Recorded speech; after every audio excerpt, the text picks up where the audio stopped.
Chapter 120. Shernyo steered the carriage steadily through a short path and soon entered the main road. At this time, there were not many people and carriages on the road.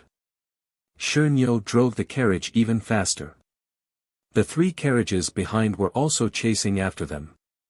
However, the driver's skills were quickly shown and the 3 carriages were left far behind. Shernyo did not seem to know and continued to ride at full speed.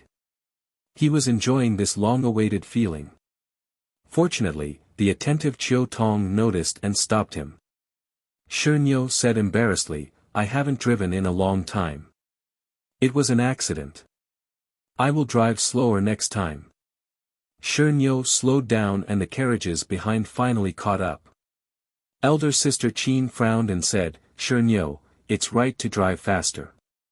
However, you must ensure the safety of the village head. If you do this, won't there be no one to protect the village head?"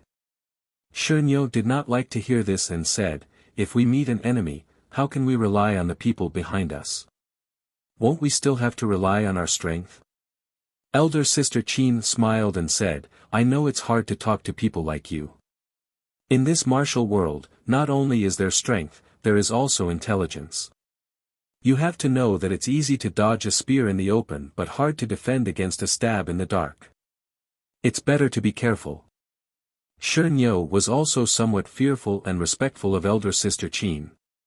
He did not say anything else but carefully controlled the speed of the carriage so that the carriages behind did not have to spend much effort to catch up. After traveling for a while, they were already far away from Pingyang City. There were fewer people on the road and more carriages. There were also many fields by the roadside and from time to time, villages appeared in their vision. The sun was high up in the sky, shining down on the earth. It was a good day with clear skies. Shernyo seemed to be in high spirits as he drove the carriage and sang, "Sister, you take the bow. I will walk on the shore." Shernyo's voice was as loud as his body and everyone in the 4 carriages could hear him. They could not help but look at him in a different light. They did not expect such a boorish man to be so gentle. A few of the female disciples also showed gentleness in their eyes. However, it was not long before Shernyo's tale was revealed. Shernyo only knew this one song. Along the way, from morning to night, he only sang a few lines. Sigh, even the most delicious food could not withstand eating it every day, let alone a few simple songs. At night, when it was time to find lodging, except for the stone cow, everyone had the thought of foaming at the mouth. For a long journey, the most important thing was to arrange food and lodging.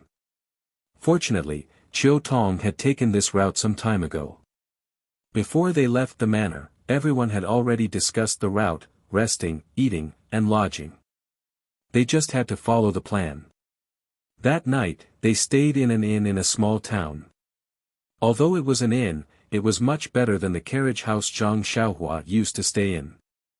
Huanxi Villa's people had booked the only small courtyard of the inn, which made the chubby boss of the inn smile so much that his eyes narrowed into slits. He was busy in front and behind of people, for fear that he would offend the rare distinguished guests. Unfortunately, when the people from the villa entered the small courtyard, 2 disciples guarded the courtyard door, preventing others from entering or leaving. Even the boss of the inn was stopped outside the door. Everyone's food was bought from the town, which made the boss, who was guarding the door, feel a bit of heartache. This was not a small amount of income. However, when he thought about it, the money they gave to stay in the inn was far beyond his expectations. He quickly dismissed the idea of complaining. Although it was already late, the people in the manor were truly capable. Not long after, they brought back a lot of things from town. The chef who followed them started the fire, and not long after, they made 2 or 3 tables of food. Zhang Xiaohua was not a manservant of the manor, but he could not eat with O Yen and the others in the main hall like He Tianshu. He could only eat a simple meal with everyone in the small room. After eating, lanterns were lit all over the small courtyard. This courtyard was not small and there were many rooms. Zhang Xiaohua could actually stay in one room with He Tianshu. When Zhang Xiaohua was about to read by the light, He Tianshu called out to her and said, "Zhang Xiaohua, do you want to go out with me?" Zhang Xiaohua was stunned and said, "It's already so late. Why don't you go to bed early? Why go out?" He Tianshu smiled and said, "Of course there is a reason. Do you want to go?" Zhang Xiaohua frowned and suddenly thought of Ma Jing. Could it be that Captain He also had such a hobby? Zhang Xiaohua advised, "Captain He, you've been walking for a whole day. Aren't you tired? It's better to rest early. Also, I heard that those places are not clean. It's better not to go there." He Tianshu was stunned and immediately laughed. He knocked Zhang Xiaohua's head and said, "You little child, you know quite a lot. It's said that scholars are more scheming." Sure enough, the Zhang Xiaohua before learning to read didn't know these things. Zhang Xiaohua covered her head and said with grievance, "So what if I know?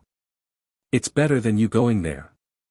He Tianshu smiled and said, "What are you thinking? I think it's still early. You should know the principle that fists don't leave your hands and music doesn't leave your mouth. Can you practice your fists today? We can go out and relax." Zhang Xiaohua finally understood He Tianshu's meaning. She was even more embarrassed and said, "It's better not to go. What time is it? I still want to go to bed early." He Tianshu said, "Zhang Xiaohua, you don't know the best time to practice. It's best to practice martial arts during the 8 hours of the meridian period. The meridian period is the time when yin and yang alternate. It's the most suitable time to practice internal energy. Although you don't know how to practice internal energy, it's still very beneficial for you to practice fist techniques. Forget it, are you going or not?" Zhang Xiaohua hesitated and said, "Captain He, I sleep early. I don't think I've made it past the meridian period. Alright, since I don't have time to practice at noon and at night, I'll go with you." Thus, He Tianshu brought Zhang Xiaohua out. There were a few disciples standing guard outside the small courtyard. He Tianshu told them and then left the small courtyard. Just as they left the small courtyard, they bumped into the chubby inn owner. Seeing someone come out of the small courtyard, the chubby owner greeted them with a smile. When he heard that He Tianshu wanted to find a place with a forest, he was stunned. After thinking for a long time, he pointed out the location and even wanted a waiter to lead them there. He Tianshu naturally didn't want others to follow them. He rejected the chubby owner's good intentions and brought Zhang Xiaohua out of the inn. Zhang Xiaohua didn't really remember the way. She didn't hear what the inn owner said. With Captain He leading the way, she didn't need to worry about this kind of thing. But not long after, Zhang Xiaohua felt that something was wrong. In front of her, He Tianshu would hesitate every time he walked to a street. Zhang Xiaohua suspected that He Tianshu was lost. Sure enough, after walking a few streets, He Tianshu stopped and turned around to ask Zhang Xiaohua, "Are we going the right way?" Zhang Xiaohua rolled her eyes and said, "You're the one leading the way. How would I know if it's right or not? Moreover, I'm born with a poor sense of direction. I can't remember from the medicine field to the entrance of the villa, let alone this unfamiliar place." He Tianshu smiled bitterly and said, "I see. We have to find someone to ask for directions." But it was late at night and there were few people on the road. No one knew where He Tianshu went. It was dark, so where could they find someone to ask? He Tianshu looked around and pointed to a small lantern in front of them and said, "Let's go. We'll take a look there and find someone to ask. If it doesn't work, then we'll go back to the inn." Zhang Xiaohua naturally didn't have any objections and followed He Tianshu to the lantern. When they walked to the light, they found that it was actually a small weapon store. It was so late yet it wasn't closed. He Tianshu also felt strange. He Tianshu walked into the store. Although it wasn't completely dark inside, there was only one oil lamp. He couldn't see clearly, but as soon as he walked into the store, he could smell the smell of alcohol. When he looked again, he saw a person dressed as a blacksmith sleeping soundly on the table. The two suddenly realized that it wasn't that the owner was diligent, but that he went to bed too early and forgot to close the door. There were a lot of swords and knives in the store. They must have been made by this blacksmith. He Tianshu didn't rush to wake up the owner. He picked up a steel knife and looked at it with interest. In fact, there was nothing strange about it. It was like a scholar who would go to a bookstore on the street to take a look. But whether they would buy books or not, it was inevitable that they would find a few books to flip through. It was the same for people who practiced martial arts. When they entered a weapons store, they couldn't not take a few weapons to appreciate. This wasn't pretending to be cultured. It must be the same for people who were gay. However, when he looked at the steel knife in his hand, He Tianshu's casual expression changed a lot. He didn't expect that the small store he casually walked into would have such good quality weapons. Immediately, He Tianshu began to choose seriously. He wanted to look carefully to see if there was anything better. Zhang Xiaohua was not interested in these. However, the street was very deserted. The store was better. There were snoring sounds and people's shadows. He also walked around casually. He Tianshu was a swordsman. Of course, he chose a steel sword. He picked from one end of the shelf to the other end, but he didn't find anything better. When it came to the quality of the sword, there was nothing to say. It was very good. However, compared to the sword He Tianshu used, it was still a little worse. It was difficult for him to have the idea of paying for it. When he reached the end, he saw a dagger-like object at the bottom of the shelf. It was so dark that he couldn't see it clearly, so he bent down and picked it up. The dagger was cold to the touch and was quite heavy. When He Tianshu held it in front of his eyes, he saw that it wasn't an ordinary dagger. Instead of saying that it was a dagger, it was better to say that it was a small sword. Ordinary daggers had a wooden handle and a sharp blade in front, but this dagger looked the same as a sword. The hilt and the blade were one piece. They were both made of a kind of metal. However, the ratio of the blade and the hilt was not coordinated. The hilt was smaller than a common sword, but the blade was much smaller than a common sword. He Tianshu carefully touched the blade with his hand. It seemed that there was no edge. He couldn't help but frown. What is this? A child's toy? He raised his head and was about to wake the shopkeeper up when he saw Zhang Xiaohua walking around in boredom. Zhang Xiaohua turned around and looked at the sword hilt in his hand, which was one size smaller. He called out, "Zhang Xiaohua, come over here. I have something good for you." Zhang Xiaohua responded and came over. She looked at the thing that He Tianshu handed over and asked curiously, "Captain He, what is this?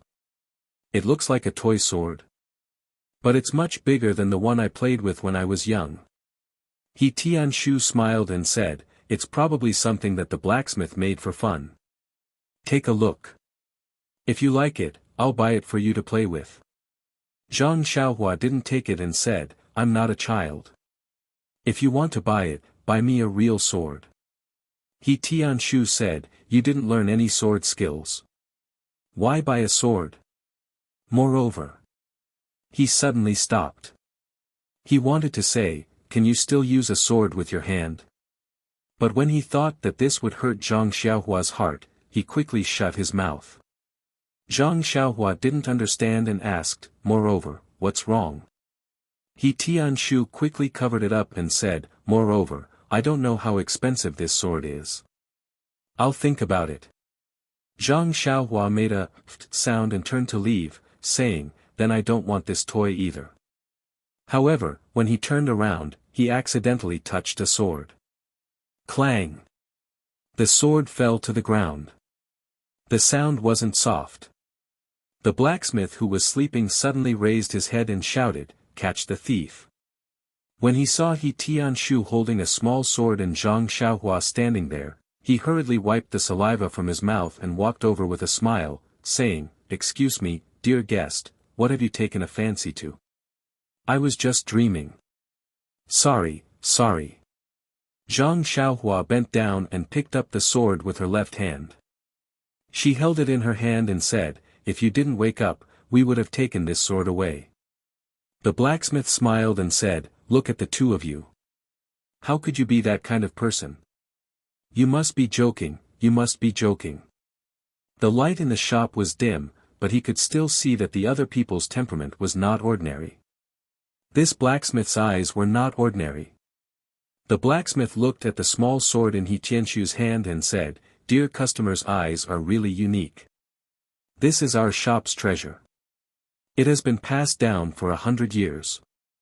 Today, you took a fancy to it at first glance. This one will have to bear the pain and part with it. He Tianshu smiled and used his hand to rub the dust off the small sword, saying, this is the treatment of a shop's treasure. Why didn't you cover it with something? Moreover, what are you using this shop's treasure for? Is it a dagger? Why don't you have a blade? Is it a treasure sword? Why is it so small? The blacksmith was speechless and said embarrassedly, all right, then I can only tell the truth. 100 years ago, when my grandfather's grandfather was still alive, an old man with white hair and beard pawned it in our shop. He said it was an immortal's treasure. If you don't believe me, you can weigh it. How heavy is it? Would a normal metal weigh this much? He Tianshu was still smiling, saying, I find it strange. Why didn't he pawn it at a pawn shop? Why did he come here? Forget it, I originally wanted to buy a treasure sword, but I won't look. As he said this, he put the small sword on the shelf and prepared to leave. The blacksmith quickly stopped him, saying, all right, dear customer, you are really amazing. I will tell you the truth. This is a toy that I found in the countryside. It looks quite heavy. I originally wanted to put it in the furnace to melt a weapon, but no matter how hard I tried, it wouldn't melt. So I just left it there. I wanted to sell it to children, but it was too heavy. Not many children would like to play with it, so I left it there for many years.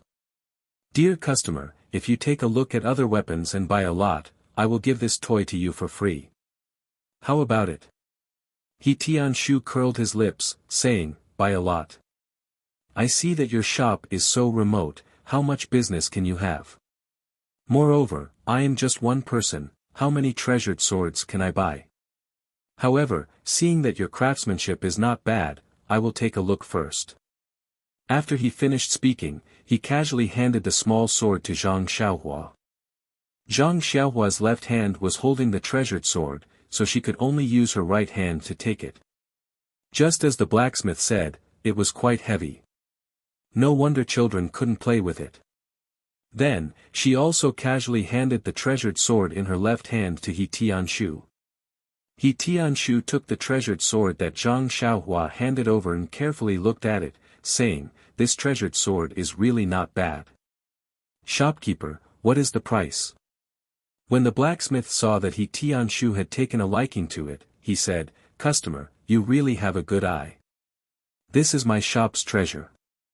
As he said this, he saw He Tianshu frown and hurriedly changed his words, oh, I'm wrong. This is my grandfather's work and it has been here for many years. You really have a good eye. Just based on your eye, I won't give you a lower price. He Tianshu smiled, saying, is your grandfather O Yezi? The blacksmith was stunned, saying, no. He Tianshu said, if it is O Yezi, not to mention 20 taels, even if it is 2,000 taels, I will buy it. However, if it is not, then the price is too expensive. The blacksmith asked, then how much does dear customer think is suitable? He Tianshu said, 2 taels is enough. The blacksmith angrily said, are you trying to dismiss a beggar? You have no sincerity at all. After he finished speaking, he pretended to snatch the sword. He Tianshu did not make a move and let him grab the treasured sword. However, the blacksmith did not take it over and only said, if dear customer is sincere, you might as well add a little more. Zhang Xiaohua watched the two talk from the side and felt that it was very boring. She took the small sword in her hand and looked at it in front of her eyes. Although this small sword was full of dust, it looked dark and there was a faint reflection inside. Zhang Xiaohua felt that it was very strange and used her left hand to brush off the dust on the small sword. However, when her left hand touched the small sword, she suddenly had a strange feeling.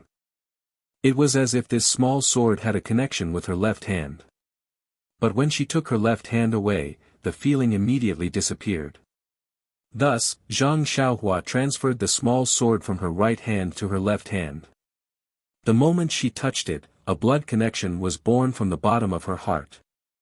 It was as if this small sword was her left hand, or it could be said that a small sword grew out of her left hand. It was very strange.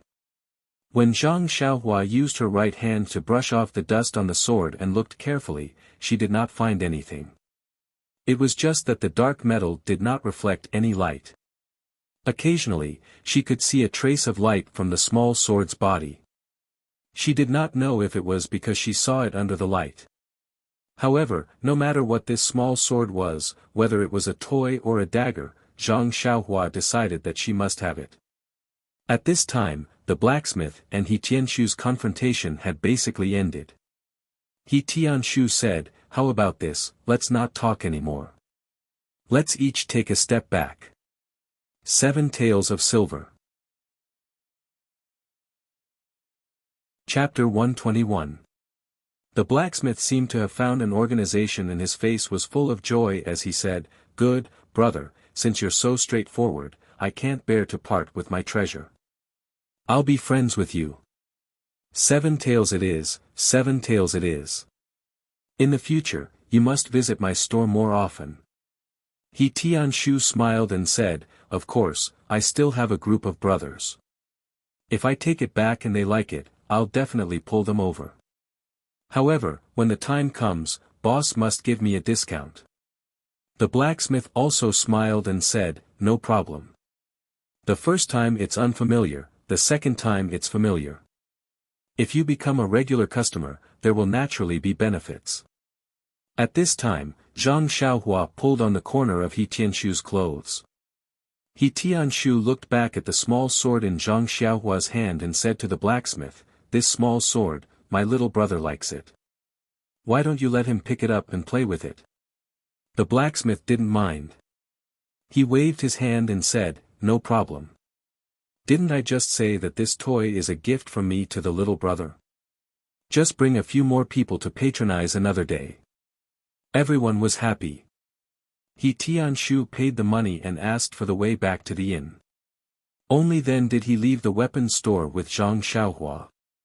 Along the way, He Tianshu was very happy. At such a cheap price, he found a very good treasure sword. It was much better than going to the forest to practice martial arts. It seemed that in the future, it would be better to come out more often. Zhang Xiaohua was also very happy. She held the small sword in her left hand and kept waving it around as if her arm had suddenly grown. However, she didn't notice that at this time, it was indeed too late. There was no one on the street. As she walked, Zhang Xiaohua felt sleepy and couldn't help but close her eyes. She softly laid on the ground and tightly held the small sword in her hand. He Tianshu was even more amused. Along the way, he lovingly looked at his treasure sword. After walking for a while, he found that Zhang Xiaohua's footsteps were gone. When he looked back, he couldn't find her figure. He Tianshu couldn't help but feel anxious. Cold sweat broke out on his forehead. Where did this expert come from? He didn't even notice it. Could it be one of the top experts in Jianghu? When He Tianshu arrived with his sword in hand, he saw Zhang Xiaohua lying motionless on the ground from afar. He became even more nervous and cautious. Seeing that there was no movement in the surroundings, he took a few steps forward and felt a little bitter. This child was fine just a moment ago, but in the blink of an eye, he had fallen into such a state. How was he going to explain this to his brother? When he arrived in front of him, he carefully examined him, but did not find any injuries on his body. He could not help but think, could this be the legendary acupoint strike? Did someone hit his Achilles heel? In the midst of his nervousness, a very familiar sound suddenly came from Zhang Xiaohua's nose. He Tianshu didn't know whether to laugh or cry. He had been worried for half a day in vain. It turned out that this fellow had fallen asleep. But when he Tianshu went forward and kicked Zhang Xiaohua a few times, he Tianshu was worried. He couldn't even kick him awake. Could it be that he had to carry him back? The next morning, the sun rose from the horizon. As usual, Zhang Xiaohua opened her eyes and blankly looked at the unfamiliar surroundings. Only then did she remember that she was not in the familiar little house. Then she realized that her left hand was still firmly holding onto something. When she picked it up, it turned out to be a toy sword. Only then did she remember the situation last night, but she didn't know how she came back. How strange. Looking at He Tianshu, who was still sleeping on the Kong bed, Zhang Xiaohua quietly got off the bed, still holding the little sword in her hand. When she walked out of the house, the sky was already bright. But it was still early, so no one had gotten up. Only 2 misty school disciples were standing in a hidden corner, loyally guarding their duty. When they saw Zhang Xiaohua leave the house, they ignored her and continued to vigilantly observe their surroundings. Zhang Xiaohua walked to the middle of the yard and carefully looked at the little sword in her hand. Last night, the lights in the shop were dim, so she didn't get a good look. Now that she looked at it, she realized that it was originally just a toy. The sword was not long, about 4 to 5 inches long and 2 fingers wide. The hilt was also very small, just right for Zhang Xiaohua's small hand to hold. The whole body of the little sword was black, as if it was made of a kind of metal. It was cold to the touch and didn't warm up because of holding it for a long time. The dark body of the sword couldn't be seen, but Zhang Xiaohua clearly felt that there seemed to be blood in the sword. The blade of the sword wasn't opened, so it felt blunt to the touch. If it wasn't for the fact that it was very heavy, Zhang Xiaohua would really think that it was a toy for children. Zhang Xiaohua's left hand was very strong, so the weight of the little sword was negligible. He casually held the little sword and waved it left and right. He felt very comfortable and happy in his heart. He couldn't help but think that if he used this little sword as a treasure sword to practice swordsmanship, wouldn't it be better than holding a tree branch every day? Thinking of sword moves, Zhang Xiaohua's hand couldn't help but feel a little itchy. He practiced swordsmanship yesterday morning and didn't practice it in the afternoon and at night. Now that he got a toy as strong as a tree branch, of course, he wanted to show off his skills. In fact, the yard was quite spacious. It was okay to practice boxing and swordsmanship, but how could Zhang Xiaohua let others see his boxing skills behind closed doors? Therefore, he still left the small yard. The inn was located at the end of a street, next to a small river and a small bridge. Zhang Xiaohua walked to the river and looked along the river. Just behind the inn was a pond. Opposite the pond was just like Zhang Xiaohua's home in the Guizhuang house. There was a small bamboo forest. Zhang Xiaohua's eyes lit up and he walked towards the bamboo forest. Sure enough, as Zhang Xiaohua thought, there was an empty space in the bamboo forest. Moreover, there was no one here. Zhang Xiaohua got into a fighting stance and practiced the Big Dipper magical fist 9 times. He let the thicker and thicker flow throughout his body before he stopped. Following that, Zhang Xiaohua carefully looked around to make sure there was no one around. Only then did he use the small sword and perform the 16 sword moves. He didn't know if it was because he changed the tree branch or because he was in a good mood, but these few sword moves were very smooth. The nameless warm flow happily flowed from his shoulder to Zhang Xiaohua's left hand. In the past, the warm flow would disappear when it reached his left hand, but it didn't disappear now. All of it flowed into the small sword in Zhang Xiaohua's hand. That small sword, under Zhang Xiaohua's brandishing, actually gradually emitted a black light, but it was very thin and not noticeable. At the end of Zhang Xiaohua's practice, the sword moves were very exciting. Just like that night at the mountain villa, he changed the moves and stabbed towards the bamboo that was as thick as a small bowl in front of him. In fact, Zhang Xiaohua thought that he could use the tree branch to pierce a small hole in the big tree. Although the bamboo was hollow, its surface was much harder than the big tree. Even if he changed the tree branch, with the small sword stick-like tip, he would only be able to pierce a small hole in the bamboo. However, the result was greatly out of Zhang Xiaohua's expectations. When the blunt tip of the sword pierced the hard bamboo, the bamboo's outer shell was like paper. The small sword pierced through the bamboo without any hindrance and came out from the other side. Zhang Xiaohua was shocked. He quickly withdrew the small sword and looked at the bamboo in disbelief. However, the hole in the bamboo was still there, so he couldn't doubt it. Thus, he went up again and carefully touched the bamboo until he confirmed that there was nothing wrong with the bamboo and that it was very hard. Only then did he look at his left hand and the small sword in it. Since when did he become so powerful? Elder Yu used a long sword to pierce through a big tree was very powerful, but he could actually use this stick-like small sword to pierce through the hard bamboo. Although it was not as good as Elder Yu's, it was far, far better than others. Zhang Xiaohua didn't dare to think about this. After all, he had never seen others practice the sword and didn't know the power of others' swords. At least, he knew that he had far exceeded his expectations. At this time, there was already a commotion by the bamboo forest. Zhang Xiaohua quickly came out of the bamboo forest. This wasn't the mountain villa. Looking at the time, maybe the people in the mountain villa had already packed up and were preparing to leave.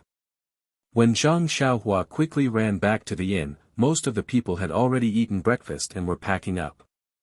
He Tianshu was also standing there with a frown. When he saw Zhang Xiaohua come in, his frown loosened and he asked with some anger, "Zhang Xiaohua, where did you run off to so early in the morning? Why did you let everyone wait for you?" Zhang Xiaohua quickly apologized and said, "Captain He, didn't you say yesterday that you can't leave your mouth and your fists? I went out early in the morning to practice my fists." He Tianshu looked at the small sword in his hand and found it funny in his heart. He knew that he had a child's temperament and that he would definitely play with this toy. So he seriously said, "Practicing your fists is a good thing, but it also depends on the occasion. We are outside, so we must be careful and don't cause any trouble.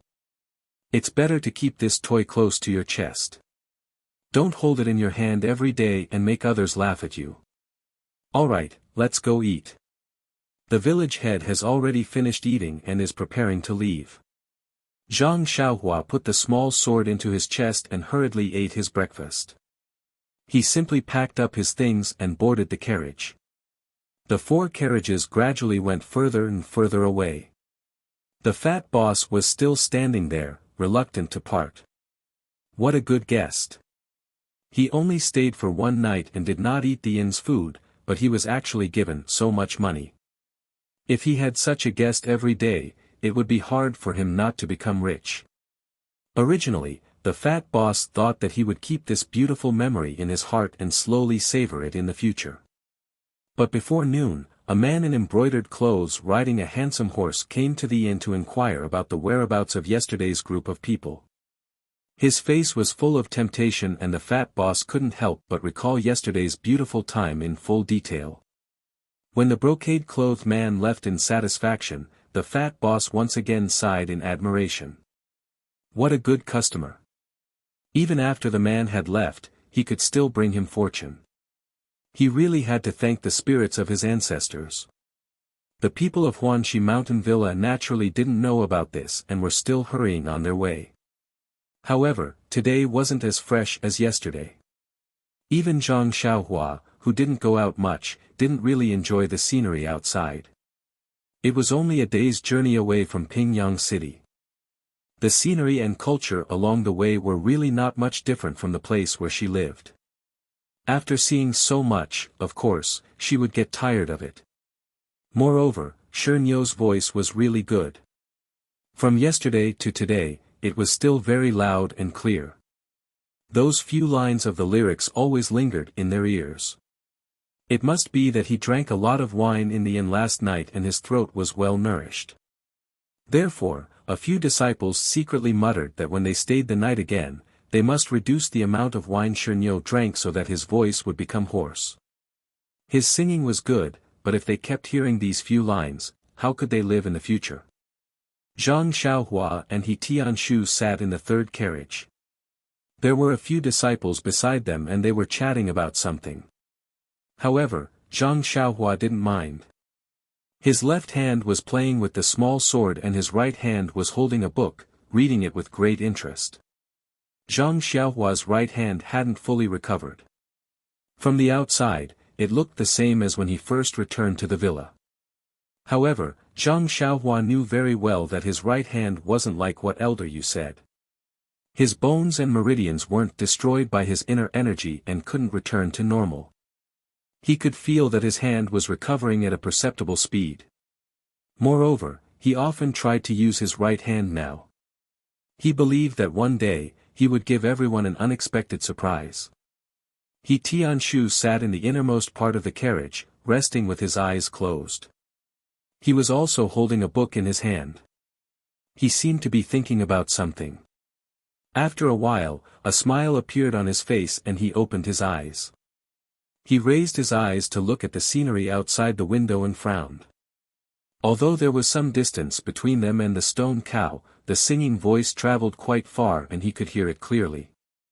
When his gaze landed on Zhang Xiaohua, he couldn't help but smile. He looked at the small sword in Zhang Xiaohua's left hand and said with a smile, "Zhang Xiaohua, this toy isn't bad, right? It seems like you like it very much." When Zhang Xiaohua heard this, he put down his book and looked at the small sword in his hand. He said sincerely, "Yes, Captain He. I really like this small sword. Thank you for giving it to me." He Tianshu waved his hand and said, "Actually, I didn't spend a single silver. It's just a gift. I don't need it so naturally, I'm giving it to you to play with. Luckily, this toy doesn't have a blade so I'm not afraid of hurting you." Zhang Xiaohua said, "Didn't you still buy a treasured sword? I see that you already have one in your hand. Why do you still want to buy another one?" He Tianshu smiled and said, "My original sword isn't some famous weapon. It's just a low-value and consumable item. I have to change it every once in a while. I saw that the steel sword in the shop is pretty good. It's worth at least 15 taels of silver in Pingyang City. I bought it for 7 taels of silver. Of course, it's worth it. Moreover, the owner of the shop even gave me a buy one get one free. Although it's a toy, it still makes me very happy. So you don't have to specially thank me." What he didn't know was that in the small town far away, the blacksmith arrogantly came to the pork shop. He generously threw a few silver taels to the butcher and called out, "Lao Lu, I'll return you the money from a few days ago. Also, give me some offal. Hurry up, I still have to go to the wine shop to buy some wine." The butcher said in surprise, "Old Tai, why are you so generous today? Did you open a shop?" The blacksmith said proudly, "Yesterday, a big head came out of nowhere and actually bought a steel sword for 7 taels of silver. Don't you think I'm lucky?" The butcher smacked his tongue and said, "What a spendthrift. Usually, no one would buy your steel sword for 2 or 3 taels of silver. You actually managed to get such a good price." As he said that, he didn't delay and quickly prepared food for the blacksmith.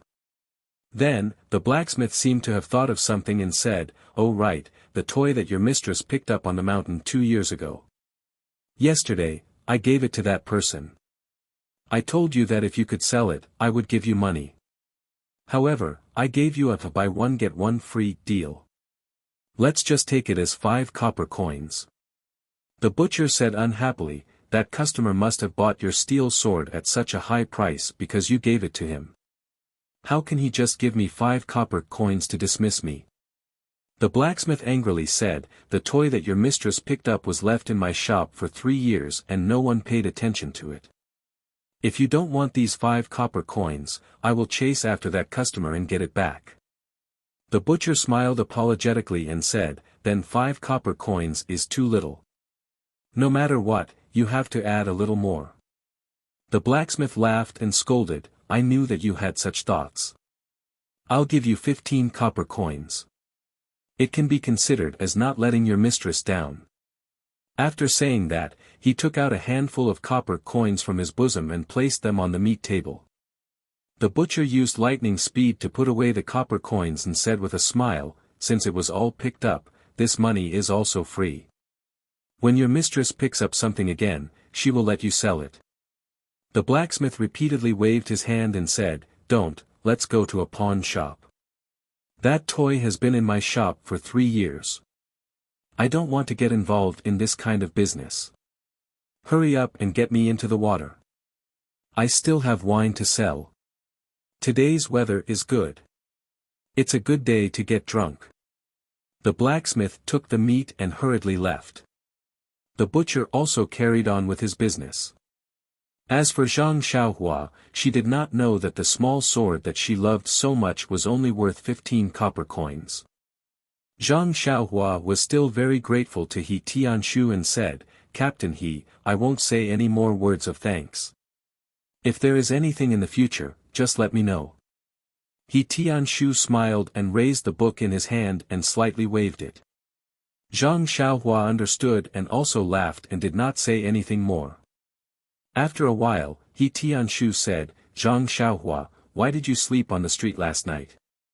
Zhang Xiaohua said in surprise, really? Captain He, I have always wanted to ask you. When I woke up in the morning, I only remembered what happened in the weapons shop. I don't know anything after that. So it was me who slept on the street. He Tianshu smiled and said, that's right. You were walking behind me and I suddenly lost sight of you. I was scared. When I turned around to look, I found you lying on the ground and actually sleeping. You don't know. Zhang Xiaohua said embarrassedly, I really don't know. Captain He, my brother said that when I sleep, you can't wake me up. He didn't say that I would suddenly fall asleep. Also, I have never gone out so late. He Tianshu frowned and said, this is a problem. I don't know if you fall asleep at midnight every day. Otherwise, it will be troublesome.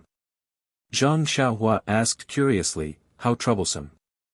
He Tianshu explained, midnight is the time when yin and yang are alternating. Many inner strength cultivation methods require you to cultivate at midnight. If you are like this, how can you cultivate these inner strength cultivation methods? Zhang Xiaohua said somewhat anxiously, then what do I do? He Tianshu smiled and said, there is no need to be so anxious. There are many inner strength cultivation methods that do not require you to cultivate at that time. We'll talk about it again when you find the opportunity to cultivate your inner force. Zhang Xiaohua thought about it and did not ask any more. Chapter 122. The days on the road were extremely boring. However, Zhang Xiaohua didn't have high requirements. She had books to read every day, so she didn't care whether she was in the carriage or in her own room. On the contrary, she didn't have to work in the fields, so she had more time to study. The carriage traveled for another 10 days. During this time, the stone cow's singing didn't stop. At first, everyone admired it, but later, they hated it. In the end, they couldn't bear it anymore. Finally, Manor Lord O took action. Under the Manor Lord's obstruction, the stone cow stopped singing for half a day. However, when it was almost evening, the stone cow couldn't hold back and started singing again when it saw the splendid sunset. Oh Yen didn't know whether to laugh or cry.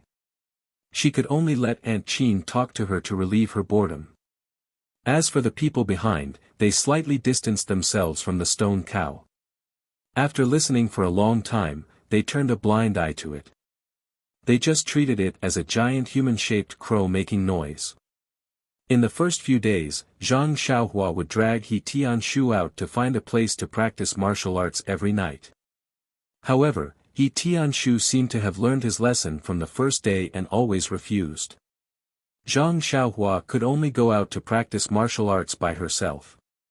After a few days, she felt strange and secretly asked He Tianshu the reason. He Tianshu smiled and asked Zhang Xiaohua if she saw the other disciples go out to practice martial arts or practice in the yard. Zhang Xiaohua thought about it carefully. She really hadn't seen them practice martial arts. Only then did He Tianshu tell her the reason. It turned out that He Tianshu was the same as the other disciples. They all practiced internal strength.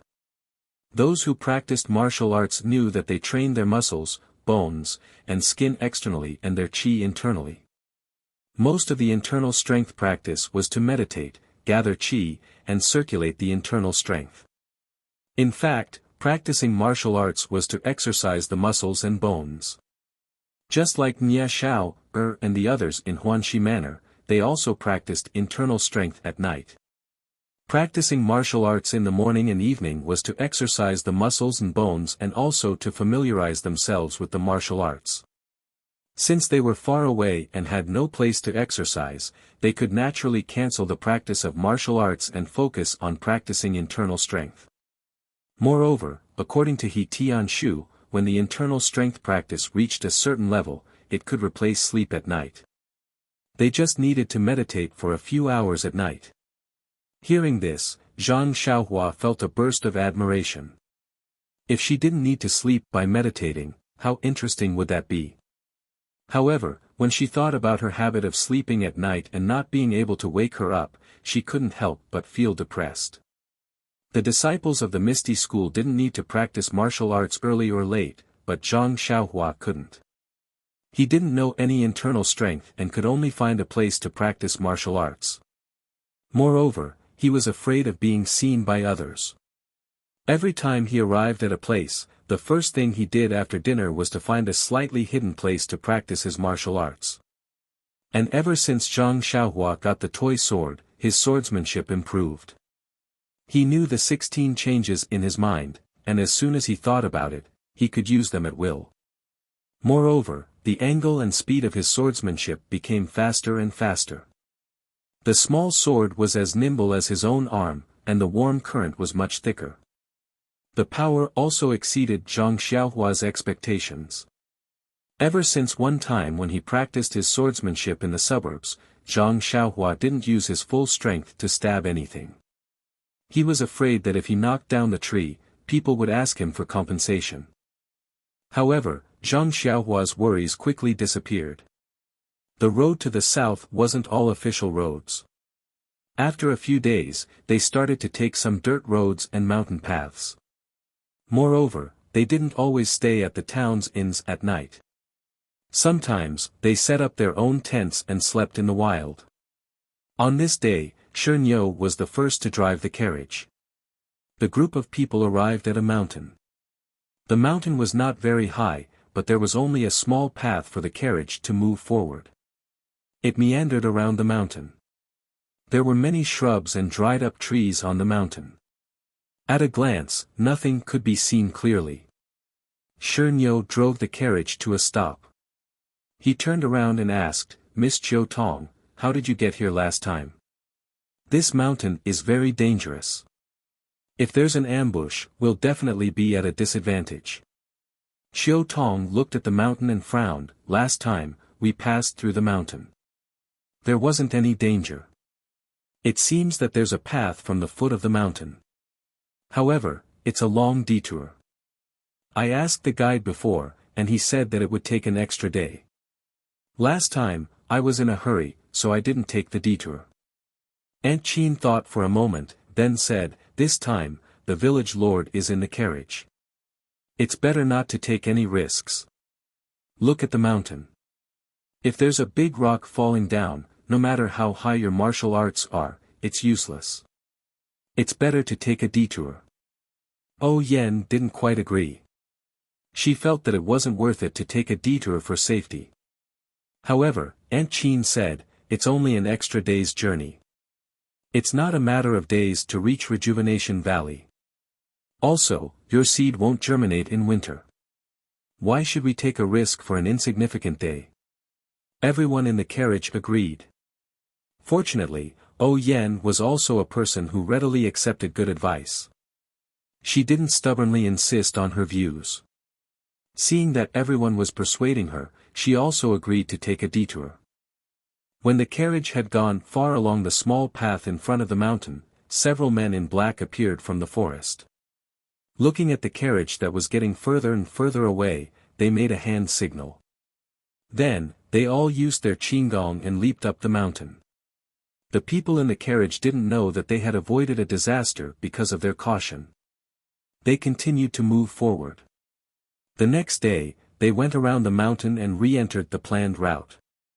The following journey was still not on the official road. They continued to pass through the mountains and forests. However, it wasn't as dangerous as this time. However, Shernyo, Aunt Qin, and the other disciples were extremely careful, afraid that something unexpected would happen. However, the heavens didn't let them. On this day, they were in front of a forest. Although there was a saying in the Jianhu, "Don't enter a forest." Looking at the forest in front of them, there weren't many trees. Most of the leaves had fallen off. The cold wind blew, making a whistling sound. It didn't seem to be dangerous, so everyone let down their guard. Just as Shernyo was singing a ballad and driving the carriage into the forest, a "so" sound was heard. A whistling arrow was shot out from the forest and nailed to the ground about 10 zhang in front of the carriage. The sudden arrow interrupted Shernyo's song. He immediately sucked in a breath of cold air. With a "you" sound, he forcefully pulled on the horse's reins and stopped the carriage. Everyone in the carriage was chatting, so they all stopped talking. Even Zhang Xiaohua and the others in the carriage behind them were startled by this sudden situation. Many disciples were also stunned. They immediately took out their weapons and jumped out of the carriage, preparing to fight. Just as everyone was feeling nervous, a man came out of the forest on a horse. He was tall and was dressed very simply. He held a spear in his hand. The horse he sat on was not very handsome. It was only moving forward slowly with a dee-da-dee-dee sound. When he got closer, everyone could see clearly that the man had a square face. His face was thin, but his eyes were very lively. His eyes were staring at the 4 carriages that were spinning around. When he reached the whistling arrow, he stopped and held the spear with both hands. Everyone was shocked and thought, could it be that this person came to challenge us alone? They couldn't help but tighten their grip on their weapons. However, after a while, they still didn't see that person urging his horse. Just as they were puzzled, they heard that person shout. His voice was even louder than Shernyo's. He shouted, "This mountain was opened by me. These trees were planted by me. If you want to pass by, you have to pay the toll." His voice was extremely loud and clear. It was so loud that some birds in the forest flew away. However, the people in the carriages looked at this person and laughed in their hearts. It was as if they were watching a joke. They didn't answer. When that person saw that the other party didn't respond to his shout, and that the driver of the carriage didn't have any expression on his face, he coldly stared at him. He couldn't help but become angry. "What are you looking at? Were you the one who sang just now? What kind of nonsense are you spouting? You are dirtying my ears for no reason at all.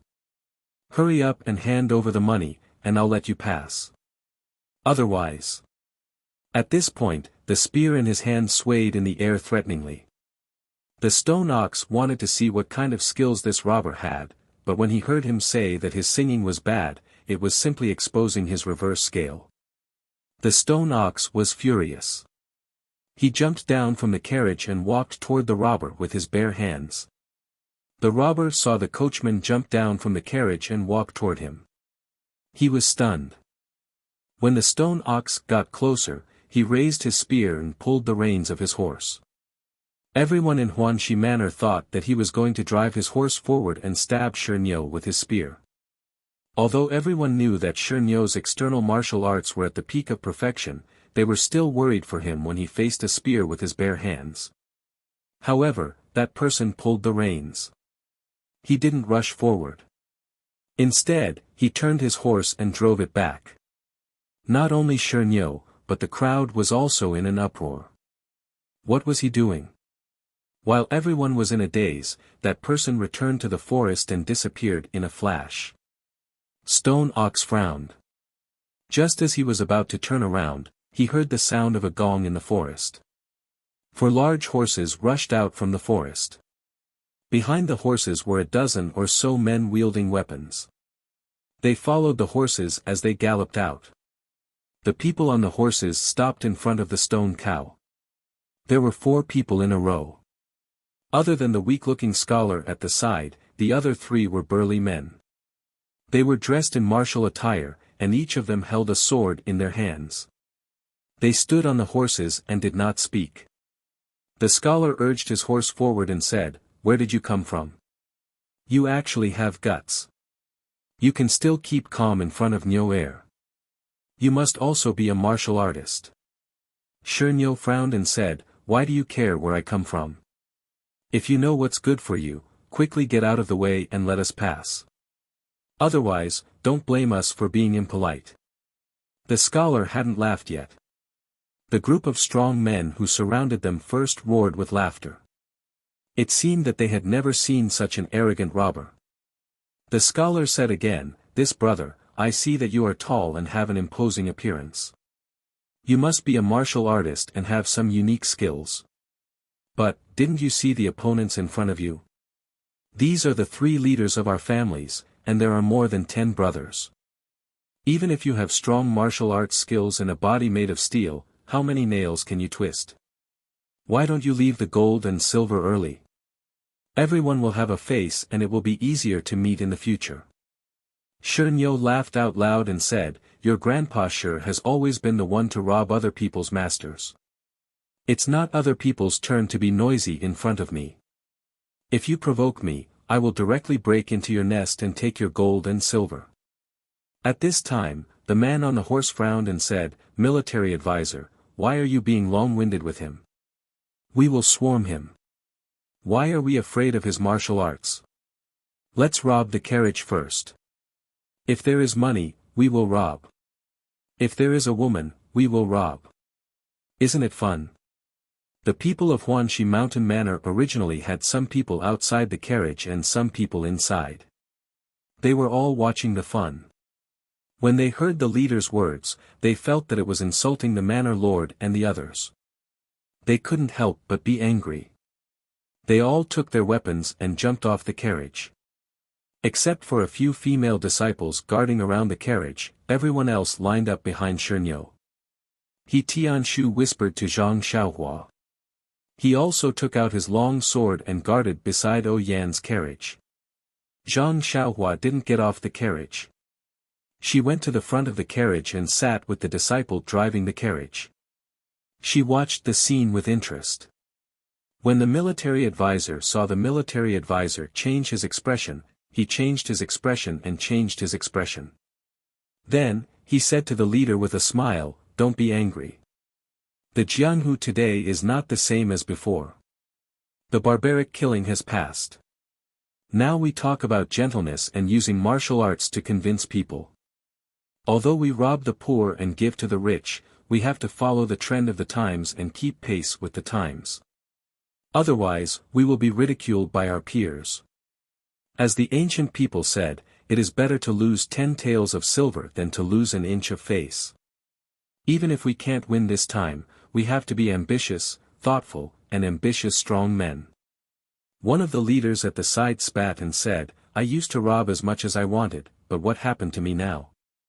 You still want to talk about gentleness? Do you want to see others talk to you? You all have weapons. Why don't you do it?" The leader said, "Second brother, don't be impatient. Now we talk about group and scale. If we don't have a reputation, who will come to join us? If we don't do it ourselves, won't we be swallowed by others in the end? I think what the military advisor said is reasonable. If we can't convince people with martial arts, it's not too late for us to do it. Either way, we will use weapons. It's a different soup but not the same medicine. The strong men's words were not hidden from the people of Huanxi Mountain Villa. Everyone was stunned and didn't know what to do. Were they robbers or preachers? At this time, the military advisor urged the horse forward and shouted to the stone ox, "Brother, as you can see, we are not unscrupulous people, but we have to do the duty of enforcing justice on behalf of heaven. We have to do this. We can negotiate and let you go after you take the gold and silver. Look at your attitude, you don't seem to be happy. Fortunately, you're lucky to have met us. I'm not that talented, but I've just returned from overseas last year. I've learned a new type of robbery from overseas, and I want to show my ambition here. Since you've come to my territory, I'm the one who makes the decision. If you pass, our leader is a gentleman and will definitely let you pass. But if you lose, don't blame us for being rude. Leave behind the gold, silver, and beauties. What do you think?" Everyone understood what he said, but they didn't know how to answer. Usually, when they encountered robbers, they just fought with their weapons. Now, this overseas returnee was talking about rules, which made everyone feel uneasy. At this time, Yen, who didn't show up in the carriage, stretched out her hand and waved to a female disciple outside the carriage. The disciple looked over and after Yen said a few words, the female disciple walked to the stone ox and whispered in his ear. The stone ox frowned and said to the group of experts, "Fine, my master said to let you come. We'll take you all. Let's see if you're sent out by the government or if you're smuggled out." The military advisor was overjoyed and said, "That's good. Let's fight peacefully. Don't shed blood." Alas, there are still some people in Jianghu who want to see blood. It's not good. Even if they can't hurt people, it's not good to hurt flowers and plants. It's inevitable to destroy the ecological environment. Oh, let's not talk too much. We have our own rules in our territory. Do you see the 3 heroes in front of you? These are the 3 tests. If 3 of you fight against 3 of our leaders, you will pass if you win 2 rounds. If you lose 2 rounds, you will have to leave behind 4 carriages and a group of women. What do you think? When the people in the villa heard this, they all slapped their foreheads. Oh my God, after talking for so long, wasn't it just 3 battles? Luckily, they were overseas returnees. If they weren't smuggled out, then they must be from some random sect. They were so long-winded. However, to be able to rob people to such a level, it was amazing. Of course, the stone ox didn't dare to agree casually. He quickly walked to the front of the carriage. Yen glanced at him. This strong man knew how to calculate. Including He Tianshu, there were 3 people. Even if there was one more, it wouldn't be easy to get together. However, the stone ox didn't want to. He said, "Villa Lord, I can handle this group of brats alone. Why do we have to go through so much trouble?" Aunt Chin smiled and said, "We've been out for so long and feel so bored. We only know how to travel all day. Now that there's a ready-made fun of us, why don't we enjoy it? I haven't seen such interesting bandits in so many years." The stone ox was originally an unromantic person. Hearing the villa lord and Aunt Chin's words, he couldn't be bothered with them. He returned to the front and said, "All right, my master agrees. However, we still have a question. What if we win? What will you do?" The military advisor smiled embarrassedly and said, "We didn't think about that. But I'm the master of my territory. I set the rules. If you win, I'll let you pass through my territory. That should be fine, right?" The stone ox was too lazy to say more. He waved his hand and said, 3 battles at the same time or 1 at a time?" The military advisor rolled his eyes and said, "Naturally, it's better to start at the same time. Time is money. The earlier you finish, the earlier you can rest. That way, you can go earlier. What do you think?" The stone ox was about to agree when a voice like an oriole came from the carriage. "That's not right. When the strong men heard this, their eyes couldn't help but light up. They stared at the carriage, waiting for the beautiful woman to appear.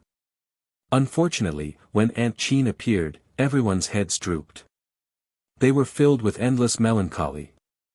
Her voice was so beautiful, but why was she so ordinary? Aunt Chin stood at the front of the carriage and said, "If all three battles are held at the same time, won't they be split into 3 places? If your subordinates don't keep their promise and attack together, won't our carriage be in danger? We suggest that we compete one at a time." This chapter was written very reluctantly. It was written very slowly. It stuck. Please collect it. Thank you. Chapter 123. The strategist didn't seem embarrassed at having his scheme exposed. He only shook his head and said, "Sigh, you really can't talk to a summer bug. Time is so precious and you guys are wasting it. You even look down on our character. You're looking down on the new generation of mountain kings. Forget it, since you came from afar to deliver supplies, we'll just put up with it. We'll listen to you this time." Afterwards, Zhou Ma came to the head commander's side and whispered in his ear for a while. The head commander nodded. Only then did the military advisor speak again. "Since it's decided, who will you send for the first round? Is it this big guy?" The stone ox glared angrily and raised its head to walk forward. However, it was stopped by Aunt Chin. The stone ox walked back to the carriage in confusion. Oh Yen said, "Stone ox, don't be angry. We're just having fun. Is there anyone among the mountain bandits who can beat you and Aunt Chin? However, I'm afraid they'll use tricks. It's better to let He Tianshu go first." The stone ox was startled. He Tianshu? Can he do it? Aunt Chin smiled. Although He Tianshu isn't a high-ranking disciple, he's still a team leader.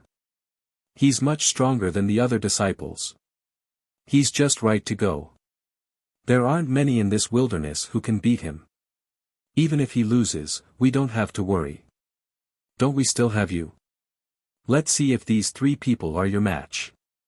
The stone ox didn't have many ideas in this regard. You guys are the ones making the decisions. If you say it's okay, then it's okay. Afterwards, Aunt Chin called He Tianshu to the front of the carriage and also gave him some instructions. He Tianshu was somewhat prepared to let himself go. Among all the people in the manor, he was now ranked 3rd. His little vanity was temporarily satisfied. When He Tianshu came to the front of the formation, he said to the strategist on the horse, "My surname is He. I'm here to ask for advice. Who will dismount?" The strategist looked He Tianshu up and down and smiled. "This person in front of us has an imposing appearance. He must be an expert. We'll treat him seriously. Please wait a moment." Then, he cupped his hands to the person beside him and said, "Second leader, please show them your strength." The second leader didn't say anything. He took out his sword and got off the horse. He walked in front of He Tianshu and took up a stance, "Please." He Tianshu saw that they were ready to fight and didn't hold back. He formed a sword sign and thrust it into the opponent's stance. Thus, the 2 of them exchanged moves. Although He Tianshu was very cautious when he attacked, he was actually somewhat contemptuous in his heart. As a disciple of the ethereal sect, he had always been a proud person. Although he was not a core disciple of the sect, he had always been very confident and did not think that this robber would be a match for him. However, after a few moves, he discovered that the man was not as weak as he had imagined. The man's attack and defense were good, and he was able to fight with ease. He Tianshu could not help but immediately restrain his thoughts and treat the man seriously. His sword moves were shwa shwa, one move after another, and he attacked the second head non-stop. When the second head saw the changes in He Tianshu's moves, he also revealed a smile at the corner of his mouth. He actually used offense as defense, and He Tianshu did not have the slightest advantage. The people of Huanxi Manor were in the same mood as He Tianshu at first. But when they saw that He Tianshu didn't gain the upper hand, they were shocked. When they carefully looked at the man's sword skills, they were even more surprised. O Yen frowned and said to Aunt Chin, when did such an expert appear in the wilderness? Could it be that in a few days, the martial arts in Jianghu have improved so much? Our Misty School's disciples can't even take down a robber. Did the sun rise from the west? Aunt Chin was also confused and said, Manor Lord is wise. It's really like this. Looking at the situation, this man isn't any weaker than He Tianshu. How can someone with such skills become a bandit? It's really strange. The layman watched the show while the expert watched the skill. Everyone was worried, but only Zhang Xiaohua was puzzled. Why? Ever since He Tianshu started fighting with the man, Zhang Xiaohua couldn't stop muttering in her heart, what's this captain he doing? Why is he playing with him? Didn't he use the third variation of the sword move that Elder Yu taught him? Didn't he just stab him from the side? There's also this move. He already swung his sword forward and used the 10th variation of the sword move. Didn't he just stab into the man's chest and injure him with one strike? Damn, there's also this move. Using the first variation is so simple. I think Captain he is just playing with him. Actually, Zhang Xiaohua was only an armchair strategist. She only knew what to do after watching from the side. If she really went up to meet the enemy, she wouldn't know what to do when the other party swung his sword, let alone think of a move. Moreover, the onlooker saw more clearly. Being in the middle of a battle, one's life was always in danger. How would one have the time to observe other people's thoughts? Of course, Zhang Xiaohua could see this. More importantly, the variation of the sword move that Elder Yu taught her was indeed a top-notch move. It was something that the other party used to protect his life. Just as Zhang Xiaohua was cursing in her heart, there was a new change in the battle. He Tianshu couldn't help but feel annoyed when he saw that he couldn't win after attacking for a long time. His face seemed to be a little noisy. He moved his body and displayed another secret sword move from the Misty School. The moment he used this move, the second in charge couldn't help but feel a little pressured. He blocked left and right and actually retreated step by step. However, after retreating for a while, he changed his sword move and changed his style.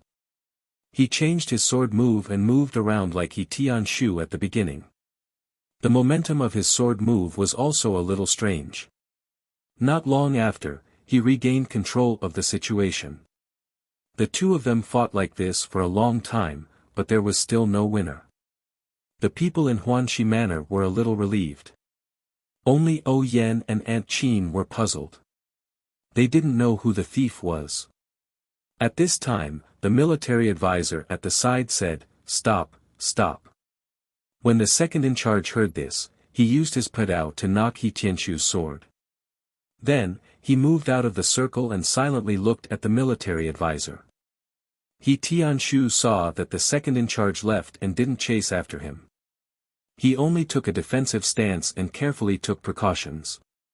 He was afraid of any tricks. That military counselor loudly said, This brother's martial arts skill is actually so high that he is able to be on par with our second master. This is really unexpected. However, the two of you are evenly matched. If you continue to fight, it will inevitably take a lot of time. Why don't we call this a draw? He Tianshu didn't understand and turned to look at Aunt Chin. Aunt Chin was at the side and naturally saw it clearly. That person was indeed not inferior to He Tianshu. Suggesting a draw was beneficial to her.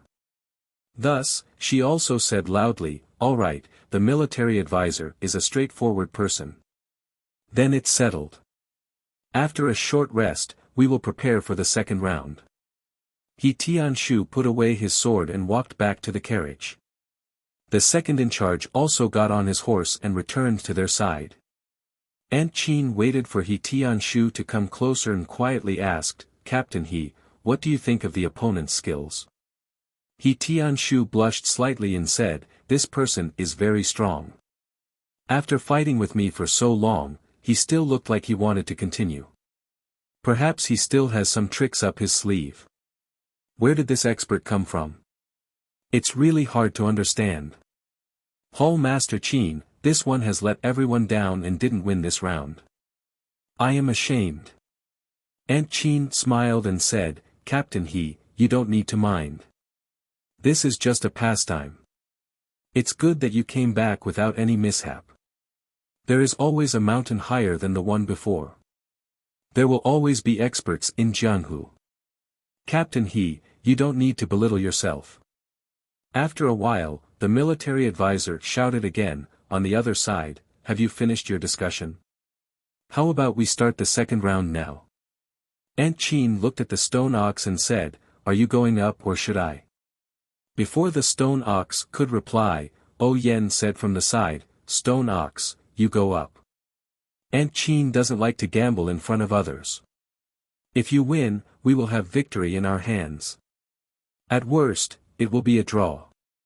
We will give up on the third round and see what these experts plan to do.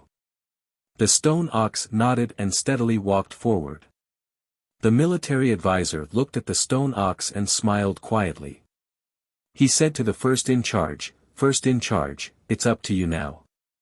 Let them see your heroic fighting style. The first in charge chuckled and also dismounted from his horse. He held his sword and walked towards the stone ox. When he got close, although the first in charge wasn't short, he was still half a head shorter than the stone ox. He slightly raised his head and looked at the stone ox's silent eyes. He smiled and said, this brother, what is your name? Can you let me know?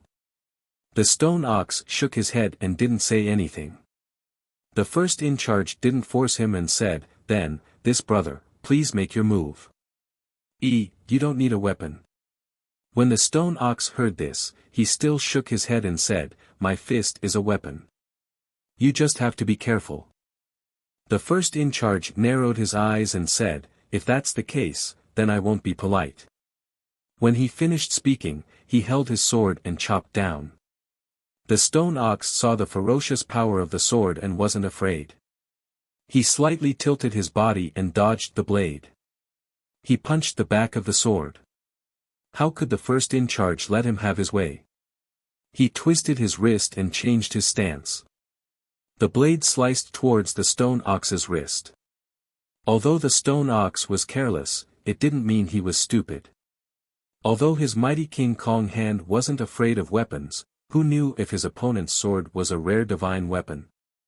If he was injured because of carelessness, then he wouldn't be able to live up to his decades of experience. The stone ox quickly changed his stance and dodged the blade. He sent a palm towards the first in charge's chest. The first in charge couldn't dodge in time.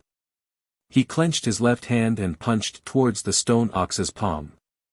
Thus, after a few rounds, the two people's fists and palms collided. It was a simple collision of fists and palms, but the result was out of everyone's expectations. The first in charge's fist hit the stone ox's palm. Just like Zhang Xiaohua and Yu Dei that day, the stone ox flew out diagonally. When his body was in the air, he spat out a mouthful of blood. The first in charge didn't faint on the spot like Zhang Xiaohua. Instead, he quickly walked to his horse, picked up the stirrups and got on the horse. He waved his hand at the military counselor. The military counselor shouted, retreat. Then, the second in charge and the third in charge who didn't make a move, as well as the rest of the people, scattered and ran towards the woods. They were as fast as the ebbing tide and disappeared in the blink of an eye. The people of the Huanxi mountain villa looked at each other in dismay, not knowing what to do. They all looked at the open space in front of them. A moment ago, there were many ferocious experts who wanted to rob them and even proposed 3 rounds of competition. Now, there was not a single person. It was as if nothing had happened at all. After a while, everyone cheered in unison as if they had really gone through a life and death duel. The stone ox wasn't too proud. He raised his palm and looked it up and down.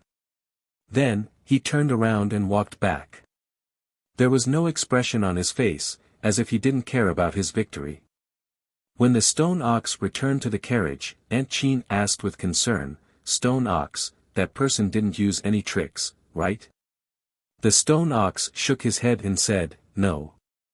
But looking at this person's bladesmanship, it doesn't seem simple. Why is his internal energy so weak? Although my mighty King Kong palm is powerful and can injure muscles and break bones, if he has profound internal energy, he should be able to resist it." Looking at his appearance, he didn't learn any profound internal energy cultivation method. It should be an extremely common cultivation method in Jianghu. Aunt Chin nodded and said, "I reckon that this first master's martial arts are about the same as the second master's. That second master was able to fight evenly with He Tianshu, but compared to you, he's definitely much weaker. It's possible that he was sent flying with a palm strike. However, I still feel that this group of bandits is very strange. They set up a best out of 3 match, but ended up with a weak finish. It's rather strange." Xiao Tong said in a low voice, "Maybe they saw Brother Shi's martial arts and knew that they were no match for him. That's why they ran away in fear. Who knows?" Oh Yen smiled and said, "It's probably like what Xiao Tong said. You guys have been in Jianghu for a long time and are used to thinking on a deeper level. Many things, perhaps from a simple point of view, this is a group of bandits who thought themselves clever. They first used the empty fort strategy to scare us. Then, a group of people came out to see our reaction. If we retreated, they would probably swarm us. But when they saw that we were prepared to fight back, they set up a trick and challenged us.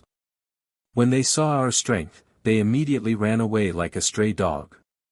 When everyone heard this, they understood and agreed in unison. Although Aunt Chin still had some doubts, the crisis had passed. There was no point in saying more, so she closed her mouth. Although the strong people had retreated, they still had to pass through the forest. In order to prevent an ambush in the forest, He Tianshu and a few disciples used their lightness skills to explore the forest. Although the forest wasn't big, it wasn't small either. After the time it took to drink a cup of tea, they returned safely. The forest was empty, without a trace of a person. Thus, everyone packed up again. The group of disciples got off the carriage and walked on foot with weapons in hand. But when the carriage slowly passed through the forest, they didn't see any ambush. Only then did they believe that the group of bandits had really run away. Then, everyone got on the carriage and sped away. In a valley not far from the forest, the group of bandits got off their horses and sat cross-legged on the grass. The military advisor smiled and said to the big boss, "Old Zhao, how's my acting as a military advisor?" Old Zhao smiled and said, "Very good. You're worthy of being called a genius. This skill is something that we can't learn. Unlike Old Hong, who has the face of a dead man and doesn't dare to say anything for fear of giving the game away." The third boss said unhappily, "I'm not here to act. I'm fine with fighting and killing, but it's hard for me to get into character as a bandit. Since you guys insist on making me do it, then I can only keep quiet." The second boss said, "This Misty School's disciples are really good. The one who fought with me just now is surnamed He, right? He's a nobody, but he actually has good swordsmanship. He almost forced me to use my ultimate move.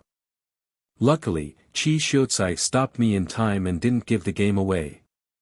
Qi Xiucai said, "I knew it. Brother Ma won't admit defeat. We agreed beforehand to find out their strength, so it doesn't matter if we lose. Brother Ma, why take it so seriously? But Old Zhao, is that stone cow really so powerful that he could make you vomit blood with one palm?" Old Zhao looked at their concern and smiled mysteriously, saying, "If you guys really think that I was injured by that stone cow, then our act will be extremely successful. According to reliable information, this stone cow has the highest martial arts in their group. If he really used his full strength, he might not be able to win within 100 moves. However, if he wants to make me vomit blood with one palm, then he must be dreaming." I just bit my tongue a little and spit out a little bit of blood, that's all. Everyone suddenly understood and gave him a thumbs up. Then, Qi Xiuzai said, other than Stone Cow who has the highest martial arts in this group, we already know that. Next is Aunt Qin, we already know her martial arts. However, according to our information, she has been diligent in her studies these past few years, so there shouldn't be too many discrepancies. Old Zhaoan narrowed his eyes and said, our Lord has said that we don't need to test her too much. This woman has always been cunning, so I'm afraid that she might see through something. Her martial arts have improved, but it's still not as good as Stone Cow's. Don't worry. However, this extra surnamed he is troublesome. Although his martial arts aren't that high, he can still tie down one of our experts. In this way, we don't have enough people. The other disciples are probably the same, so our subordinates should be able to handle them. Qi Xiuzai, what do you think? Should we wait for our Lord to send more people over, or? Qi Xiuzai smiled and said, you don't have to worry about this. Our Lord has his own plans. Our operation must be foolproof and must succeed in one strike. No one can escape. Otherwise, if O Peng from the Misty School finds out about this, it will be no small matter. Actually, their strength is only at this level. Our Lord has 10,000 ways to deal with them, but in order to not reveal any flaws, he is being careful. Everyone, rest up and wait for our Lord's next plan. Everyone sat up quietly without saying a word. Qi Xiuzai walked to a secluded area and took out a pen and paper. He wrote something on a slip of paper, then called a man in embroidered clothes and gave him the slip of paper. He then whispered something into his ear before letting him go. The man in embroidered clothes untied the reins from the tree and mounted his horse. He galloped in a certain direction and disappeared in the blink of an eye. It was obvious that the horse he rode was very handsome. Please add it to your collection, thank you. Chapter 124. How could the people in Huanxi Mountain Manor know what was happening in the distance? They were talking about what had just happened in high spirits.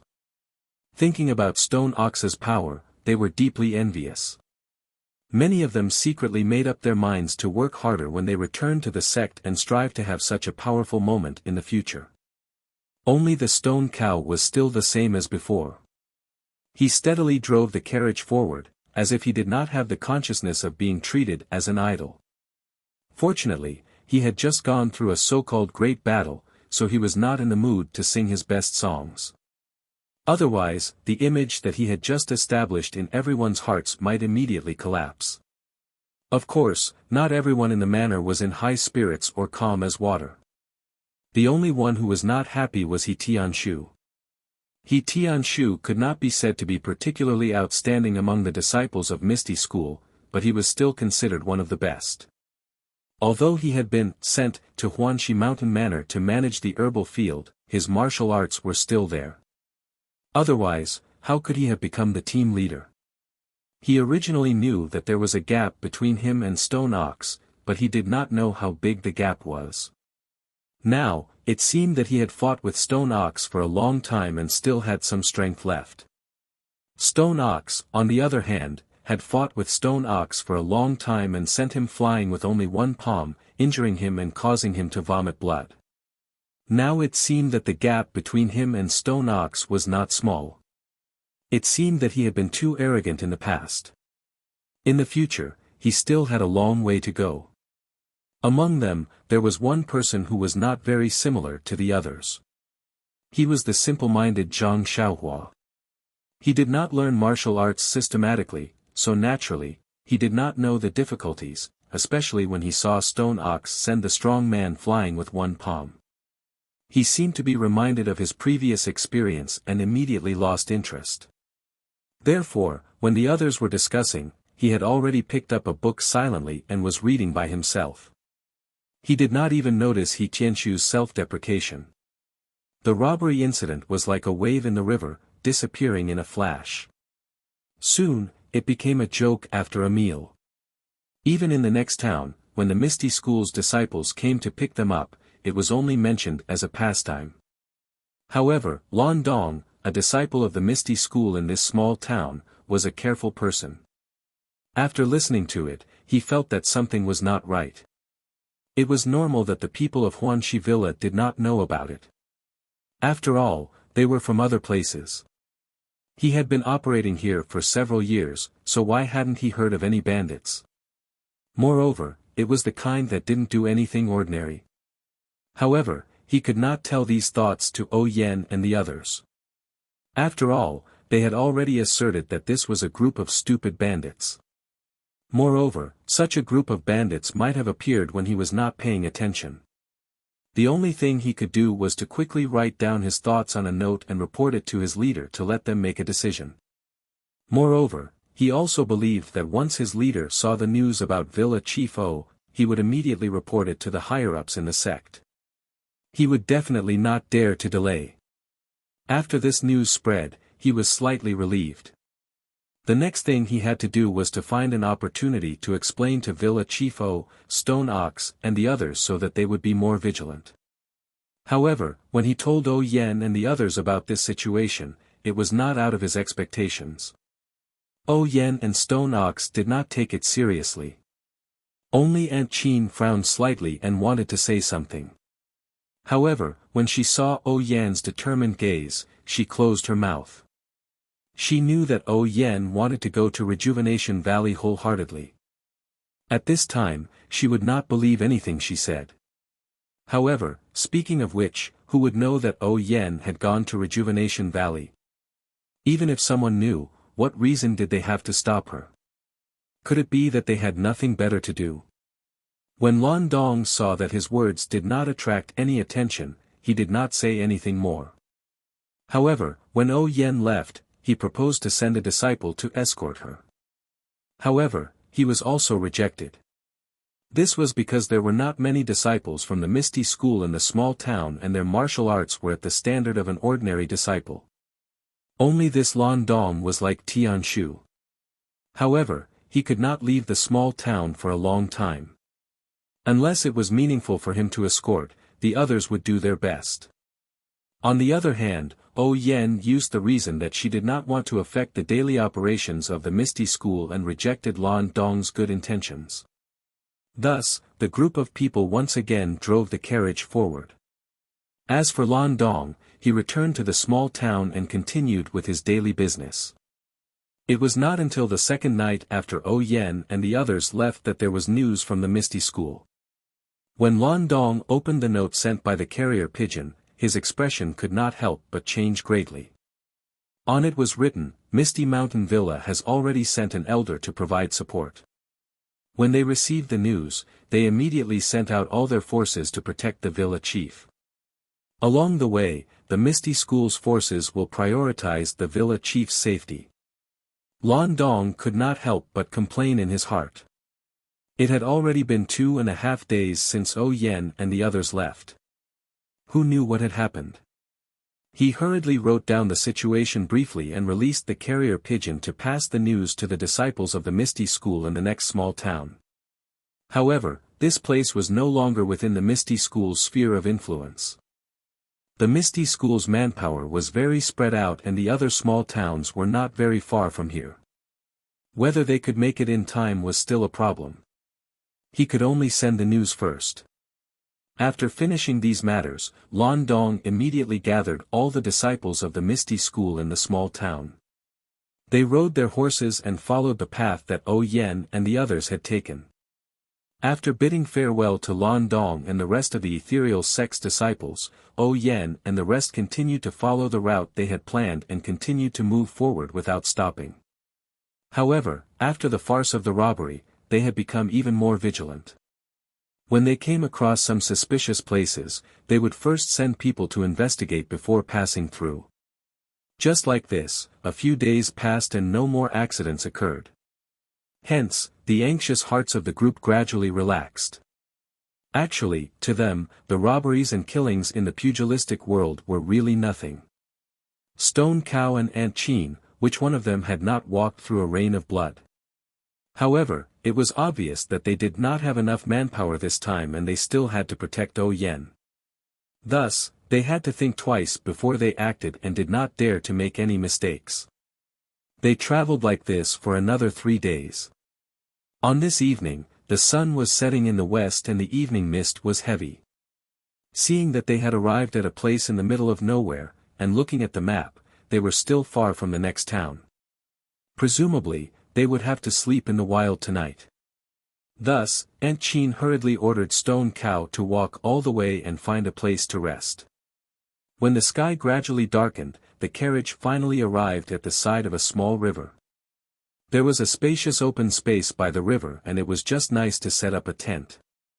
Thus, everyone stopped the carriage and took everything from the carriage, preparing to sleep here for the night. Although setting up the camp, burying the pot, and other matters did not have much to do with Zhang Xiaohua, but during this period of time, Zhang Xiaohua was very harmonious with everyone. How could she not help? Not to mention other things, Zhang Xiaohua had a lot of strength. She helped the male and female disciples carry things, set up the tent, and so on. She was so busy that everyone liked this diligent child even more. By the time everyone was done, the sky was already completely dark. Everyone had their own tasks. A group of male disciples went to guard the surroundings while the female disciples and some people from the mountain villa lived and cooked. Only Zhang Xiaohua was left with nothing to do. Zhang Xiaohua saw that it was still early for dinner, so she looked around. She saw a dark patch not far away. It seemed to be a small forest. Her heart skipped a beat. Why not use this time to pick up some firewood in the forest and finish today's homework together? Thinking about this, Zhang Xiaohua stood up and prepared to walk out. After taking a few steps, she heard someone calling her. She turned around and saw that it was Qiu Tong. Yan and Aunt Chin were beside her. Zhang Xiaohua hurriedly stopped and bowed to them with a smile. After greeting them separately, Qiu Tong asked, Zhang Xiaohua, are you going out? Zhang Xiaohua smiled and said, I saw that it was still early for dinner, so I wanted to go to the forest over there to pick up some firewood. It'll be useful in the evening. Qiu Tong said, what a good child. You even know how to pick up firewood. Zhang Xiaohua quickly said modestly, it's nothing, Sister Qiu Tong. I often do this at home. At this time, Yan asked, after picking up the firewood, do you still need to practice martial arts?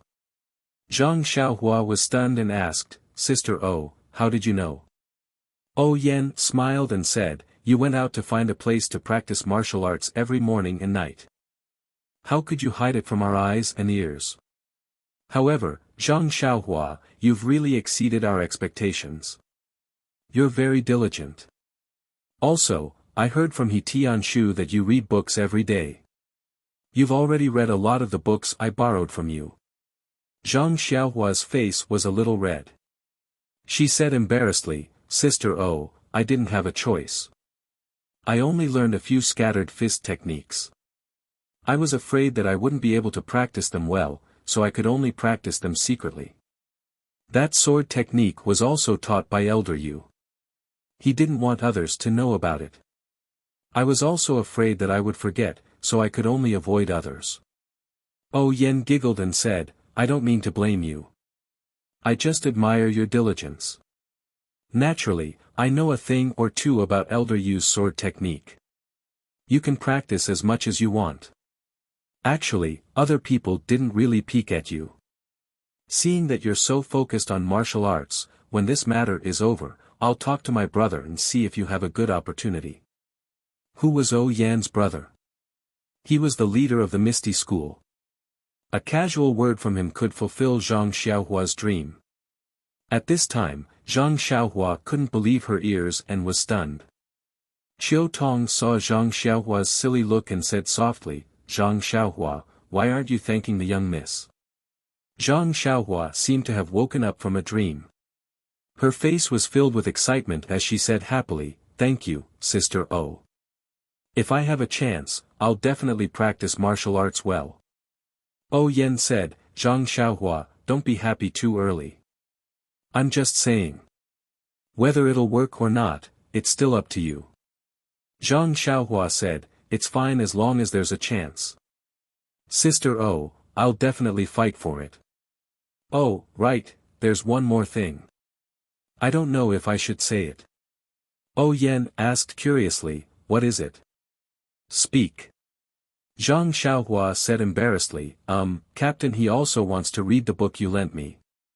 Is that okay? Oh Yan was happy and said, it's fine. He Tianshu isn't an outsider. If someone from the pharmacy wants to learn about botany, it's fine as long as he doesn't teach it to anyone else. Oh right, don't damage my book. Otherwise, I won't let him read it. Zhang Xiaohua was relieved. Ever since He Tianshu had given him the small sword, he had been looking for an opportunity to tell Oh Yan about He Tianshu's book reading. However, along the way, there had not been any good opportunities. Today, he had finally finished his thoughts. He could not help but feel relieved. After all, he had received a gift from someone, and his mouth was bound to be tied. At this time, a pleasant voice sounded, Zhang Xiaohua, how's your right hand recovering? Can you hold a sword? Zhang Xiaohua looked gratefully at Aunt Qin and said, Big Sister Qin, thank you for your concern. It's fine. It's recovering very quickly.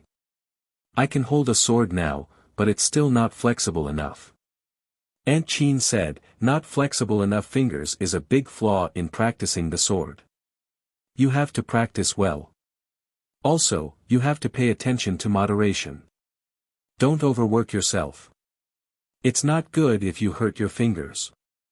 Zhang Xiaohua smiled and said, I know. I've been doing recovery exercises. When I feel pain, I'll immediately stop. The four of them chatted for a while before Zhang Xiaohua said goodbye and left. However, after taking a few steps, Oh Yan reminded her again, Zhang Xiaohua, don't go too far. Finish practicing and come back early. There might be a storm tonight. Hearing this, Zhang Xiaohua looked up at the sky. Sure enough, the sky was gloomy. The stars that were usually as bright as pearls were nowhere to be seen. Even the full moon was nowhere to be seen. Zhang Xiaohua smiled and said, I know, Big Sister Oh. I'll come back after practicing. I'm still waiting for dinner. After speaking, she waved at the three of them and walked towards the dark place alone. When Zhang Xiaohua reached that place, she discovered that it wasn't a forest, but a small hill. He couldn't pick up firewood, but it didn't delay his practice. Thus, Zhang Xiaohua first took out his beloved small sword and practiced the sword move with ease. After many days of practice, this sword move was even more refined. It was different from the first time he used the small sword to poke a big hole in the bamboo. During this period of time, Zhang Xiaohua mainly practiced the control of the small sword strength. Now, his control of strength was very exquisite. When the strength was high, he could easily poke a big hole in something in front of him, such as a rock or a big tree. When the strength was low, under the same speed, he could lightly tap on a big tree, leaving only a small dot. This could be considered a little trick that Zhang Xiaohua figured out himself after he practiced the sword move. Oh Yan was right. When Zhang Xiaohua practiced his fist of the North Star 9 times, the familiar cold current flowed through his body and the raindrops fell, pitter-patter. Since today's homework was finished, Zhang Xiaohua naturally didn't stay any longer and quickly ran back to the campsite. But when he was halfway there, he suddenly had a strange feeling and couldn't help but stop, allowing the raindrops to fall even more densely on his body. But when he calmed down and listened carefully, other than the bonfire in front of the villa, everyone's hurried footsteps and people's shouts of, it's raining, put away the clothes, there didn't seem to be any other movement. The pitter-patter of the raindrops was either dull or clear, covering up other movements in the world. The rain became heavier and heavier. Zhang Xiaohua didn't dare to stay any longer and quickly rushed back to the campsite. And on the small hill where he was practicing his fist technique, a person dressed in night clothes with a hood over his face quietly poked his head out and coldly looked at his back. Then he looked at the night sky dripping with rain and smiled with satisfaction. With a bend of his body, he used his qinggong and disappeared into the distance. Zhang Xiaohua ran into the campsite and it was chaos. The rain came too quickly, and although everyone was prepared, they were still thrown into confusion by the torrential rain. By the time everyone had finished packing up their things, the rain was already pouring down like water. Zhang Xiaohua was in the same tent as He Tianshu. By the time he entered, He Tianshu had already finished packing up and said with a smile, "You went to practice your fist technique again? You're all soaked." Then, he casually handed over a dry towel to him. Zhang Xiaohua smiled as he received it and said, "It just started to rain when I was practicing my fist technique." This rain was to help them pack up their things. Then, Zhang Xiaohua used the dry towel to wipe the rain off his head. Only then did he remember and said, "I saw the Manor Lord just now. She said that she agreed to let you read her book. However, you can't spread it out and you can't damage the book." He Tianshu said, "Then I'll have to thank you, Xiaohua." Zhang Xiaohua found it strange and said, "Isn't it the same if you tell the Manor Lord yourself? Why do you need me to say it for you? You can see her every day. I've been delayed for a few days and only saw the Manor Lord today." He Tianshu said awkwardly, "Well, you're still young so you don't really understand. After all, Manor Lord O is the Manor Lord of Huanxi Manor and I'm a disciple of the Misty School's pharmacy hall. I'm afraid it's not appropriate to mention it rashly." Zhang Xiaohua seemed to understand and nodded. Then, he thought of something and said, "That's right, I still have to thank Captain He for putting in a good word for me in front of the Manor Lord. The Manor Lord said that when we go back, she'll find an opportunity to talk to Chief O and let me learn martial arts." "Ah. Really?" He Tianshu didn't seem to believe it and asked in return, "The Manor Lord really told you that?" "Yes." Zhang Xiaohua happily nodded. He Tianshu smiled and said, "I'm just telling you the truth. You're able to gain the Manor Lord's favor, that's your chance. In the future, when you have the chance, you must properly repay the Manor Lord." Zhang Xiaohua said, "That's right, I definitely will. The Manor Lord is like an elder sister to me. I'll definitely repay her." He Tianshu said again, "However, practicing martial arts depends on luck. Your body hasn't recovered yet. Even if you practice martial arts, you might not be able to succeed. You must be mentally prepared. Moreover, there are many disciples in the Misty School who are as hardworking as you. You're just in Huanxi Manor. Compared to Ma Jing and the others, you seem to be very hardworking. In the future, you have to work harder." Zhang Xiaohua's expression became serious and said, "I know, Captain He. You're all very good to me. I'll definitely work hard to practice martial arts." He Tianshu smiled and walked forward. He patted his shoulder and said, "When I was young, I was also as hot-blooded as you. Do well, I have high hopes for you." Then, he frowned and said, "The rain is so heavy. Our camp is still near the river. There won't be any danger in the middle of the night, right? I have to go and discuss with Shernyo and the others. Zhang Xiaohua, you should rest early." While they were talking, suddenly, outside of the tent, there seemed to be a dense sound of horse hooves. He Tianshu and Zhang Xiaohua looked at each other vigilantly and walked out of the tent at the same time.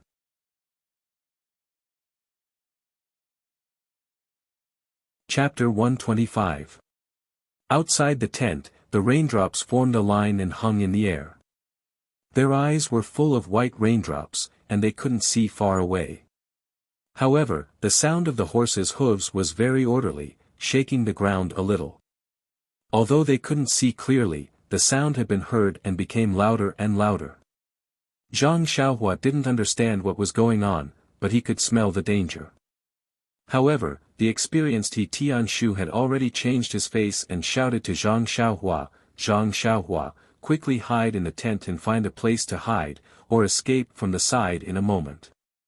You don't know martial arts, so you can't do anything here." You must stay alive and report to gang leader O later. After that, he pulled out his long sword and rushed out quickly. Zhang Xiaohua was stunned on the spot. Hide. Escape. He was confused for a while. Zhang Xiaohua didn't understand the seriousness of the situation. Didn't they encounter bandits a few days ago, and they were easily defeated? Why were they so serious now? Why did they have to escape by themselves? In fact, he didn't know that when Tianshu heard the orderly sound of the horses' hooves, he knew that this was a group trained by the military and should be targeting Oyen. Only the big gangs in Jianghu could do such a thing. Since it was a gang's robbery, they must have a strict plan and not leave the routes. Although there were many people in Huanxi Villa, no one could escape. Except for a few people who would be caught alive, the fate of the others could almost be decided now. Zhang Xiaohua was just a child and was small. In such a night, it was really possible for him to escape. On one hand, he could keep his life, and on the other hand, he could report the news to O Peng. On the other hand, he couldn't let the others die in peace. Moreover, Tianshu wanted Zhang Xiaohua to escape at that time, but the situation was unclear. If he ran away first, wouldn't it be a joke?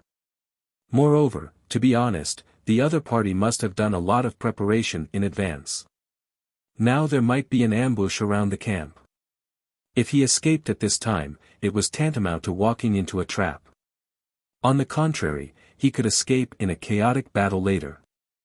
How could Zhang Xiaohua know about Tianshu's plan? Time was of the essence, so he naturally could not explain it in detail.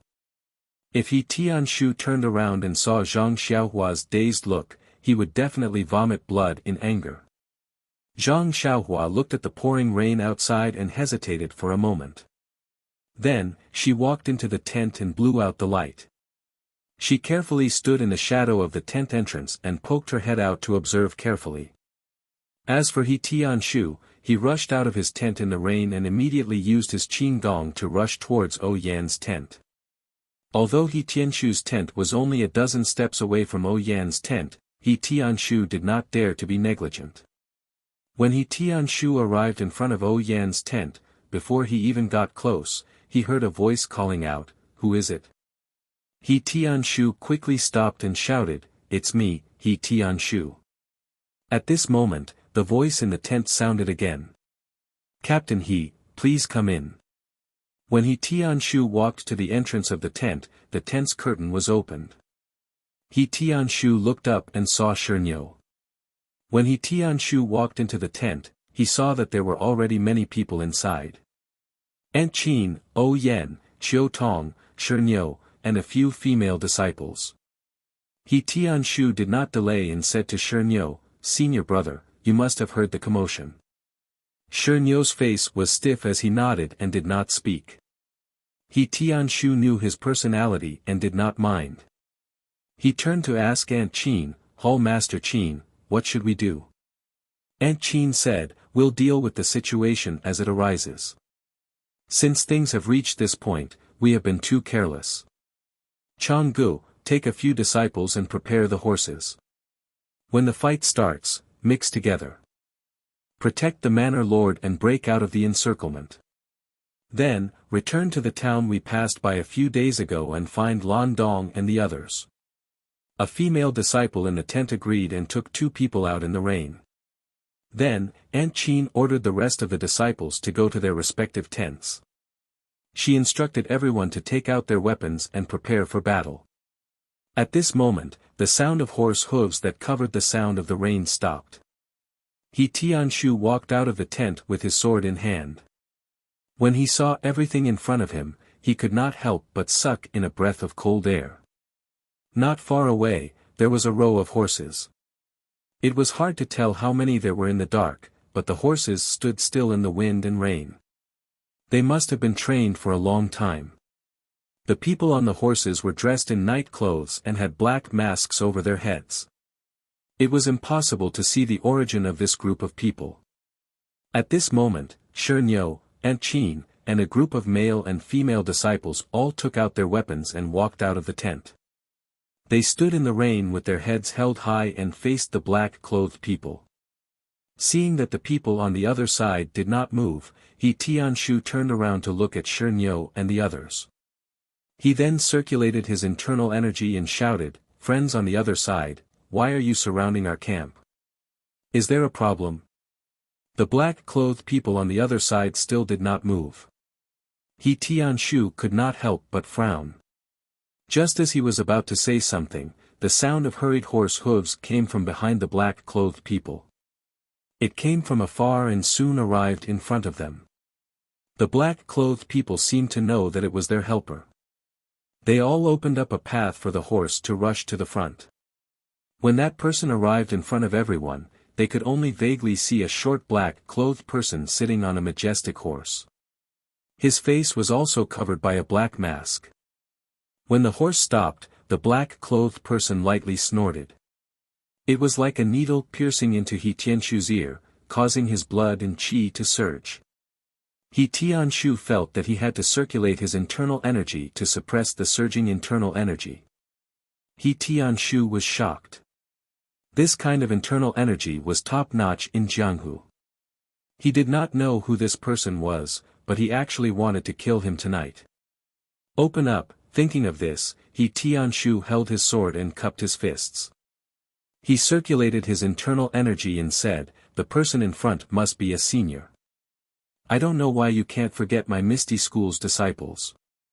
If I have offended you in any way, after today, I will bring a bramble and ask for punishment." The black-clothed person at this time also spoke. His voice was slightly hoarse and old. "You are only a low-ranking disciple of the Misty School. You don't have the qualifications to speak to me. There is also no need to curry favor with me. You must have seen today's situation clearly. If you know what's good for you, quickly surrender and obediently return with us. Otherwise, don't blame us for offending the heavens." Before he finished speaking, Aunt Chin's clear voice rang out, "The scoundrel on the other side, since you dare to sneak attack us, why don't you dare to show your true face? You dare to wander the Jianghu without daring to show your name." It was still the same old voice. He said calmly, "Aunt Chin's voice is still as good as ever. You also lived a carefree life in the Misty School. How would you know the feeling of drifting in the Jianghu? You must have forgotten it long ago. This kind of provocation is useless. You still want to stall for time. In this wilderness, what kind of reinforcements do you have? Stop the idle chatter and surrender. Otherwise, I will give the order." After he finished speaking, that person raised his right hand. Since things had come to this point, there was naturally nothing to discuss. In fact, He Tianshu's words did have the intention of stalling for time, but he also knew that this was just a fantasy. His side only had so much strength, and looking at the formation of the black-clothed men, he was afraid that they had already figured out his situation and looked as if they had already won. Looking at the black-clothed person's arm falling bit by bit, He Tianshu didn't dare to make a decision. He turned around to look at Aunt Chin and the stone cow. He saw Aunt Chin and the stone cow look at each other, then both leaped up and pounced at the black-clothed person outside. Thus, He Tianshu didn't hesitate and also pounced in the other direction. As for the remaining disciples, they all roared and pounced with weapons in their hands. Only a few female disciples were left behind. They held long swords in their hands and protected Oyan's tent. When the black-clothed person saw the Misty School's group rushing out, his arms suddenly dropped and he spat out a word, "Kill." That voice actually caused everyone's hearts to tremble. The black-clothed people all swung their stirrups and dismounted. They tiptoed and went to meet the Misty School's group. In an instant, the two groups of people were standing together. Just as He Tianshu was about to charge forward, a black shadow suddenly swept past from above. With a sharp whistle, the shadow said, "Surnamed He, your opponent is me." Before the shadow finished speaking, a long sword pierced towards He Tianshu's chest like lightning. He Tianshu was shocked. He dodged with a sidestep and calmed down a little. He immediately formed a sword seal and returned the favor. The two of them attacked and defended each other. Sword light flashed. After dozens of moves, there was no clear winner. The stone ox also met an opponent halfway. That person was holding a chi-mei cudgel. When he waved it around, it made a humming sound. The falling raindrops seemed to be blown away by him. Although the stone ox didn't have a weapon, when he used the mighty King Kong hand, it didn't seem to be inferior to that person's. His moves were wide, and he only attacked the black-clothed man's vital points. As for his own body, other than his vital points, he still had to defend himself. As for the other places, when the cudgel hit them, it only made him frown slightly. Under the stone cow's reckless attacks, the black-clothed person couldn't help but be at a disadvantage. Today, Aunt Chin also abandoned her snake fist and took out her weapon. It was a flexible sword. Under Aunt Chin's dancing, it was like a nimble snake coming out of its hole. Every move drew blood. In just a short moment of contact with the black-clothed people, several of them were injured. Just as Aunt Chin was in the mood to kill, a red-tasseled spear suddenly came out from the side.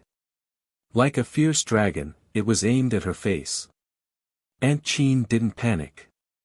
She exerted strength in her legs and flipped into the air. The spear barely pierced through her body. Aunt Chin was in the air and she stabbed her sword at the wrist holding the spear. The black-clothed person wasn't simple either. Seeing the spear miss and the flexible sword stabbing towards him, he squatted down slightly and dodged the sword. His left foot took the opportunity to kick upwards. It was aimed at Aunt Chin's abdomen.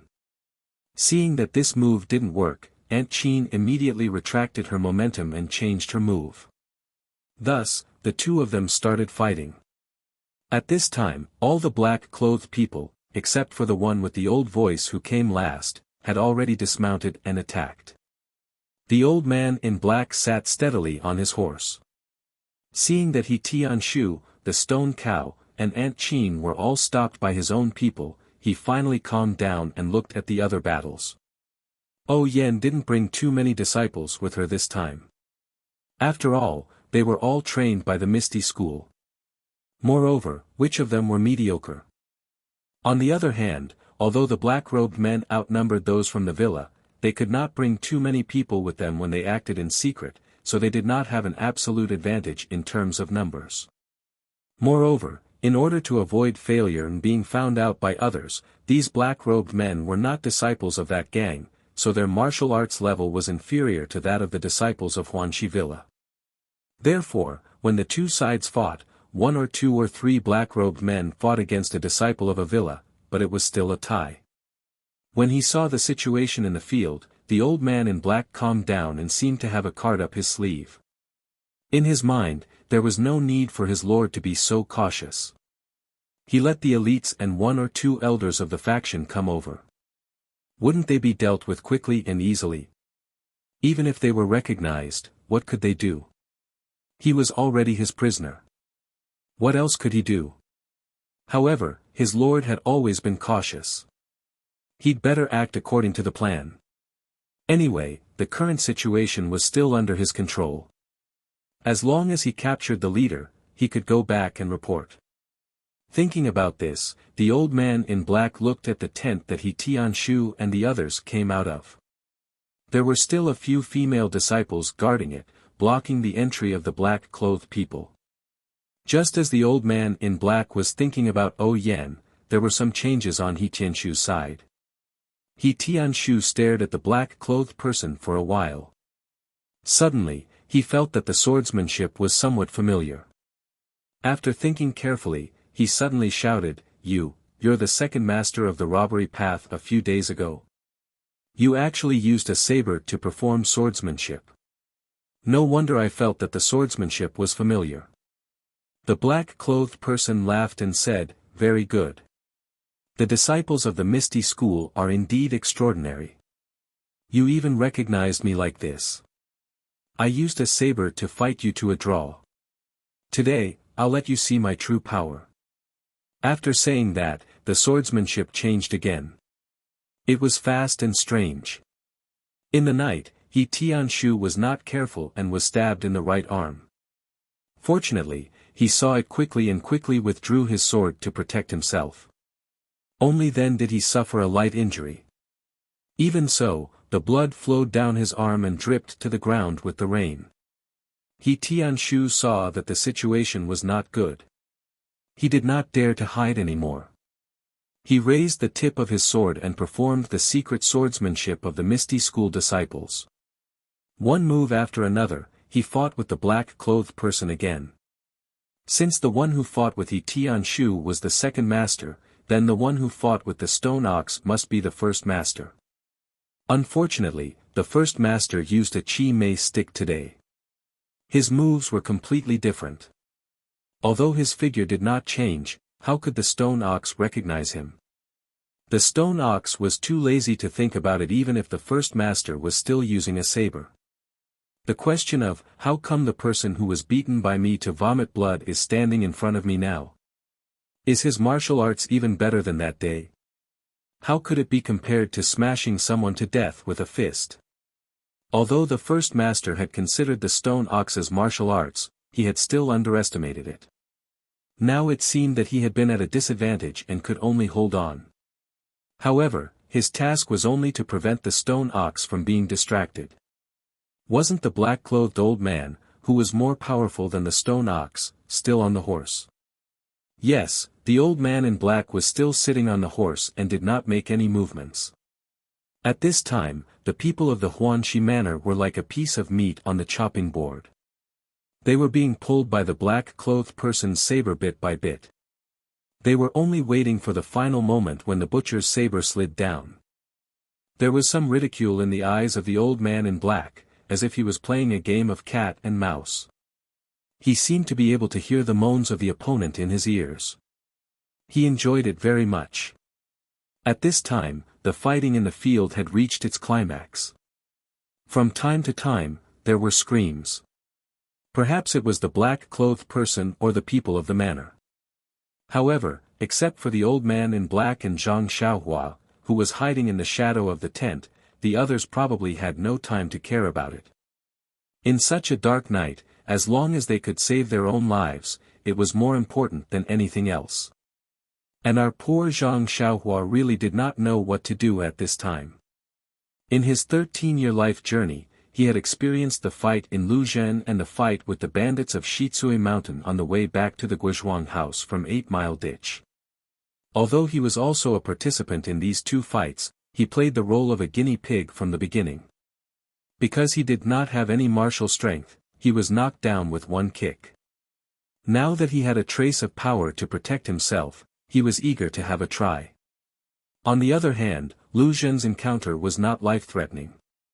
Although the fight in Shitsui Mountain was very bloody, Lu Yueming controlled it very well. Zhang Xiaohua did not feel that his life was in danger. However, today was different. There were continuous fights in the field. From time to time, people were injured and lost their lives. In the eyes of Zhang Xiaohua, this cruel scene gave rise to a deep sense of oppression. It made Zhang Xiaohua a little breathless. It made Zhang Xiaohua only want to escape from the scene. Moreover, didn't He Tianshu also tell him to find a chance to run away when the situation became chaotic? But what about Sister O and Sister Qiutong? For a moment, Zhang Xiaohua was in a dilemma. However, he had forgotten that if he stayed, he would not be of any help. He was only standing on the side of his conscience and ignoring his own abilities. However, fortunately, for the time being, the black-robed men and the disciples of Huanxi Mountain Villa were in a state of balance. Although many people on both sides had lost their fighting capacity, they were still evenly matched. The black-robed men did not have extra people in the tent, so Zhang Xiaohua was still safe. There were 7 or 8 tents in the camp of Huanxi Mountain Villa. They were all set up around O Yan's tent in the middle. Zhang Xiaohua's tent was on one side. Just as Zhang Xiaohua hesitated for a moment, suddenly, he saw a sword light flashing behind O Yan's tent. The tent was cut open and several people came out. Because of the darkness, he could not see clearly, but they must be O Yan's group. Zhang Xiaohua was overjoyed. He moved and was about to run over there. However, at this moment, the black-clothed old man who was sitting on the horse moved his eyes. He exerted strength in his legs and stepped on the horse's back.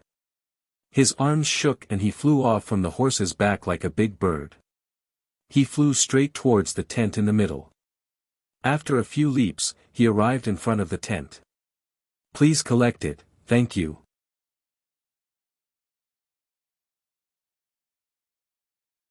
Chapter 126. Although Shernyo, Ent Qin, Yi Tianshu, and the others were fighting with their lives on the line, some of their attention was focused on the old man in black. Now that they saw the old man fly into the camp, their hearts tightened and their moves became even fiercer. They wanted to quickly retreat and block the old man, but how could their opponents let them do as they wished? They also used all of their strength and attacked even harder. Even Shernyo's opponent, who was at a disadvantage before, quickly changed his moves when he saw the old man attack. His inner strength also became fiercer, causing Shernyo to be flustered and lose the upper hand. For a moment, he couldn't escape. Presumably, this was the old man in black's wishful thinking. The old man in black arrived in front of the tent, but he didn't directly enter. Instead, he slowly walked to the back of the tent, as if he already knew that the people inside had broken through the tent and escaped from the back. O Yen and Qiu Tong, under the cover of a few female disciples, came out of the tent. They had just taken a few steps when they saw the old man stride towards them. They couldn't help but cover their mouths and almost cry out in shock. The female disciple named Chang'e pointed at the tent next to Zhang Xiaohua's and decisively said to O Yen, "Manor Lord, the horse is in the tent in front. You and Qiu Tong go over there. We'll go and block this old thief." After speaking, she waved her hand and the female disciples ran over from O Yan's side. They held long swords and stood between the old man in black and O Yen. O Yen looked at the backs of Chang'e and the others. She opened her mouth to say something, but nothing came out. She only bit her lip and quickly walked towards the tent. When the old man saw Chang'e and the others blocking in front of him, he couldn't help but laugh sinisterly. "You girls want to be mantises trying to stop a chariot? Why don't you throw down your long swords and this old man will let you live? I only want to capture this old guy. I'm not interested in the others." Chang'e and the others didn't reply. When they saw the old man walk closer, they pointed their long swords and several people stabbed at the old man from different angles. But unexpectedly, the old man didn't fight back. He just kept walking forward, allowing the swords to pierce his body. Chang'e and the others were delighted, but then they were shocked. The old man must have something to rely on. Could these murderous swords still work? Sure enough, as the old man did not stop, the long sword stabbed into his body. Chang'e and the others felt that they were not stabbing into a person's flesh, but rather, they felt as if they were stabbing into an iron plate. It was hard, and there was a faint ding-dang sound. The long sword immediately bent under everyone's inner strength. The old man was very satisfied with this result. Heh, he shook his arms and used his strength to hit the curved long swords. Kacha, a few of the long swords actually broke from the middle. Moreover, the inner strength in the swords was not exhausted and rushed towards the female disciples' arms. The female disciples were all hit by a heavy object and fell backwards. One of them even vomited blood and fell to the ground. After the other disciples fell to the ground, they immediately jumped up. Their faces were pale and they held the broken swords in their hands. They couldn't stand steadily. Chang'e's situation was slightly better. Her long sword was not broken. She only stabilized her body and immediately rushed towards the old man. At this time, the old man was already walking towards O Yen. His back was empty, so he rushed towards Chang'e. Chang'e's long sword stabbed towards the old man. However, with such a big back, Chang'e didn't dare to try again. She only used all the strength in her body and stabbed towards the back of the old man's neck. As early as when Chang'e and the other female disciples blocked the old man in black, Chiu Tong supported Yen and ran towards the hidden horse tent. However, the rain was still heavy and the ground was already very muddy. The ground by the river was uneven and now it was full of water. How could they see it? They accidentally stepped into a small puddle. When they picked up their feet, they didn't even know where their shoes had gone. But how could they care about that? They just blindly ran forward. Unfortunately, how could two weak women who had never practiced martial arts run far in such a short period of time? Yen and Chiu Tong were only halfway there when Chang'e's sword stabbed the back of the black-clothed old man's neck.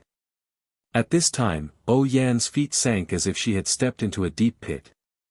Her right leg sank halfway into the pit, and her body instantly lost balance and fell to the right. Chiu Tong, who was supporting Yen, was also caught off guard. She used all her strength to pull on Yan's arm, but not only did she fail to support Yen, but she also staggered and fell forward. At this time, a cry of surprise came from another tent, Sister Sister Chiu Tong. A small figure ran from afar and ran towards Yen and Chiu Tong who had fallen to the ground. Wasn't that Zhang Xiaohua who was hiding in the tent? In fact, when he saw Yen and Chiu Tong come out of the tent, Zhang Xiaohua wanted to run over. But before he could get up, the old man in black used his qinggong. Zhang Xiaohua's martial arts were not good, but his senses were sharp and he quickly stopped. Chang'e and the others attacked the old man in black. Zhang Xiaohua also saw it clearly and his heart turned cold. But when he saw Yen and Chiu Tong fall, he couldn't hold it in anymore. He shouted and ran out, wanting to support them to prevent them from falling on the muddy ground. However, Zhang Xiaohua didn't know qinggong. Before he could run out of the tent, Yen and Chiu Tong each fell to the muddy ground with a plop. Their clothes were already soaked and their faces were smeared with black mud. After Yen fell to the ground, she struggled to stand up. But it seemed that she fell too hard and for a moment, she couldn't get up. Although Chiu Tong was covered in mud, she didn't dare to delay and quickly struggled to stand up. As for the sword-wielding Chang'e, when Yen stepped into the mud, she circulated the qi in her dantian and injected all her strength into the longsword. Steadily, accurately, and viciously, she stabbed it into the back of the black-clothed elder's neck. The black-clothed elder seemed to have eyes on the back of his head. When the longsword filled with inner strength was about to pierce his neck, he suddenly turned around and stared at the tip of the sword that was approaching him. With a ding sound, the longsword stabbed into his palm. It was like stabbing into metal and sparks almost appeared. Then, the black-clothed elder clenched his fist and grasped the tip of the longsword in his hand. With a little bit of strength, he broke the tip of the sword with a kacha sound.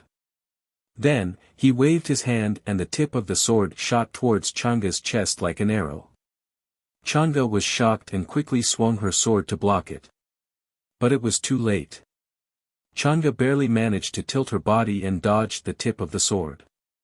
Unfortunately, the tip of the sword was too fast. Just as Chang'e's body moved, the tip of the sword was in front of her eyes. She only had time to dodge the tip of the sword. With a plop sound, the tip of the sword pierced deeply into Chang'e's left shoulder. A sharp pain came and Chang'e couldn't help but let out a low growl. The powerful force in the tip of the sword actually caused the injured Chang'e to lose her balance. She took a few steps back and with a plop sound, she also fell onto the muddy ground. Blood gushed out of her shoulder like a fountain and Chang'e fainted for a moment. The black-clothed elder stood there without moving. When he saw that Chang'e had fainted, he then walked towards Yen.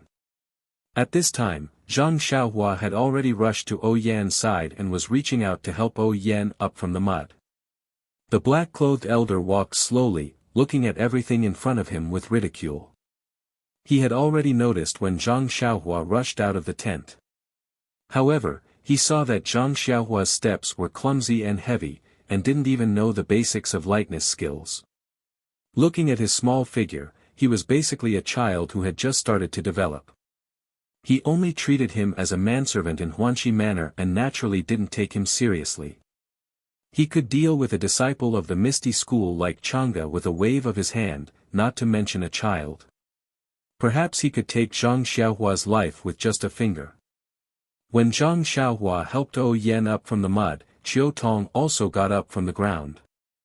When the two of them pulled Ou Yen forward, one on the left and one on the right, they found that Ou Yan's right foot was injured and couldn't touch the ground. It must be because of this that Ou Yen couldn't stand up just now. Thus, Zhang Xiaohua placed Ou Yan's right hand on his shoulder. He took a step forward and squatted slightly. His left hand took Ou Yan's left hand from Qiu Tong's and placed it on his shoulder. Qiu Tong was stunned and immediately understood. She quickly helped Zhang Xiaohua place Ou Yen on his back. Zhang Xiaohua's body had just started to develop and he was still half a head shorter than Ou Yen. His thin and weak body looked a little thin on Ou Yan's back. Fortunately, Zhang Xiaohua's arms were strong and it wasn't very difficult. By the time Qiu Tong placed Ou Yen on Zhang Xiaohua's back, the old man in black had already walked up to them. When Zhang Xiaohua saw this, he ran as if he was weightless. However, he didn't run towards the tent, but the small river by the side. Qiu Tong followed behind him. The old man in black watched Zhang Xiaohua and Qiu Tong's movements as if he was watching a play. He didn't disturb them and only frowned when Zhang Xiaohua ran towards the small river. He didn't care if Ou Yen and the others ran towards the tent on horseback. With his qinggong, even if Ou Yen was riding a horse, he was confident that he could catch up to her. However, in the current river, due to the rising water level, the river bed was faster and the water was more turbulent. If Zhang Xiaohua jumped into the water, it would be like a cooked duck flying away. This was something the old man in black would never allow. Just as the old man in black was about to use his qinggong to catch up, suddenly, a tall man in black riding a horse arrived at the scene. Then, a loud voice rang out, "Brothers, there are more than 10 fast horses coming from the distance. They are probably reinforcements from the Misty School. Let's cut the Gordian knot quickly." This abnormally loud voice was very familiar to the people in Huanxi Manor. Soon, everyone remembered. Wasn't this the bandit who first appeared in the farce in the forest that day? It wasn't clear whether this guy was reminding his accomplices or encouraging the people in Huanxi Manor. Anyway, after this voice rang out, the people in Huanxi Manor immediately became energetic. On the other hand, the men in black seemed to be a little defeated. The balance that had been maintained for a long time was broken by this guy's voice. However, this instigator didn't have any sense of shame. He clapped his hands, turned his horse around, and rode in the direction he came from. It wasn't clear whether he would continue to explore or escape. The playful look in the old man's eyes immediately disappeared. He thought to himself, "In that case, oh girl, don't blame me for being ruthless." Thinking of this, he immediately quickened his pace and used his qinggong to chase after Zhang Xiaohua, who was running in front of him. Not long after, he caught up with Qiu Tong. Seeing that he was about to catch up with Ou Yen, the old man in black didn't increase his speed to pass by Zhang Xiaohua to block his path. Instead, he maintained his speed and secretly circulated his qi. His hands immediately turned pale gold. At this time, Qiu Tong, who was beside him, saw the strange behavior of the old man in black and immediately shouted, "Xiaohua, behind you." Zhang Xiaohua, who was running, was still very sensitive. She had already sensed that something was wrong behind her. When Qiu Tong reminded her, she immediately stopped. At this time, the foundation of her martial arts was revealed. She stood steadily and turned around. However, the old man in black didn't stop. He continued to rush toward Zhang Xiaohua and Ou Yen. His pale gold palm seemed to be about to swing out. Seeing this, Zhang Xiaohua didn't have time to put Ou Yen on the ground. She just let go of her hands. She didn't care if Yen was standing on the ground or not. She exerted force with her right leg and rushed toward the old man in black. Yen and Qiu Tong both knew how good Zhang Xiaohua's martial arts were. He hadn't even learned a single set of martial arts. He hadn't even learned a single word about the inner strength cultivation method. If he rushed forward like this, it was no different from feeding the tiger with his own body. He was only trying to buy some time for Yen. Yen and Qiu Tong both shouted, "Zhang Xiaohua." They actually sounded like they were about to cry. Actually, when Zhang Xiaohua was running with Yen on her back, she had already thought about it. Although Yen was the manor lord of Huanxi Manor, she usually treated her very well. She had taken good care of him during his time in the manor, just like how Lu Qian cared about him in the past. Not only did she allow He Tianshu to teach him martial arts, she also allowed him to read her treasured books. She even allowed Peng to teach him the inner strength cultivation method. He couldn't repay her for all of these. In this situation, whether it was Lu Qian, Qiu Tong, or Yen, he would stand in front of them without hesitation. Even if there was a bottomless abyss in front of him. When Zhang Xiaohua rushed towards the black-clothed old man, he didn't blindly use his body to block the attack. His left hand skillfully took out the toy-like small sword from his chest. His left arm naturally displayed the fifth variation of the sword move that Elder Yu had taught him. A warm current flowed from his left arm and slowly moved forward along his left arm. The small sword also slowly pierced towards the black-clothed old man's throat. The black-clothed old man wasn't surprised to see Zhang Xiaohua turn around. He was somewhat surprised that Zhang Xiaohua had left Yen behind and rushed towards him. However, there was only a trace of mockery on his face. There were many people in this world who had lost their lives for justice. Today, there would be one more. This young man didn't have any martial arts at all. Against him, it was tantamount to a moth flying into a flame. When he saw Zhang Xiaohua take out a toy from his chest, the smile in his eyes became even brighter. How could this kind of child's toy hurt him? He originally wanted to ignore it and let it stab into his body. How could his iron cloth skill, which he had painstakingly trained for decades, be weak? However, he saw this young man stab his sword very steadily. Although the sword was very slow, the angle and timing were very good. The direction of the sword was also his throat. For the sake of caution, the black-clothed old man still raised his left hand and blocked in front of his throat. He was prepared to snatch Zhang Xiaohua's toy just like he had grabbed Changa's long sword. At the same time, the black-clothed old man's figure didn't stop. Instead, he continued to move forward. His right palm turned towards Yen, who was beside Zhang Xiaohua. His goal at this time was no longer to capture Yen. Instead, he wanted to kill her under his pale golden palm. Yen and Qiu Tong had just finished shouting when they saw the black-clothed old man's palm. They immediately understood his intentions and couldn't help but turn pale. Even Chang'e and the other female disciples couldn't stop this Jianghu expert. How could Zhang Xiaohua be his opponent? How could they escape from his evil clutches? Just as they were thinking, Zhang Xiaohua's small edgeless sword had already hit the black-clothed old man's palm. That warm current just happened to flow into the small sword at this time. The sword and palm collided, but there wasn't a dang sound like Chang'e's long sword. It also wasn't as the black-clothed old man imagined that Zhang Xiaohua would be sent flying on the spot. Instead, there was a poochie sound, the sound of flesh being pierced. That small edgeless sword actually pierced through the palm filled with internal energy. Moreover, its momentum didn't decrease. The black-clothed old man's heart was greatly shocked.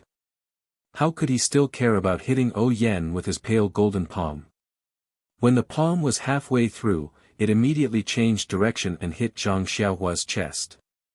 At the same time, he immediately circulated his internal energy to his throat, only to make his throat as hard as a real piece of iron. He waited for the small sword to be deflected with a dang sound. However, something strange happened.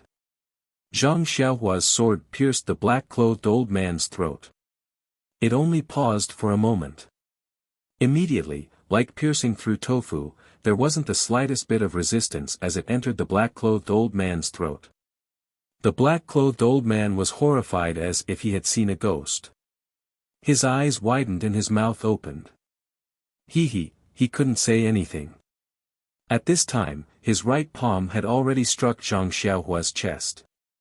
However, following the piercing of Zhang Xiaohua's small sword, the strength in his palm had already lost 40% of its strength.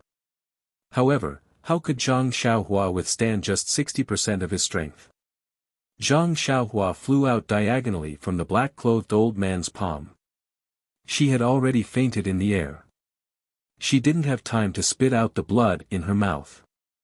Even O Yan, who was beside her, was affected. She spat out blood from the impact of the black-clothed old man's palm and fell to the ground dispiritedly. As for the black-clothed old man, it was even worse. When his right palm sent Zhang Xiaohua flying, the small sword in his throat was immediately pulled out. Not much blood flowed out from his throat, only a bit of red.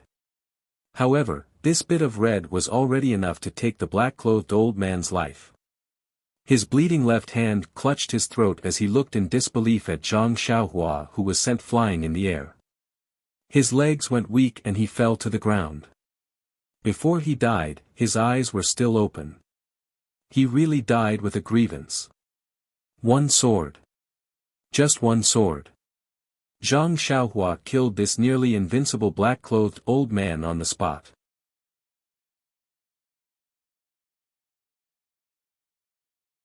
Chapter 127.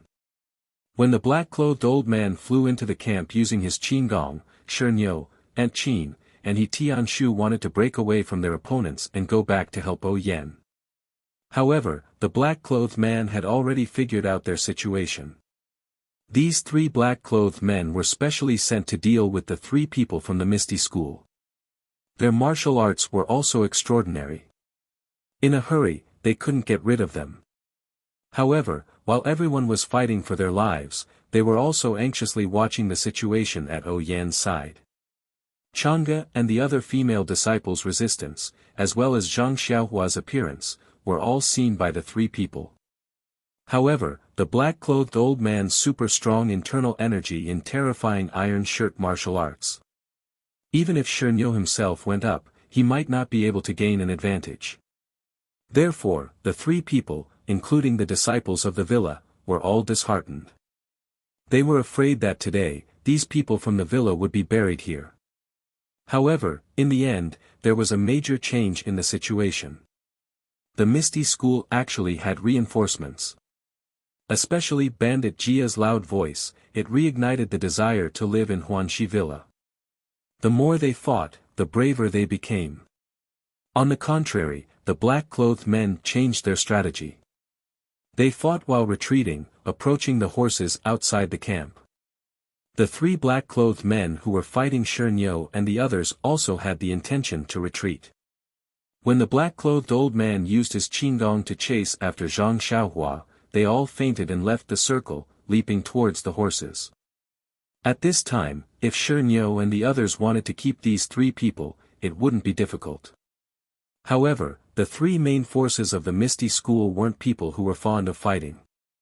Their mission was to protect O Yan.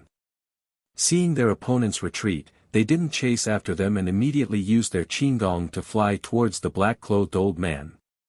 In their minds, the black-clothed old man didn't immediately make a move at first. Instead, he used his qinggong to exhaust their fighting strength. His goal was to capture O Yan alive. Although they were far away from O Yan and definitely wouldn't be able to save her in time, if the three of them attacked the black-clothed old man together, they might be able to take O Yan back. Moreover, the reinforcements would be arriving soon. Perhaps it would be an elder from the school. This was Aunt Qin and the rest's wishful thinking. However, when they were still halfway there, they heard Qiu Tong's shout. Only then did they notice the black-robed elder's pale golden palm. The three of them were greatly alarmed. How was this elder going to capture O Yen alive? He was clearly going to take her life. Thus, the three's footsteps quickened. However, how could they cross such a distance in an instant? They could only helplessly watch as a tragedy unfolded. However, they had guessed the beginning of the story, but not the end. Until the black clothed with Chiu Tong, they didn't know what had happened. They didn't know what had happened. They didn't understand. But they didn't know, they worse, with O. By the time the three arrived at the scene, everything was over. Aunt Chin rushed forward to check on O Yan's injuries with Chiu Tong. Shi Niu carefully walked in front of the black-clothed old man. He looked at his corpse from afar to confirm whether he was really dead. He Tianshu, on the other hand, looked in the direction Zhang Xiaohua had been sent flying to find Zhang Xiaohua. At this time, the group of black-clothed men who were still alive had already returned to their horses. They all mounted their horses. The people from Huanxi Manor didn't chase after them. They only held their weapons and stood in front of the campsite. The rain continued to fall. The sound of the rain couldn't cover the sound of horse hooves approaching. The three leaders who disguised themselves as robbers had all seen the black-clothed old man die. Although they didn't know what had happened, it was a fact that he was dead. It was very unrealistic for them to take O Yan's life with just the few of them, not to mention the Misty School's reinforcements that were about to arrive. Thus, the first leader thought for a moment. He waved his hand and gestured. He took the lead and galloped in another direction. The remaining black-clothed men ignored the corpses in the campsite and followed him. The people who were standing outside the campsite with swords and sabers couldn't help but cheer when they saw the black-clothed men leave. There were even a few people who relaxed and fell to the ground, throwing their swords and sabers to the side. At the same time, the sound of horse hooves in the distance finally came closer. The person on the horse saw the tent in the campsite and quickly shouted, "Are you the brothers from the Misty School? Wasn't that the voice of Lan Dong, who they saw a few days ago?" A disciple who recognized Lan Dong also quickly responded, "Brother Lan, you're finally here. It's us." When Lan Dong heard the response, half of the stone in his heart was lifted. He swung the stirrups and dismounted. Seeing the sorry state of the people, his heart tightened again. He quickly asked, "Where is Manor Lord O?" Everyone pointed to O Yan's location. Lan Dong immediately rushed over, ignoring the mud on the ground. When Lan Dong arrived, Aunt Chin had already taken O Yan's pulse. Lan Dong saw that O Yan's eyes were closed and her face was pale. He anxiously asked, "How is Manor Lord's injury?" Aunt Chin frowned and said, "Her life should be fine. It's just that Manor Lord's body is weak to begin with. Now that she was injured by that old thief, her internal injuries are not light. She will need a long time to recover." Hearing this, Lan Dong's uneasy heart finally settled back into his stomach. At this time, the stone cow also walked over. Aunt Chin asked doubtfully, "Is that old thief dead?" The corner of the stone cow's mouth curled up. He said, "Yes, he's dead." A sword pierced through his throat. He couldn't be more dead. Yes, he died with his eyes wide open. Then he asked, "How is Manor Lord?" Aunt Chin smiled and said, "It's all thanks to Zhang Xiaohua blocking the palm for Manor Lord." The last palm was also aimed at Zhang Xiaohua. Manor Lord was only affected by it. It's no big deal. She'll probably wake up tomorrow. The stone cow was surprised. She'll only wake up tomorrow. This isn't serious. Aunt Chin said, "Isn't this much better than what we expected?" The stone cow also nodded and said, "That's right. It's all thanks to Zhang Xiaohua." Zhang Xiaohua? Lan Dong was puzzled. How come he had never heard of this name? From the sound of it, her martial arts must be very strong. However, there didn't seem to be this name among the martial uncles. Could it be an elder of the sect? Could it be that the elder had already arrived before him? That was impossible. He had rushed here from the town without stopping to rest. How could that elder fly here? Just as Lan Dong was surprised, Tianshu dragged his heavy steps out of the darkness and rushed over. As he ran, he shouted, "Zhang Xiaohua is missing. She probably fell into the river. Quickly find a brother who knows how to swim and look for her in the river." What? Zhang Xiaohua fell into the river. Aunt Qin, the stone cow, and Qiu Tong all cried out in alarm. O Yen was already seriously injured after being hit by the black-clothed elder's palm. That Zhang Xiaohua was hit in the chest by the pale golden palm. What kind of injury was that? With this kind of injury and falling into the rushing river, Zhang Xiaohua, could he still, thinking of this, no one dared to think any further. Aunt Qin quickly said, "Shernyo, find a brother who knows how to swim and quickly search the surroundings. Lan Dong, send a group of accompanying brothers to ride along the river. See if there's anything along the way or in the river." Shernyo and Lan Dong received the order and stood up.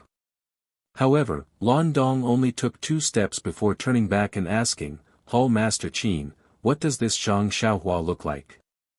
Only then did Aunt Qin remember. How did Lan Dong know about Zhang Xiaohua?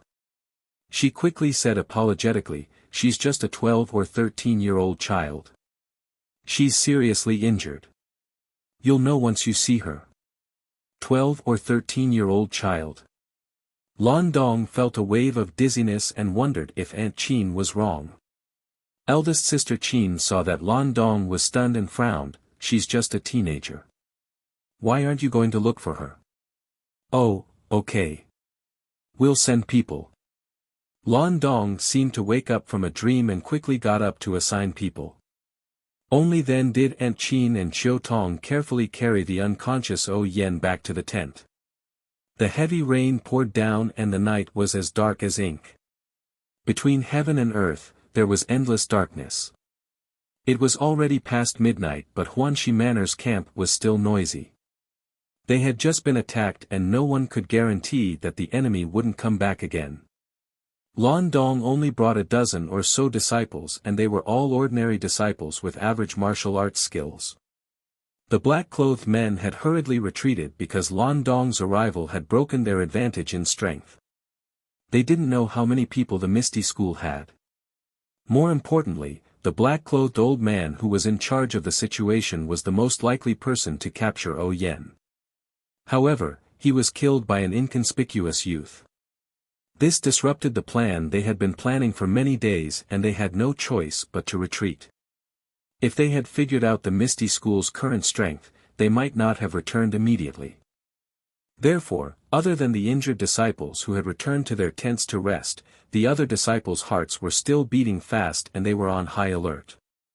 Although Huanxi Manor's camp was near the river and it was already very unsafe, in this dark night, the enemy might still be spying on them. Many factors determined that they couldn't move rashly for the time being. They could only wait for the sky to brighten before making any plans. For the same reason, there weren't many disciples who went to look for Zhang Xiaohua. In fact, all the disciples in the camp already knew what had just happened. They also knew that Zhang Xiaohua had not only saved O Yen but also everyone in the camp. The black-clothed old man's martial arts skills were obvious to all. Even if Lan Dong and the rest came to the rescue in time, the dozen or so of them were far from being a match for the black-clothed old man. Everyone's fate was inevitably the same as O Yan's and they were all killed by the old man's palm. They knew that Zhang Xiaohua was hit in the chest by the black-clothed old man's pale golden palm and they already knew that he was most likely killed on the spot. Even if he still had a breath left, his severely injured body was swept into the river and even if there was only a little bit of life left, it would be extinguished. They were also willing to go to the river and follow the river to look for Zhang Xiaohua. However, the river was turbulent and they didn't know where he had been washed away. Moreover, the sky was dark and it was raining heavily. The torches were extinguished, so where could they find the light to look for him? Although He Tianshu's men and those who rowed down the river were anxious, they also knew that they were doing their best and leaving the rest to fate. At the beginning, He Tianshu still shouted a few times with a loud voice, and several disciples also followed suit. But suddenly, He Tianshu seemed to have realized something, and he shut his mouth and stopped shouting. At the same time, he also stopped the others from shouting. The disciples were very puzzled at first, and wanted to ask the reason, but when they saw He Tianshu's tense face, they didn't dare to ask more. After thinking about it carefully, they couldn't help but secretly admire He Tianshu. He was really worthy of being a captain. When they shouted like this, didn't they let the black-robed men know their whereabouts? Captain, he was really meticulous. He Tianshu didn't know that his position in the hearts of others had suddenly risen by a lot. He only thought about it blindly. Sigh, it's already past midnight. The disciples who went down the river to look for Zhang Xiaohua couldn't see far in the dark. Moreover, the safety of the campsite was more important. Therefore, they soon returned. When He Tianshu saw that they had returned, he stopped searching and called for those who were searching in the river and nearby to return to the campsite together. His heart was filled with sadness. When He Tianshu returned to the tent in the center of the campsite, Aunt Qin and Chiu Tong hurriedly came up to him with eager faces. They asked, "Did you find him?" He Tianshu shook his head silently.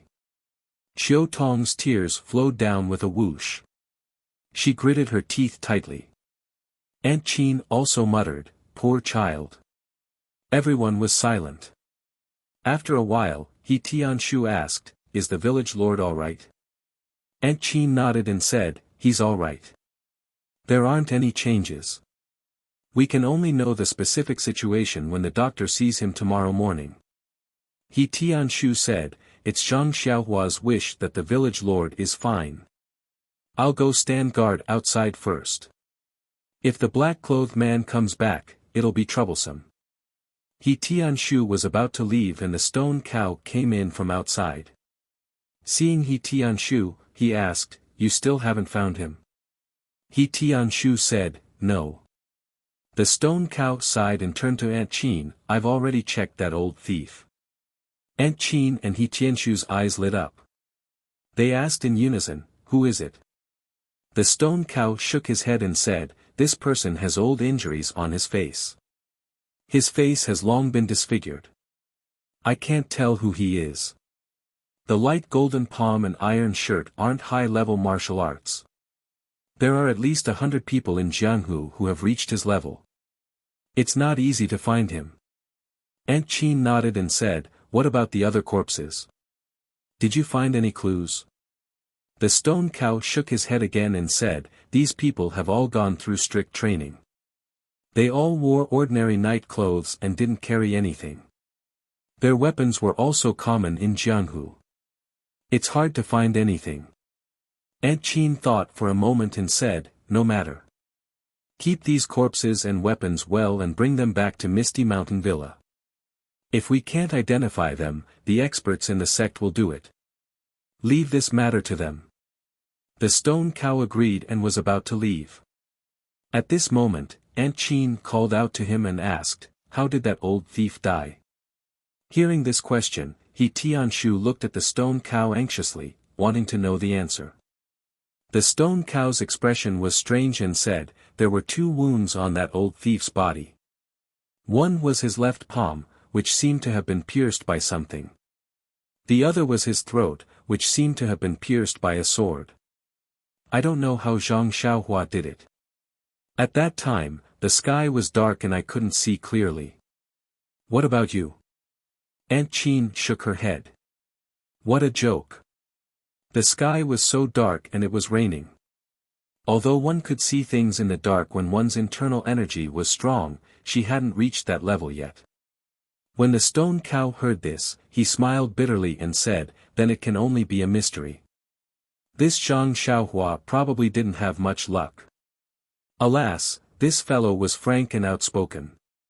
His words made everyone feel sad."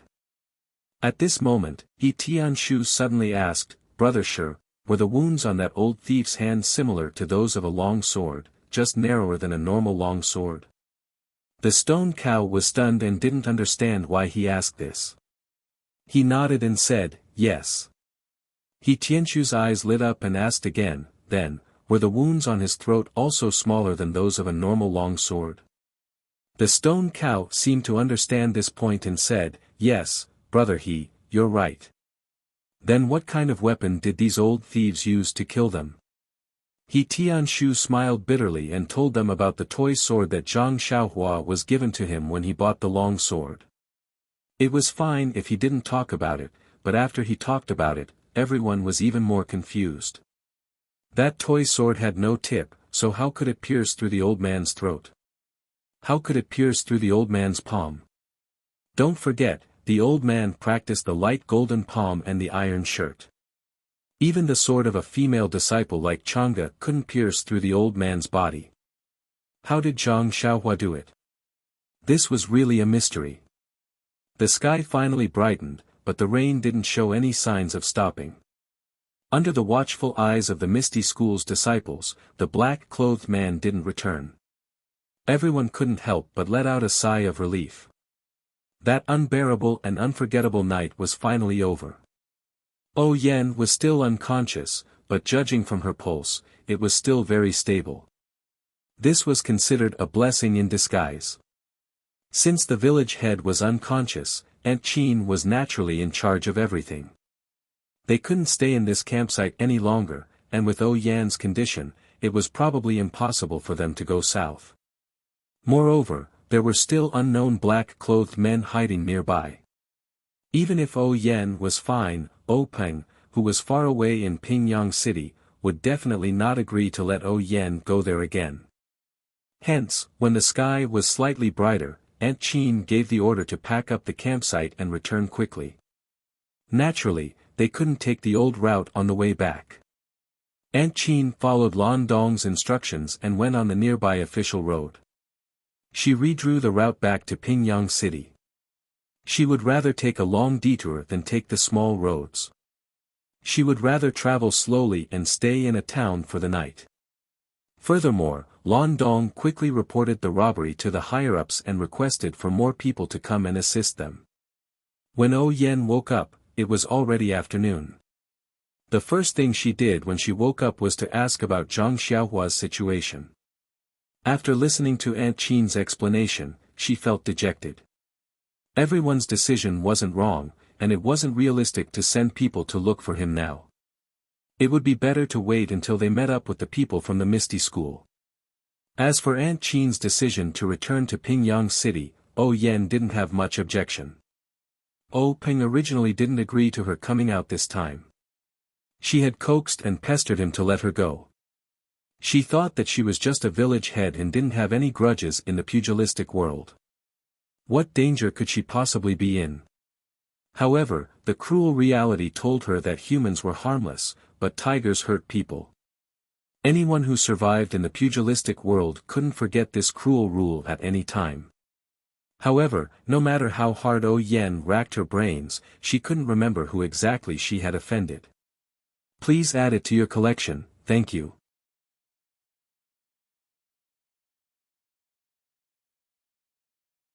Chapter 128. Yan's caravan traveled for a few more days. Although the sect's elders hadn't arrived yet, elite disciples from the Lotus Escort Agency and Misty School strongholds in the surrounding towns had arrived. Yan's safety could be considered guaranteed. After that, Aunt Qin issued an order for the nearby sect's disciples to follow the river and search for Zhang Xiaohua's body. There would be a great reward if they found it. Thus, other than the disciples who had a mission, everyone else followed the river to search.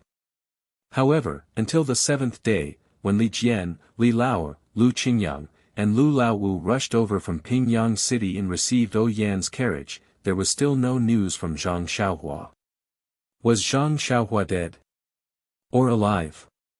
On that day, that night, and that moment, Zhang Xiaohua was struck in the chest by the black-clothed elder and immediately fainted. Her body was sent flying and fell diagonally towards the river.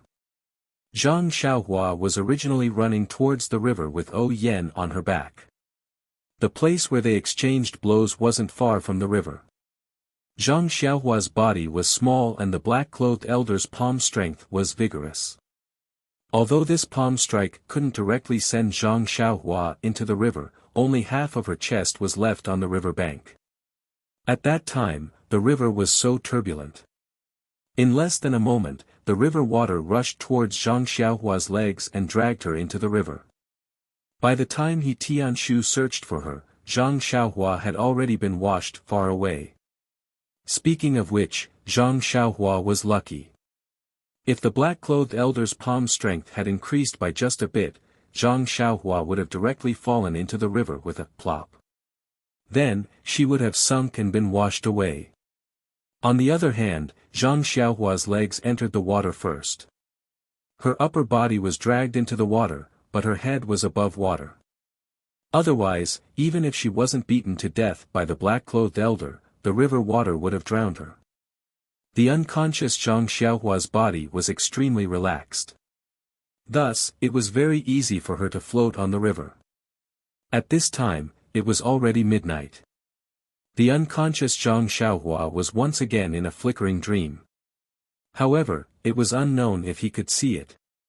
In the darkness, Zhang Xiaohua floated in the water and flowed down 3,000 feet with the current. However, this Zhang Xiaohua's drifting was different from others. Generally, when someone fell into the water, they would first float for a period of time. They would either sink into the water or reach the shore and be stranded there.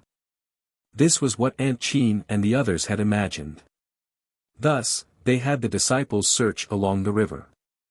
However, this Zhang Xiaohua was different. It was unknown whether it was because she was still small, or because her body was light, or because she was having a flickering dream. Her small body seemed to be weightless as she floated in the river. The small sword she held tightly in her left hand also seemed to have lost its usual weight. Zhang Xiaohua's body was like a floating wooden board. She was as fast as the current. Thus, when He Tianshu sent people to search for her the second time, Zhang Xiaohua had already been washed to an unimaginable distance. Later, the people He Tianshu sent only found a distance that they thought was far based on their experience. However, this far was something that Zhang Xiaohua had already surpassed. At daybreak, the rain still hadn't stopped. The river became even more turbulent. Zhang Xiaohua floated on the river like this for an unknown distance. When it was almost evening, Zhang Xiaohua finally floated to a roundabout bend in the river. It was unknown how far this place was from the place where Zhang Xiaohua had fallen into the water. Beside the river bend was a simple straw hut surrounded by a few fences. In the open space of the straw hut, there was a wooden frame that extended into the river. At this moment, there was a girl about 10 years old sitting there, holding a fishing rod in one hand and propping up her cheek with the other. Her eyes were listless as she stared ahead. The girl was wearing a light yellow dress and was very neat. Her long black hair was tied up from the top of her head with a handkerchief and casually scattered behind her head. The girl's face was like a duck's egg. Her eyes were big and there were small eye bags. Her skin was fair and there was a dark red beauty mark at the corner of her mouth.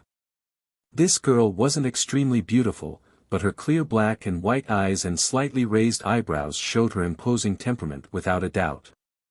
At the girl's age, it wasn't the season of spring yet, so why was she frowning? At this moment, the fishing rod in the girl's hand seemed to have caught a big fish and slipped out. The girl didn't seem to have noticed. Suddenly, a loving voice came from the straw hut. "Silly child, if you're distracted again, not only will you not catch the fish, your fishing rod will also be stolen by the fish." Only then did the girl wake up from her dream. She quickly grabbed the fishing rod that was about to slip out of her hand. When she raised her eyes to look into the river, she couldn't help but exclaim, "Abyss, it's a dead person." "Eh?" The person in the house exclaimed and walked out. It was a kind-looking old woman in her 50s. She wore extremely clean moon-white clothes and there was a long sword hanging from her waist. The old woman quickly walked to the front of the frame. When she looked carefully, at the end of the fishing rod, on the hook, wasn't it the unconscious Zhang Xiaohua? The girl looked at Zhang Xiaohua's corpse and sadly said, "Poor child, he probably fell into the water like me.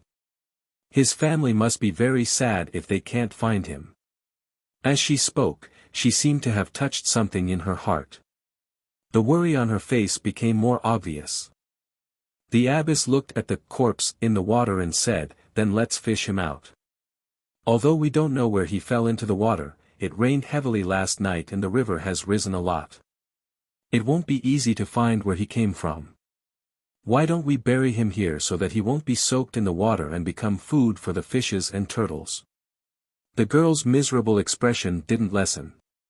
She only nodded and used her strength to pull the fishing rod back. When Zhang Xiaohua was pulled to the shore, the abbess walked closer and didn't avoid anything. She stretched out her hand to pull Zhang Xiaohua's arm. Fortunately, the frame on the water wasn't very high and the water had risen a lot today. The abbess leaned forward slightly and grabbed onto Zhang Xiaohua's arm. The abbess grabbed onto Zhang Xiaohua's arm and was about to use her internal energy to pull him to the shore. Suddenly, she looked happy and shouted, "He's still alive." When the girl heard this, she was also very happy. She quickly came over to help. However, she was small and weak. What could she do to help? Moreover, Zhang Xiaohua's body wasn't heavy. The abbess only used one hand to pull him out of the river. She was just more careful than before. When the abbess saw that the girl wanted to help, she smiled and said, "Go boil some water and make some ginger soup. This child has been in the water for who knows how long. He must be cold.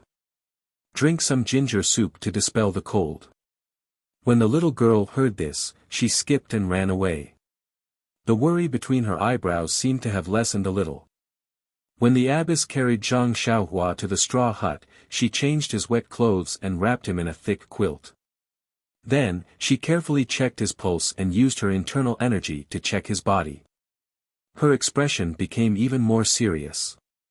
At this time, she saw that Zhang Xiaohua's left hand was tightly holding onto the small sword. She tried to pull it out with her hand but it didn't budge. She then put Zhang Xiaohua's left hand and the small sword in his hand into the quilt. When the girl walked into the straw hut with the bowl, the abbess was still frowning. She seemed to be thinking about something. The girl carefully asked, "Abbess, what happened to him? Can he still be saved?" When the abbess saw that the girl was worried, she smiled and said, "He didn't fall into the water for no reason. He suffered a very serious internal injury and was thrown into the river by someone." When the girl heard this, she became even sadder and said, "He's about the same age as me. Who could he have offended? It must be a bad person who caused him to be like this. Abbess, aren't you a martial arts expert? You must save him." Hearing the girl's words, the abbess couldn't help but feel ashamed. She had been in the martial arts world for too long. Her considerations were too complicated. Just now, she was actually thinking whether this youth was a bad person. She couldn't see it clearly as a little girl. How could a teenager be a bad person? Since this was the case, how could she not save him? Thus, the abbess ordered the girl to go out and put a wooden basin in front of the khan. Then, she helped Zhang Xiaohua up and put him in a meditative position. Then, she sat behind Zhang Xiaohua and put her palms on his back. She then used her sect's unique healing method to help Zhang Xiaohua heal the injury from the light golden palm. Not long after, Zhang Xiaohua's face gradually became rosy and there was a faint steam rising from his head. The abbess' right palm pulled out and immediately Zhang Xiaohua's back. Then, she used more strength and with a "pa" sound, she slapped his shoulder. Zhang Xiaohua's mouth opened and he spat out a few mouthfuls of blood into the wooden basin. Most of the blood was black and had already solidified. Seeing Zhang Xiaohua spit out the blood clots, the abbess let out a long breath. She withdrew her palms and carefully laid Zhang Xiaohua flat on the khan. At this time, Zhang Xiaohua's face was slightly rosy and his breathing was also slightly stable. His forehead was covered in sweat and there were signs that he was alive. The girl quickly took the wooden basin out and poured the dirty blood into the river. When she returned to the house, she carefully asked, "Abbess, is he cured just like that?" The abbess smiled and said, "How can it be that simple? I only forced out the clogged blood. He has never practiced internal energy and his meridians are still blocked. Using internal energy to treat him won't be very effective. Only medicinal stones are the best way to treat him. That's the skill of a doctor and I can't do it. But where can we find a doctor in the wilderness? The nearest town is a day's journey away and he'll have to use his qinggong to get there. How can he withstand the bumpy journey with his injuries? I'm afraid he'll lose his life before he reaches town." The girl frowned and said, "Then what should we do?" The abbess continued, "I don't know which bastard injured this child, but the attack was very vicious. All the organs in his body have been displaced. If the injury to his heart was even a little heavier, he would have died long ago. However, he was probably thrown into the river. During this period of floating in the water, it was like sleeping on a Kong bed. The organs in his body were not damaged and are already recovering slightly. I still have a few good healing pills here, I'll give it to him in a while and see the effects.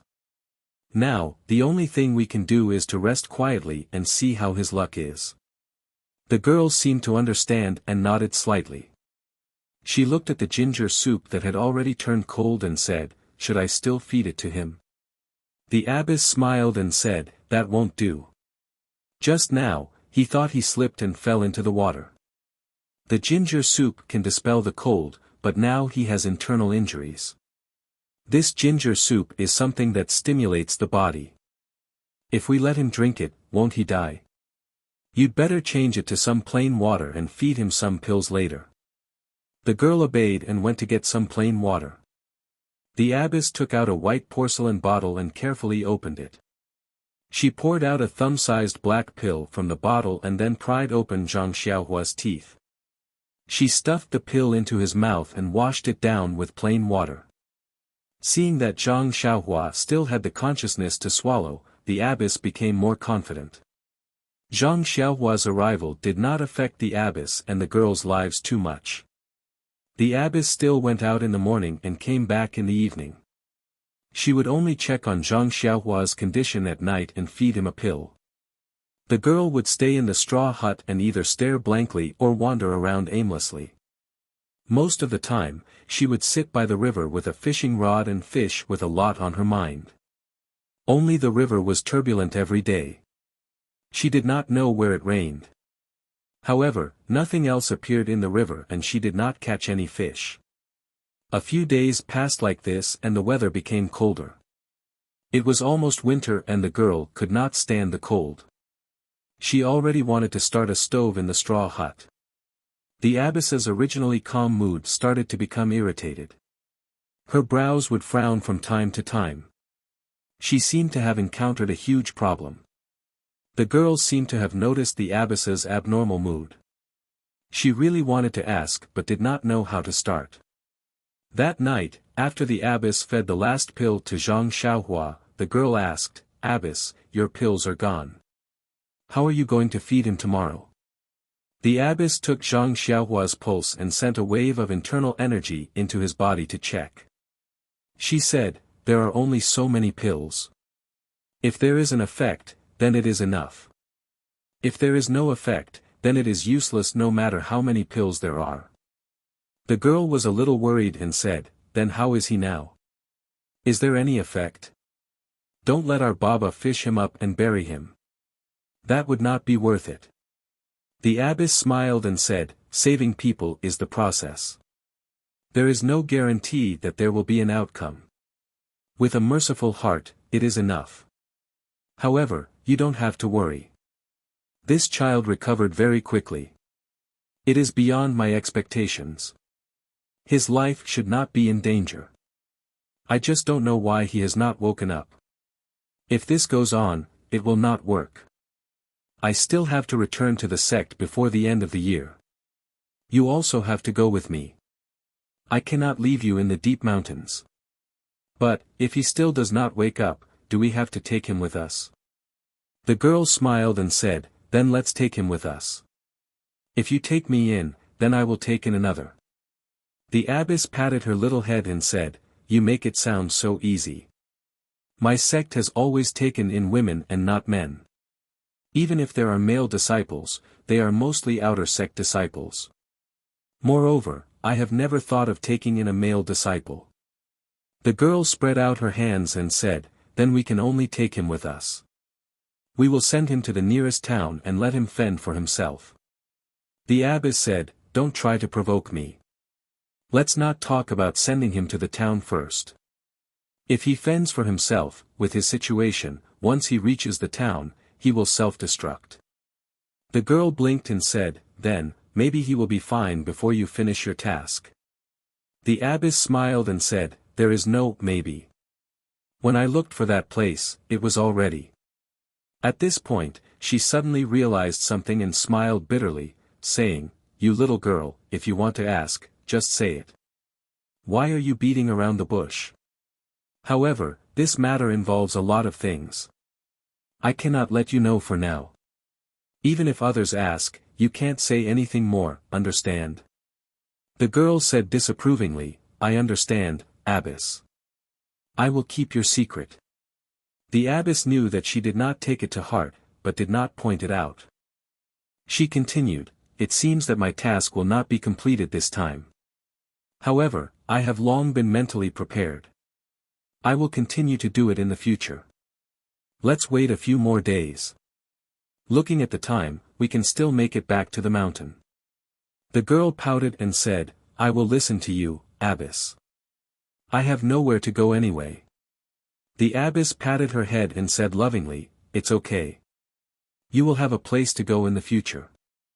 2 days later, in the wee hours of this day, when the morning sun shone brightly, Zhang Xiaohua, who had been unconscious on the bed of the straw hut, suddenly opened his eyes. In his black eyes, a ball of light flashed and disappeared. Zhang Xiaohua, who had just woken up, looked at the unfamiliar cottage in front of him and felt very strange. However, after thinking for a while, he roughly knew how he felt. He tried to turn over and sit up, but when he lifted his chest slightly, he immediately felt an unbearable pain in his chest. He could not help but groan and lie back down on the bed. Thus, he turned his head and looked around. He opened his mouth and wanted to call for someone, but just as he was about to speak, his chest also hurt. He could not shout loudly and could only call out softly, is there anyone? His voice was very weak, like a cat's meow. Who could hear it? Luckily, Zhang Xiaohua could still move his arm. Just as he wanted to move, he realized that his left hand was still tightly holding onto the small sword. Zhang Xiaohua sighed with emotion as he held the small sword in front of his eyes with difficulty.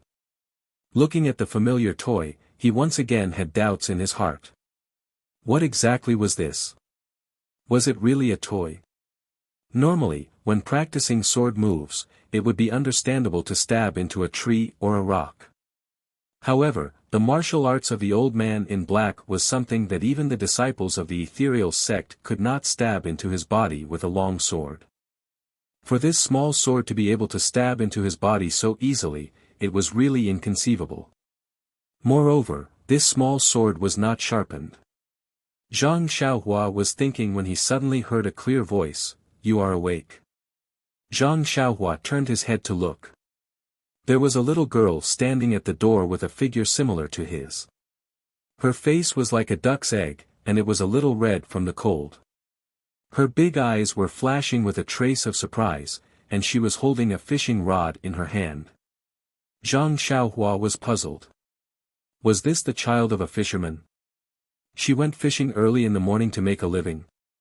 However, she did not look too beautiful, but the temperament between her eyebrows could not lie. What kind of fisherman's child would be so imposing? Sure enough, the girl quickly put down the fishing rod and shouted, "Wait here, I'll tell the master now." After saying that, she turned around and ran out. Her black hair fluttered, leaving behind a beautiful scenery. Not long after, the master quickly walked over and said happily, "God bless, you finally woke up in time. Let me take a look first." After saying that, she walked to Zhang Xiaohua's Kong and took his pulse. Then, she transferred a strand of true qi into Zhang Xiaohua's body and said, "Not bad, child. You have recovered very well. In these 10 days, you were actually able to recover half of your injuries. Your body is really not ordinary. You are full of vitality. Sai, it's good to be young. You can recover so quickly from your injuries."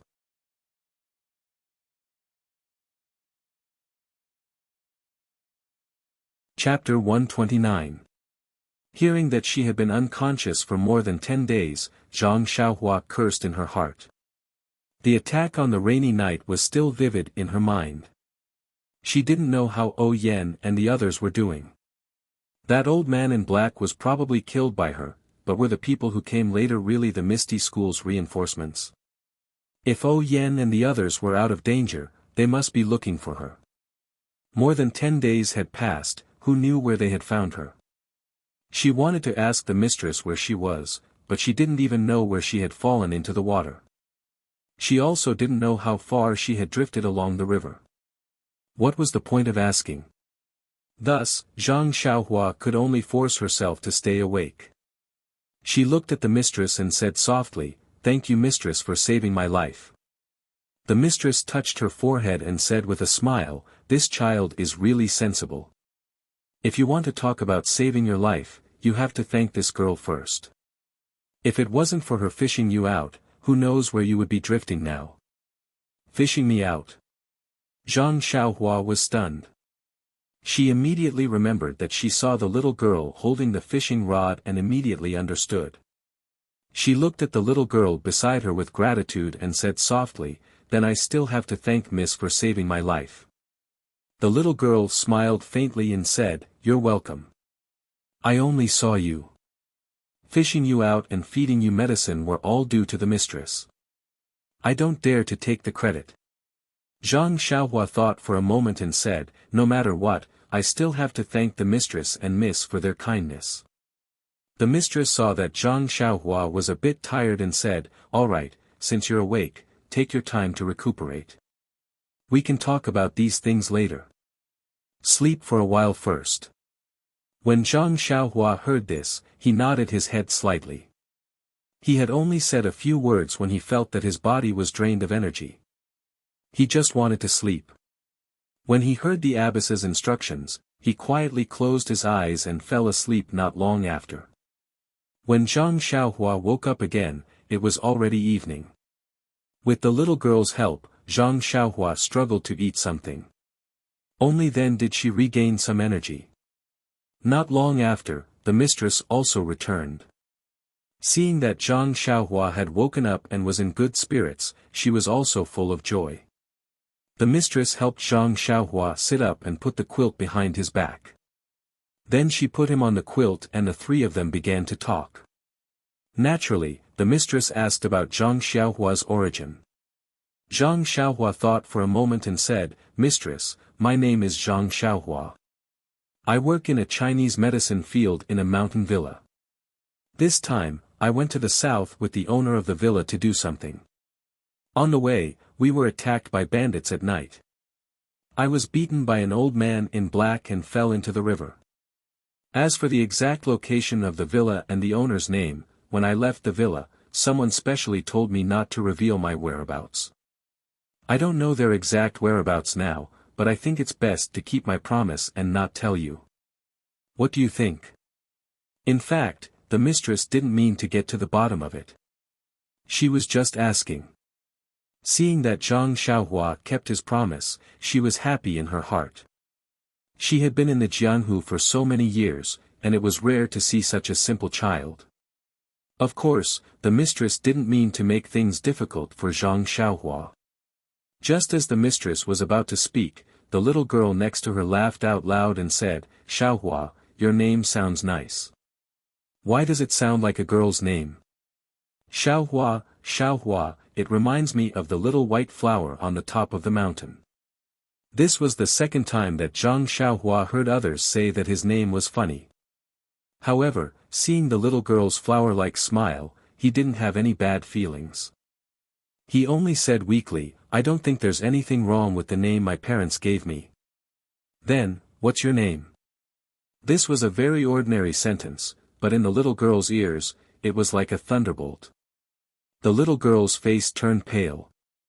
She bit her lips and held back her tears. Under the mistress's pitiful gaze, she said, "I don't know what my name is. I seem to have forgotten everything, but at the same time, I remember everything. But I just can't remember.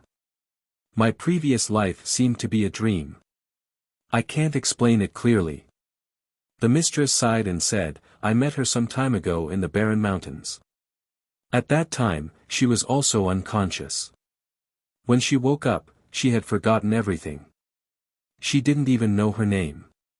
Zhang Xiaohua smiled and said, "Mistress is really a good person. You saved me and this little girl in a row. Your merit is boundless." "That's right, little girl. Since you were in a dream before, now that you've woken up, you have a new life. You should be happy. If you don't have a name, you can give it a new one. I think no matter if it's in a dream or not, you only need to keep your true self. How about I call you Meng?" When the little girl heard this, her eyes lit up. She smiled and said, "Meng, that's right. All living things are dreams. I'm no exception. From now on, I'll be called Meng." "Hee, thank you, Zhang Xiaohua." The mistress clapped her hands and said, "That's right. Zhang Xiaohua, you look like a scholar. How come you're a farmer?" Zhang Xiaohua said embarrassedly, "My family was poor since I was young. When I was young, I wasn't smart. My father didn't let me study much. During this time, I read a lot of books, so I know some things. Little Meng saved me, so giving me a name can be considered as forming a good karma." Then, Zhang Xiaohua said embarrassedly, "I still haven't asked for Shirtai's name. I'll remember it in my heart and repay you in the future." The Shirtai said with a smile, "Actually, you're not a person of Jianghu, so there's no harm in me telling you. However, for some reason, you only need to remember that my name is Jing Xian.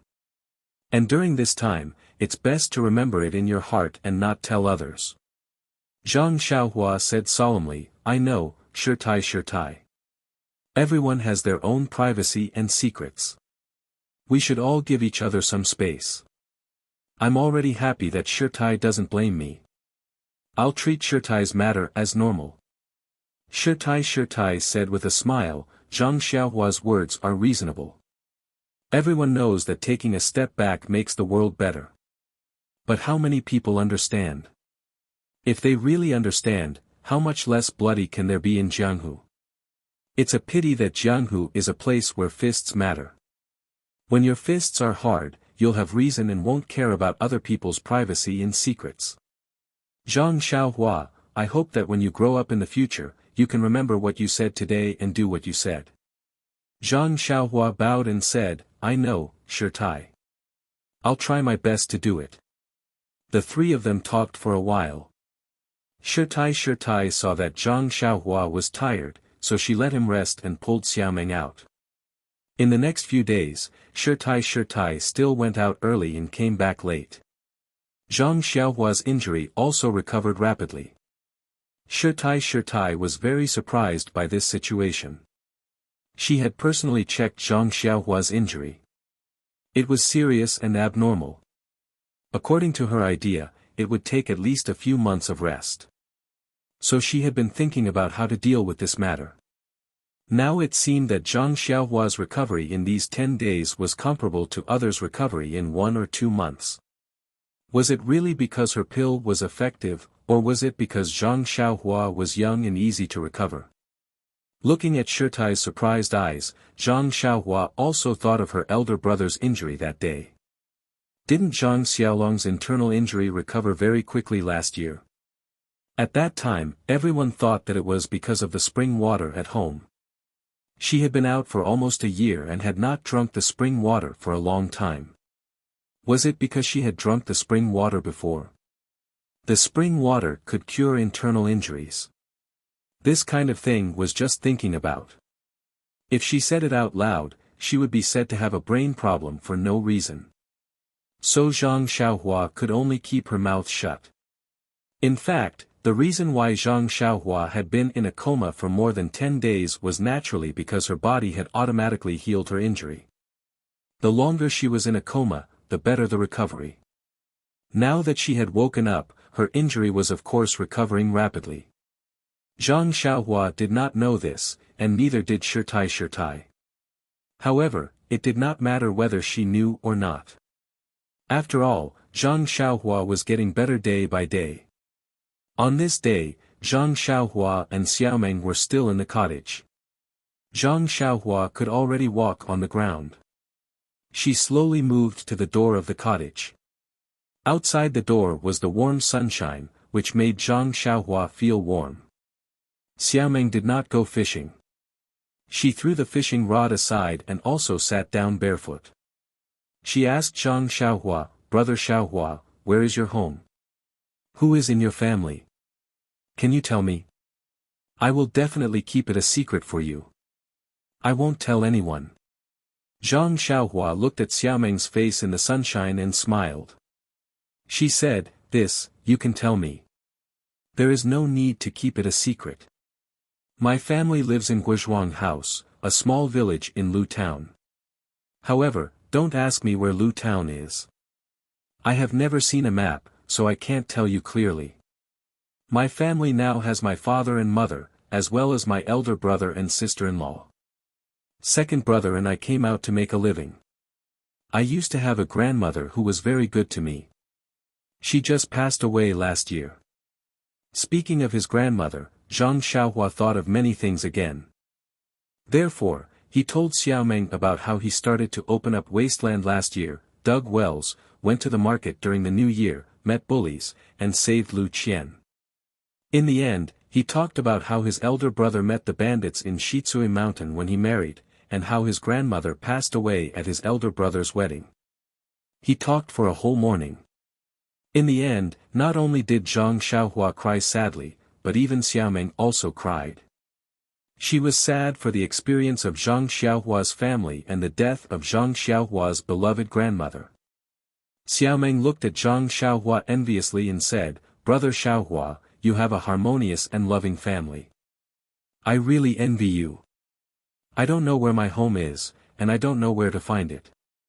Zhang Xiaohua comforted her and said, "Everyone has a home, and so do you. Maybe you don't know where to find it now, but it doesn't mean that you don't have a home. I believe that you will be able to find your home in the future, your father and mother. Moreover, Shirtai is very good to you now. She loves you as much as her mother." Xiaomeng said with a smile, "Xiaohua, you are right. I must have a home, and like you, I must have a lot of family stories. My family is also very loving. When I remember or find it, I will tell you, okay?" Zhang Xiaohua smiled and said, "No problem, Xiaomeng. I believe I will wait until the day you tell me.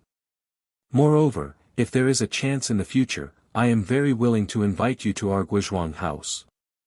My father, mother, elder brother and sister-in-law will all like you very much."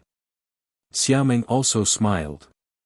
Her smile was like a flower, and in an instant, the slightly cold shell just now faded away. Perhaps, this was the true temperament of a teenage girl. At this moment, Xiaomeng only wanted to stretch out her small hand and make a pinky promise with the youth who was still recuperating.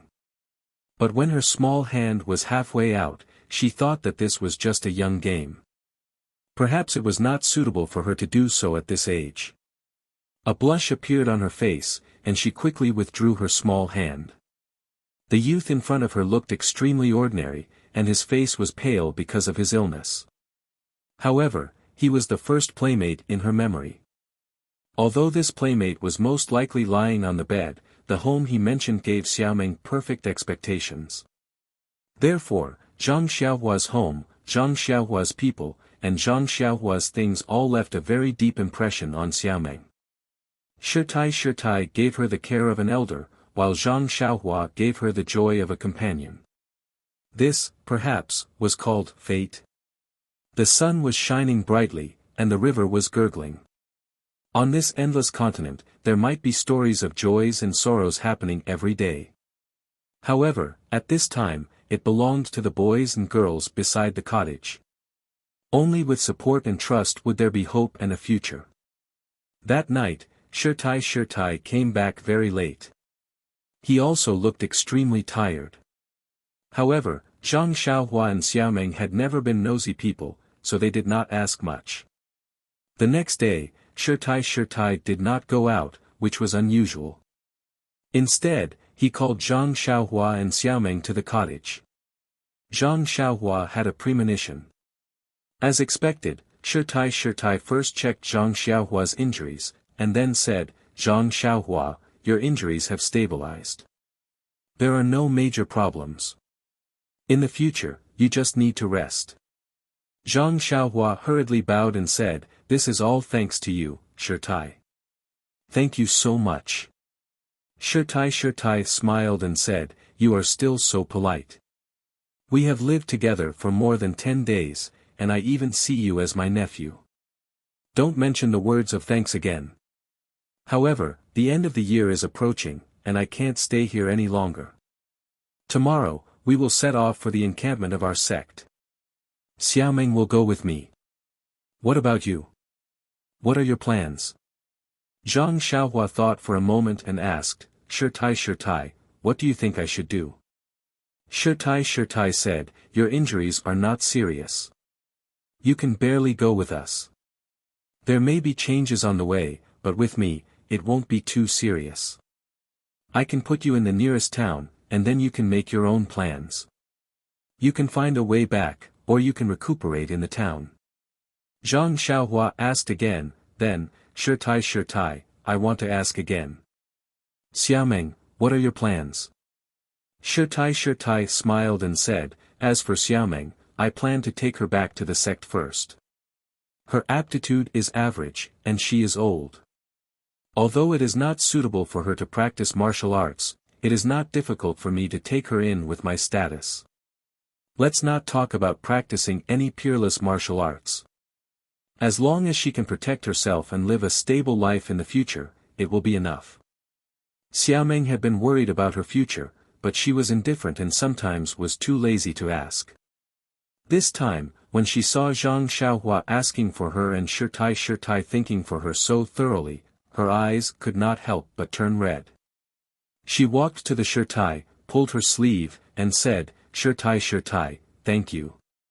Shirtai lovingly touched Xiaomeng's head and said, "Xiaomeng, it is my fate to meet you. Looking at you now, you have the shadow of me in the past. Since I have some ability to take care of you, I am naturally willing to help you. In this Jianghu, it is not necessarily full of schemes and tricks. There is also warmth." Xiaomeng seemed to understand and nodded. When Zhang Xiaohua heard that there was such a good thing, he cried, "Shirtai, you accept one disciple, 2 disciples are also accepted. Why don't you accept me as your disciple?" Shirtai smiled and said, "Although there are male disciples in our sect, they have never been pro-disciples. Male disciples also belong to the outer sect. I can't accept male disciples. If you are willing to go to our sect, I can consider finding someone to accept you. However, you are old and have passed the best time to practice martial arts. This martial art may not be able to succeed." Zhang Xiaohua's heart was cold. Why did these masters have this argument? Forget it. Thinking of Oyan's promise, he was still a little disheartened and said, "I just want Shirtai to teach me. If it is someone else, then forget it." Shirtai said, "You child, to be able to enter my sect, even if you are an outer sect disciple, the requirements are extremely high." However, she didn't want to say the name of the sect, nor did she want to force Zhang Xiaohua, so she didn't say anything more. Zhang Xiaohua said again, "Abbess, I've thought about it and decided that I won't follow you to the nearest town. As you said just now, there are still some problems. First, I'm afraid that if anything happens, it will affect your plans. Second, if you bring me along, won't it also affect your itinerary? I'll just stay here and recuperate from my injuries. Besides, this place is near the river, so my companions might find their way here in the next few days. If I leave now, won't I miss them again? Shirtai was silent for a moment and said, Zhang Xiaohua, what you said makes sense. It's better to be quiet than to move. You'd better recuperate here. The surroundings are very safe and there is enough food for you to spend the new year. By the way, I'll tell you the route to the town later. Don't get lost in the end. After saying that, Shirtai told Zhang Xiaohua the route from the cottage to the town in detail. Then she took out some silver from her arms and gave it to Zhang Xiaohua. Only then did she take Xiaomeng out to pack their things. Perhaps it was the last time she would spend with Shirtai and Xiaomeng. Zhang Xiaohua felt that time passed abnormally fast. Unknowingly, it was evening. The sun was setting, and a faint red color hung on the west mountain. Zhang Xiaohua held her cheeks and sat alone by the river. At this time, Xiaomeng quietly walked over. Like Zhang Xiaohua, Xiaomeng sat by the river with one hand behind her back. She looked at the sun in the distance and asked, "What are you thinking about?" Zhang Xiaohua said, "I'm thinking that the ancients said that the sunset is infinitely good. It's just that dusk is near. This beautiful time is always short." Xiaomeng was also sad and said, "It's precisely because it's short that it's beautiful. If it lasts for a long time, it will be boring." Zhang Xiaohua smiled and said, "Xiaomeng is right. We've only met for more than 10 days. Naturally, it feels good. If it's more than 10 years, what will happen?" Xiaomeng's face was a little red. She didn't know if Zhang Xiaohua said it unintentionally, or if she listened attentively, or if it was the reflection of the setting sun. "Please collect it, thank you."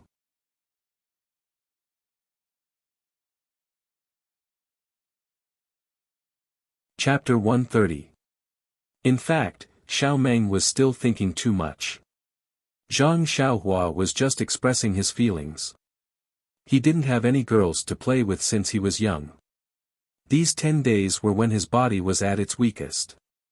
Suddenly, there was a girl around his age who took care of him and talked to him. He felt very good. Naturally, he would think about how it would feel after a long time. How could he know anything now? Of course, he didn't know what was the first awakening of love.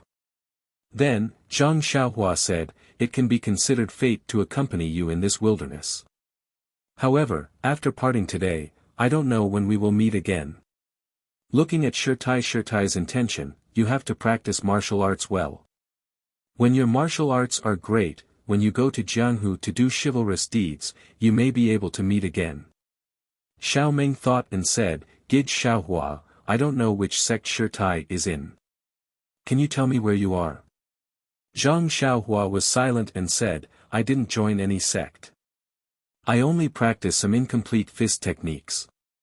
As for other things, I told you everything I can. This is related to the safety of some people. It's better if I don't say." Poor Zhang Xiaohua. Why didn't he know anything about a girl's thoughts? Can't you just say a few more words? However, it was his behavior that made Xiaomeng feel that he was different from others. Xiaomeng nodded and said, "I know that Xiaohua Gij is from Lu Town and lives in the Guizhuang house." That's enough. Then, Xiaomeng bit her lower lip. The hand that had been behind her back stretched out in front of her eyes. She said to Zhang Xiaohua with a trembling voice, "Xiaohua Gij, after parting today, I don't know when we will meet again. I found this in my own purse. I carry it with me. I don't remember its origin, but it looks a little familiar. It must be something that belongs to me. Now, I will give it to you as a souvenir." When Zhang Xiaohua looked carefully, he saw that the jade-like girl was holding a pair of pearl hair clips. He couldn't help but be shocked. He waved his hand and said, "How can I dare to accept such a precious thing?" Xiaomeng said angrily, What's so precious about it? Was it because it was valuable? But even if it was worth a lot of money, if no one used it, how much money would it be worth if it was casually thrown away? But even if it was a worthless item, if someone cherished it, wouldn't it be more valuable than this item that no one wanted? If you don't want it, I'll just throw it into the river. After that, he was about to throw it away. Zhang Xiaohua saw this and hurriedly said, "Don't throw it away. I'll take it." He hurriedly caught it with his hand and muttered in his heart, "This is worth 4 or 5 taels of silver. Wouldn't it be a pity to throw it into the water for no reason?" How could Xiao Meng hear his thoughts? Seeing him take it, she also smiled sweetly. However, after that, Zhang Xiaohua rummaged through his body. Then, he awkwardly took out his toy sword and handed it to Xiao Meng. Xiao Meng didn't know why, but she reached out to take it. Unexpectedly, the toy was very heavy. She wasn't careful and almost slipped to the ground. Xiao Meng used her strength to hold it in her hand. Then, she heard Zhang Xiaohua say apologetically, "The ancient said that it was impolite to come and go. But after searching all over my body, I only have this one thing. How about I give it to you as a souvenir?" Xiao Meng looked at this abnormally heavy and black thing. She didn't know whether to laugh or cry. She said, "Such a precious thing, how do you want me to hold it?" The word heavy was pronounced very heavily. Zhang Xiaohua scratched his head and spread out his hands. He said, "But I only have this one thing." Xiao Meng saw that he really gave it to her. Her eyes turned and she said with a smile, "Then I'll accept it. However, this little thing is too heavy. It's not convenient for me to hold it. How about I leave it with you first?" After saying this, she laboriously handed it over. Zhang Xiaohua tilted his head and thought for a moment. Then, he took it and said, "Then it's a deal. From now on, this thing is yours. I'm just temporarily keeping it." Xiao Meng smiled and nodded. But when Zhang Xiaohua put the small sword into his arms, he still felt that it wasn't appropriate. He tilted his head and thought for a moment. Then, he patted his forehead and said, "Got it." Then, from the pair of pearl hair clips in his hand, he took out one and gave it to Xiao Meng. He said, "You give this pearl hair clip to me. It's mine.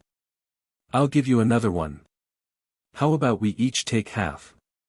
When Xiao Meng heard this, her face flushed red. It seemed that blood was about to drip down. She looked at the pearl hair clip in her small hand. She didn't know whether to take it or not.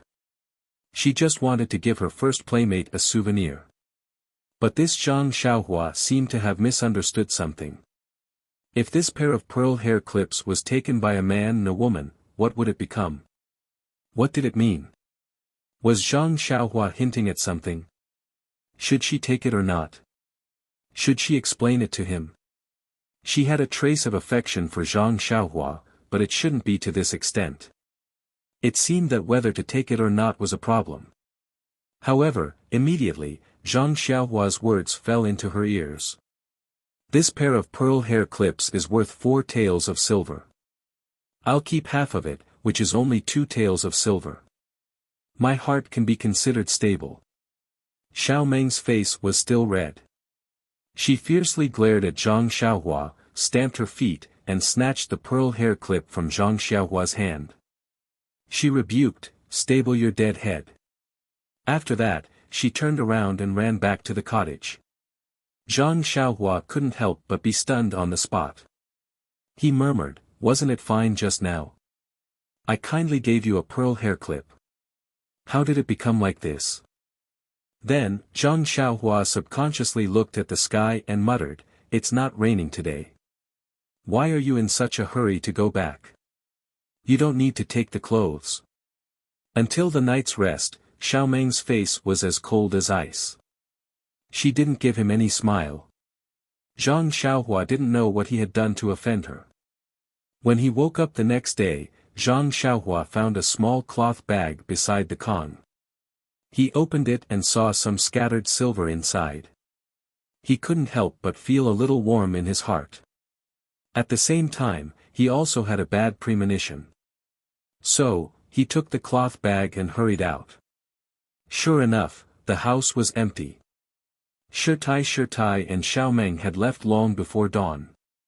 Zhang Xiaohua held the warm cloth bag in his hand. He understood that Shi Tai was really a good person.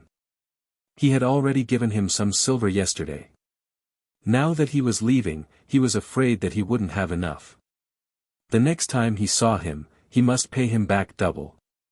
However, he didn't notice that the cloth bag with silver was Xiao Meng's handkerchief. This was normal. As long as it was something with silver, he would only look at silver. Zhang Xiaohua stood at the door of the cottage and was stunned for a moment. Then, he came back to his senses and went back to the house in disappointment.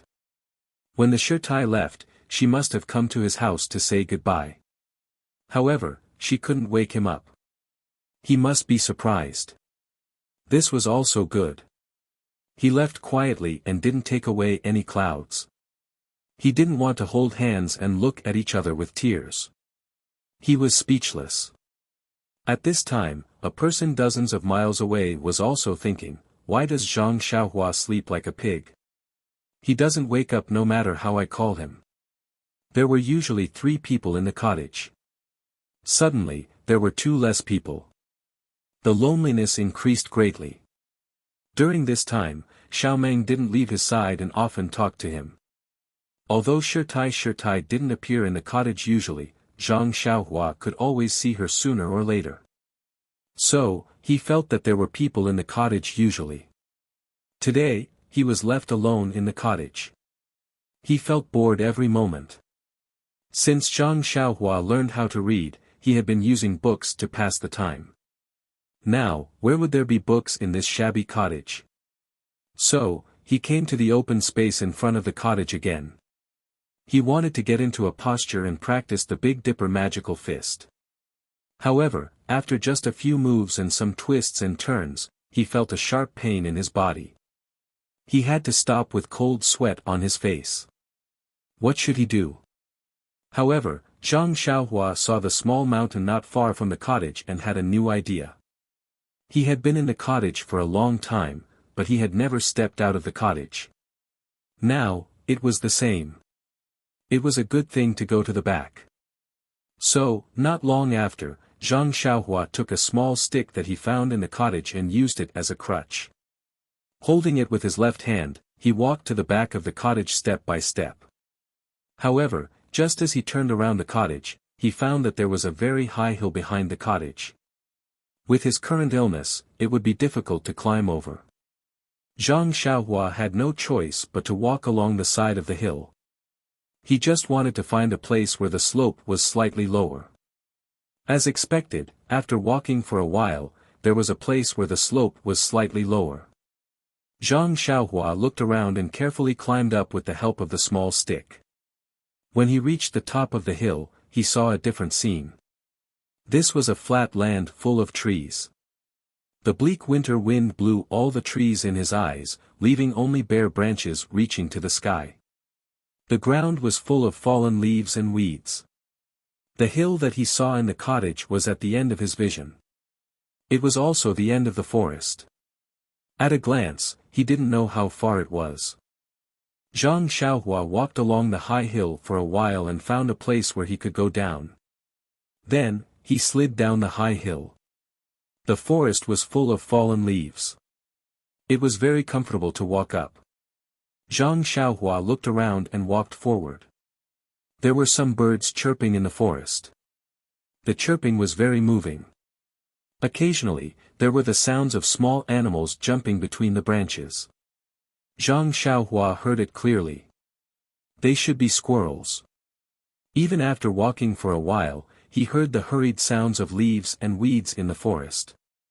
At first, Zhang Xiaohua thought that there were people walking like him, but the sounds were hurried and intermittent. After listening for a while, he suddenly realized that it was probably some rabbits looking for food for winter. Thinking of small animals, Zhang Xiaohua couldn't help but swallow his saliva. Life in the cottage was very peaceful. They didn't even have to eat meat. It had been a long time since he smelled meat. He was craving it.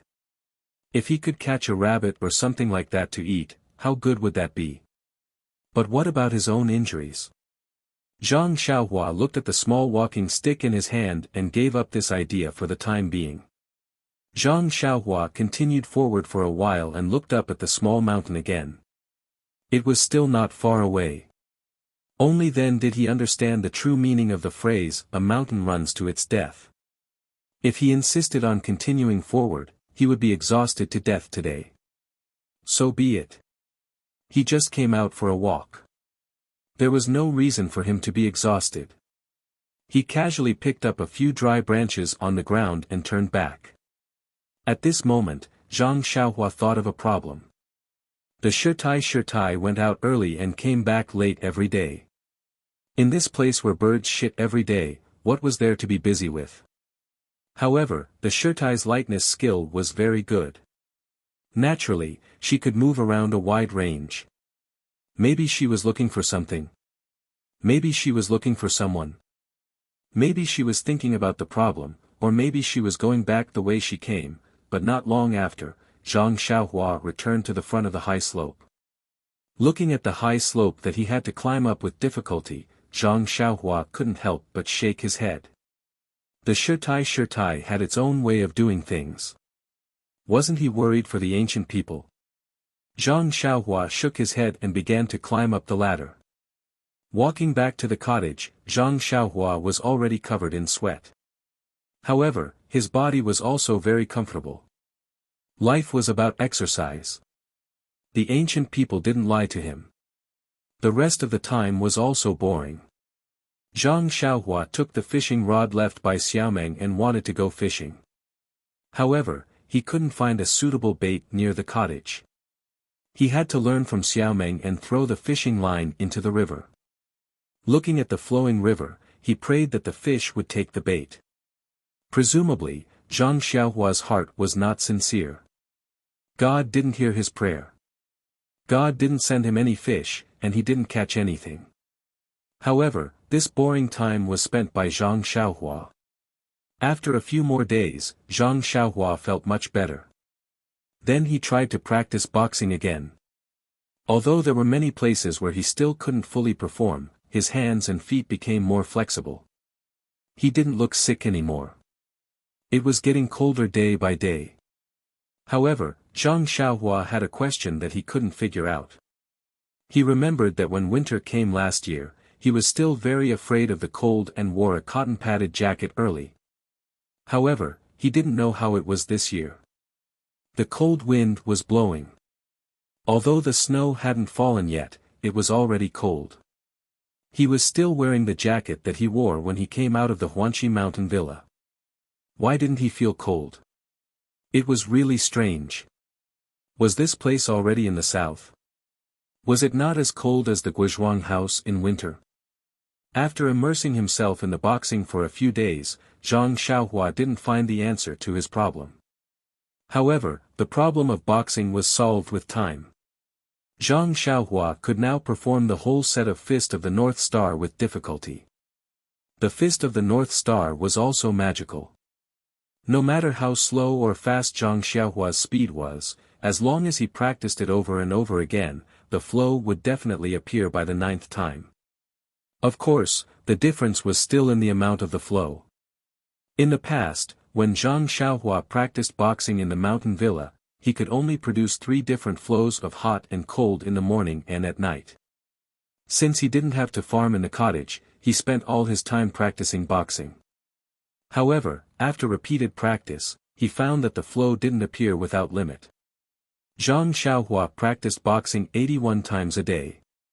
After 9 flows appeared in his body, no matter how fast or slow Zhang Xiaohua practiced boxing, the flow would never appear again. Could it be that the flow could only appear 9 times a day?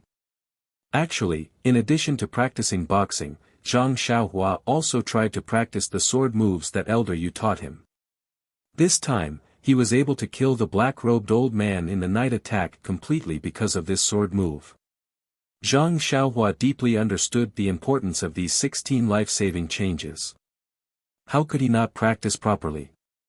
Unfortunately, this sword move couldn't be compared to boxing. It was basically flashing and moving in the air. After practicing for a while, Zhang Xiaohua immediately felt that his body couldn't take it anymore and stopped. However, it wasn't without results. When Zhang Xiaohua stopped, he immediately thought that if he had immediately performed other changes after stabbing the black-robed old man's throat, that palm that almost killed him wouldn't have hit him. Of course, this was just a thought. However, there were only changes in the sword move and no changes in the footwork. This sword move would always be a heroic suicide. Zhang Xiaohua's state of mind was probably far from reaching that level. Zhang Xiaohua's boxing was practiced day by day. He also slowly practiced his sword moves. His body was also getting better day by day. However, there was still no news of the person he was waiting for. No matter if it was on land, no one passed by. Even in the river, there were no boats. Sometimes, Zhang Xiaohua was a little puzzled. How did this Shirtai find this cottage? Zhang Xiaohua was a little hesitant. Should he wait or not? Perhaps he should have left with the Shirtai at that time. Just as Zhang Xiaohua was hesitating, the first snow of the new year finally fell. Actually, as for whether it was the new year or not, Zhang Xiaohua already couldn't remember. However, when he saw the snow, he naturally thought of the new year. He would just take it as an auspicious sign of the new year. Since the first time, Zhang Xiaohua had also gone to the woods behind the cottage several times. However, he returned empty-handed. Now that it was snowing heavily, it was a good opportunity to hunt. One morning, Zhang Xiaohua took his small crutch again and went straight to the high slope behind the cottage. Everyone had a habit, and Zhang Xiaohua was no exception. He still took the route that he had chosen for the first time.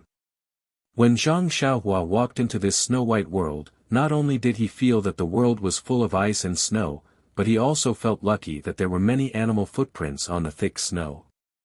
He guessed that he wouldn't return empty-handed this time. However, when Zhang Xiaohua really walked into the woods, he realized how wrong he was. The thick snow was either flat as before, or there were countless shallow and small traces. Where could he find the footprints of rabbits and other animals? On this vast land, it seemed that only his footprints came from afar. Zhang Xiaohua thought for a while and identified the direction. He walked towards the distant hill. Perhaps there would be delicious prey there.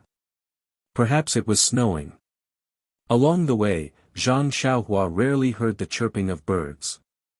He guessed that they were all hiding in their nests and slacking off. According to Zhang Xiaohua's observation, there were no traces of animals on the snow. However, there was nothing strange. The snow was still falling.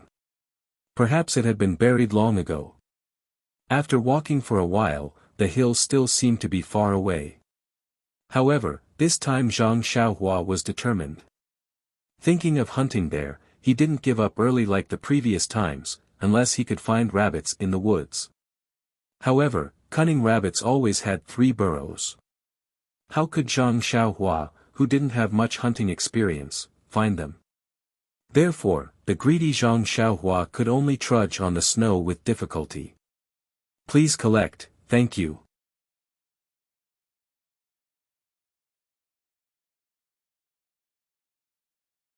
Chapter 131. Zhang Xiaohua walked for a whole morning, but the snow seemed to show no signs of stopping. The more he walked, the more inconvenient it became. From time to time, there was a tendency for him to slip. Zhang Xiaohua could only carefully rely on the small walking stick. In the forest, the world was full of snow and branches. In addition to the falling snowflakes, there was only the squeaking sound of Zhang Xiaohua's feet stepping on the snow. In this environment, it was actually impossible to distinguish between north and south. Not to distinguish between north and south, but to Zhang Xiaohua, who had no sense of direction, there was not much difference. He only needed to look up at the small mountain. After not looking for a while, he suddenly looked up and found that he was much closer to the small mountain. However, Zhang Xiaohua's interest was not in the mountain, but the animals that could be eaten. After walking for a long time, he did not find the wild rabbits that were commonly seen on the mountain of Guizhuang House. Even the squirrels jumping on the trees were rare. How could he catch them to eat? Zhang Xiaohua was more and more surprised. However, if the squirrels hibernating in the tree hole knew Zhang Xiaohua's thoughts, perhaps they would collectively wake up from their hibernation and bite him together. We usually dance on the tree. It's fine if you admire us. Now that the snow has sealed the mountain, we are sleeping. You want to eat us? Do you want us to live? If scholarly Jin Feng knew, he would secretly give him a copy of Man and Nature, and then secretly feel ashamed. It was because of the teacher's laziness that he did not teach strictly. Zhang Xiaohua looked around just like this as he ceaselessly moved forward. As he walked, his eyelids suddenly twitched, and he immediately stopped moving. When he narrowed his eyes and looked ahead, he couldn't help but be overjoyed in his heart. Wasn't there a gray-colored and plump wild rabbit a few tens of steps away from him? Was that not the braised rabbit leg that he had been yearning for day and night? Since she had found her prey, Zhang Xiaohua began to carefully move forward. She moved lightly, afraid that she would disturb the dazed rabbit's state of mind. Unfortunately, even though Zhang Xiaohua had the experience of chasing chickens and rabbits when he was young, it was just a child's play. When it came to real hunting, he was far from being able to catch this silly rabbit in the snow. Look, when he was only a few feet away, the rabbit's long ears shook, and it immediately broke free from the state of being one with the rabbit. It was no longer a silly rabbit. At this moment, it had inherited the glorious tradition of the rabbit spirits. The souls of Bugs Bunny, Roger Rabbit, and Zhang Xiaohua were all possessed at this moment. At this moment, this silly rabbit was no longer a rabbit facing Zhang Xiaohua. It was all the rabbits that were being hunted. At this moment, it ran away, quickly distancing itself from Zhang Xiaohua. Rabbit, run! How could Zhang Xiaohua let the braised rabbit leg that was right in front of his mouth escape? He immediately chased after it, throwing the situation of his body's injuries to the back of his mind. Alas, sometimes, the human body could still control the body. Thus, the man and the rabbit began a chase in the snowy wilderness.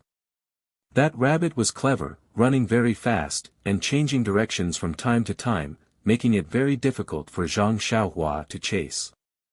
On the other hand, although Zhang Xiaohua did not run very fast, he had the advantage of continuously exerting his strength.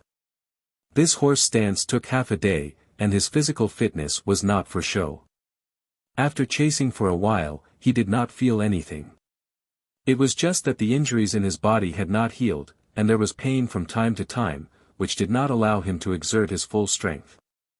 He could only maintain a certain speed, chase after the rabbit, and wait for the rabbit to be tired, and then capture it in one fell swoop.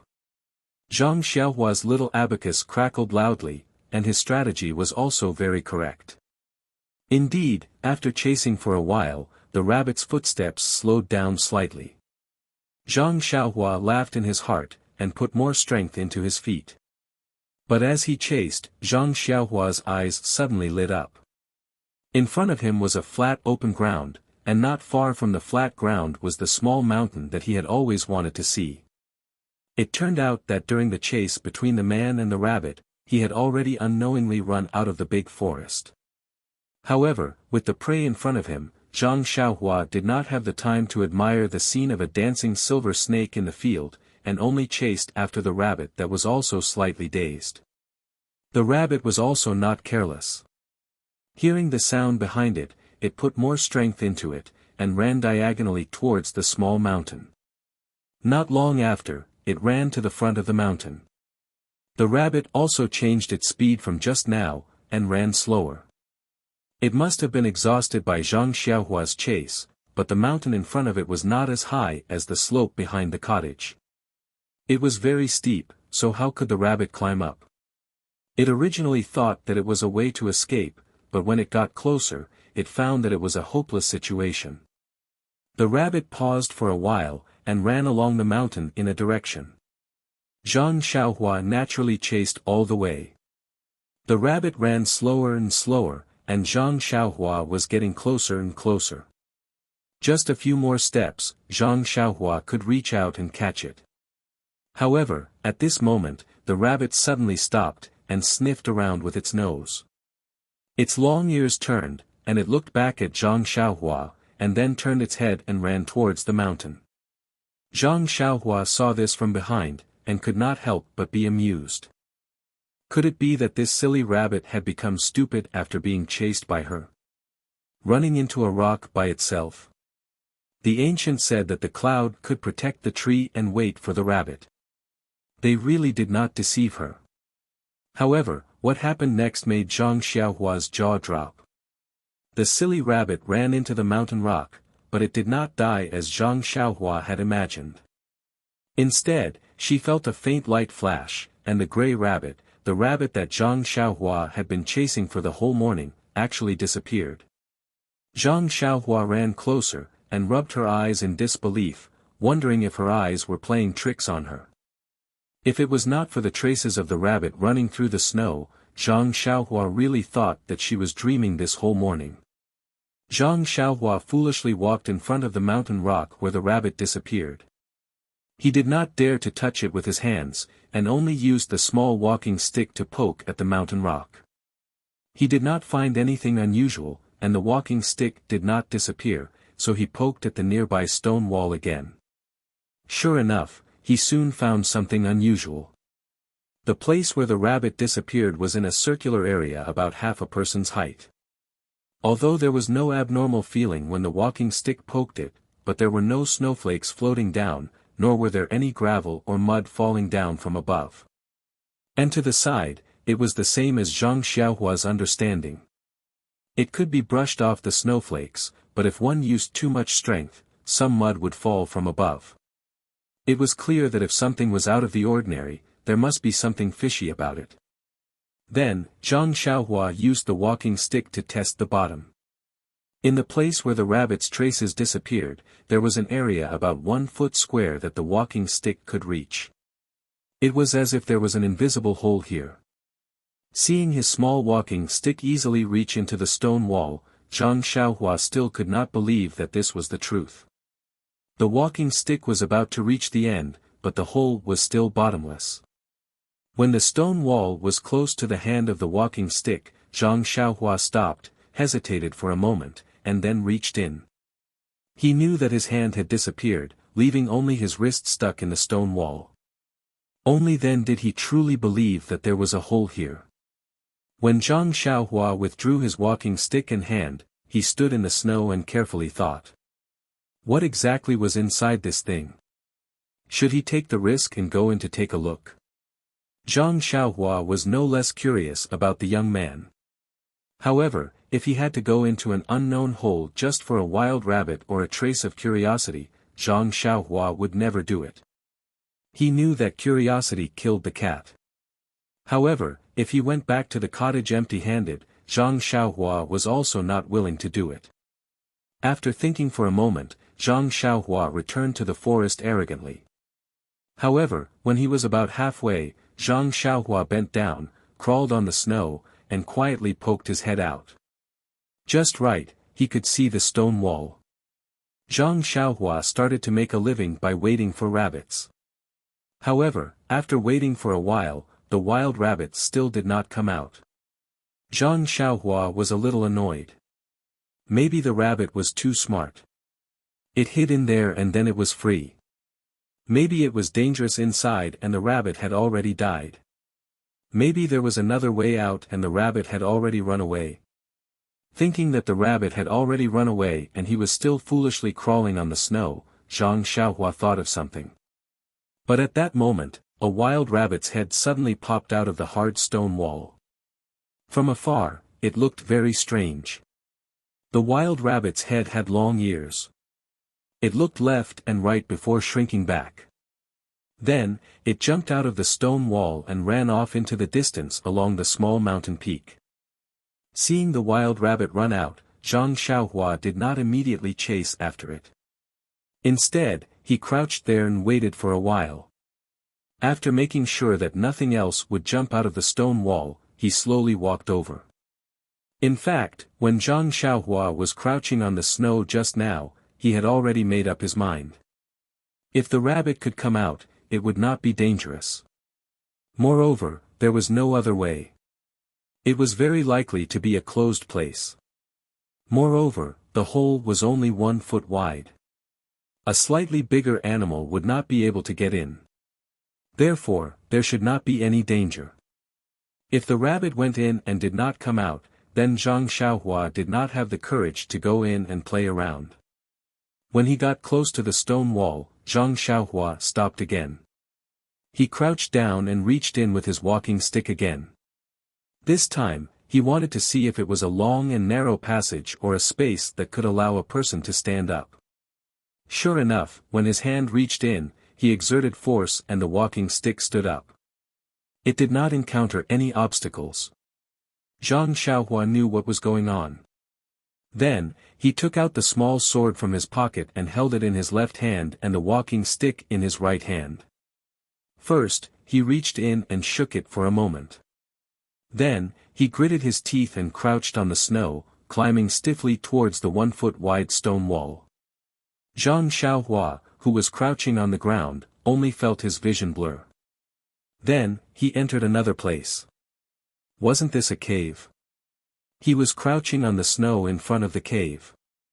When Zhang Xiaohua stood up and looked carefully, there was something like a thick fog behind him. There was light coming in from the outside, but he could not see the scene outside. The snowflakes were still as big as outside, falling from the top of his head through the fog. On the snow, there were still traces of the rabbits jumping. In front of him, there was a small cave that was commonly seen on the mountain peak. It was slightly taller than Zhang Xiaohua, but it was pitch black inside. He could not see clearly. The traces of the rabbit led to the inside. It was very messy. The rabbit must have entered and exited several times. Seeing such a scene, Zhang Xiaohua's heart tensed up a little. However, he still threw the walking stick in his hand into the cave first. When he heard a dang sound from inside, there was no other sound. He then took out the fire starter from his pocket and carefully lit it. He held it in his right hand and the small sword in his left hand in front of his chest. Step by step, he walked into the pitch-black cave. When he walked into the cave, he carefully looked around with the fire starter. Only then did he feel completely relieved.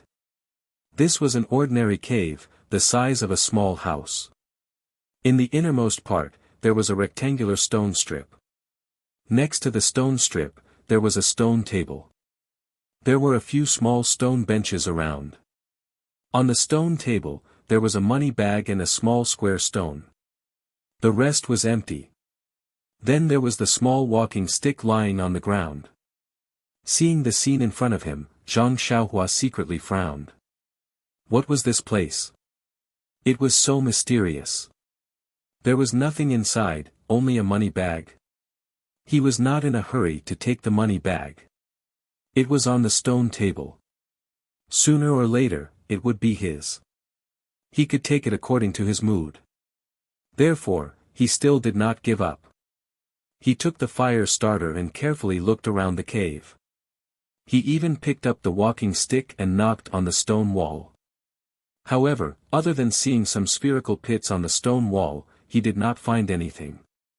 That pit was a little high. Zhang Xiaohua's fingers could not reach it. He deliberately used the walking stick to poke at it, but he did not find anything. Only then did he give up and came to the front of the stone table. Zhang Xiaohua took the small sword and picked up the money bag. He moved it. Seeing that there was nothing unusual, he moved the small square stone. It was also normal. Only then did he put the small sword back into his pocket. He picked up the stone with his left hand and looked at it carefully with the fire starter in front of his eyes. However, when he looked left, right, up and down, why couldn't he see any difference between it and the pebbles by the river? Could it be because of the different shape? Zhang Xiaohua angrily threw the stone back on the stone table. He picked up the money bag full of expectations. However, when he picked it up lightly, his heart immediately floated. The enthusiasm in his heart turned into snow. He thought that this money bag would at least be filled with a few pieces of silver. It would be best if it could be filled with a few pieces of gold. That would be good. However, the first feeling in his hand told him that it was empty. Zhang Xiaohua did not give up and squeezed with all his strength. However, he did not pinch anything out of it. He then shook it down, but he did not shake out a single rabbit hair. Zhang Xiaohua could not help but be filled with regret. If he had known earlier, he would have caught that silly rabbit first. At least he could have a good meal at night. This was great. An empty money bag, a broken stone, nothing to do, and also a lot of time to crawl in the snow. Zhang Xiaohua curled his lips. Just as he was about to throw the money bag back to the stone table, he twisted it with 2 fingers. He felt that the cloth of the money bag was not bad. It was quite delicate. Besides, he did not have a money bag. The silver that the master gave him was still in a piece of cloth. Now it was just right. Zhang Xiaohua put the fire starter on the stone table.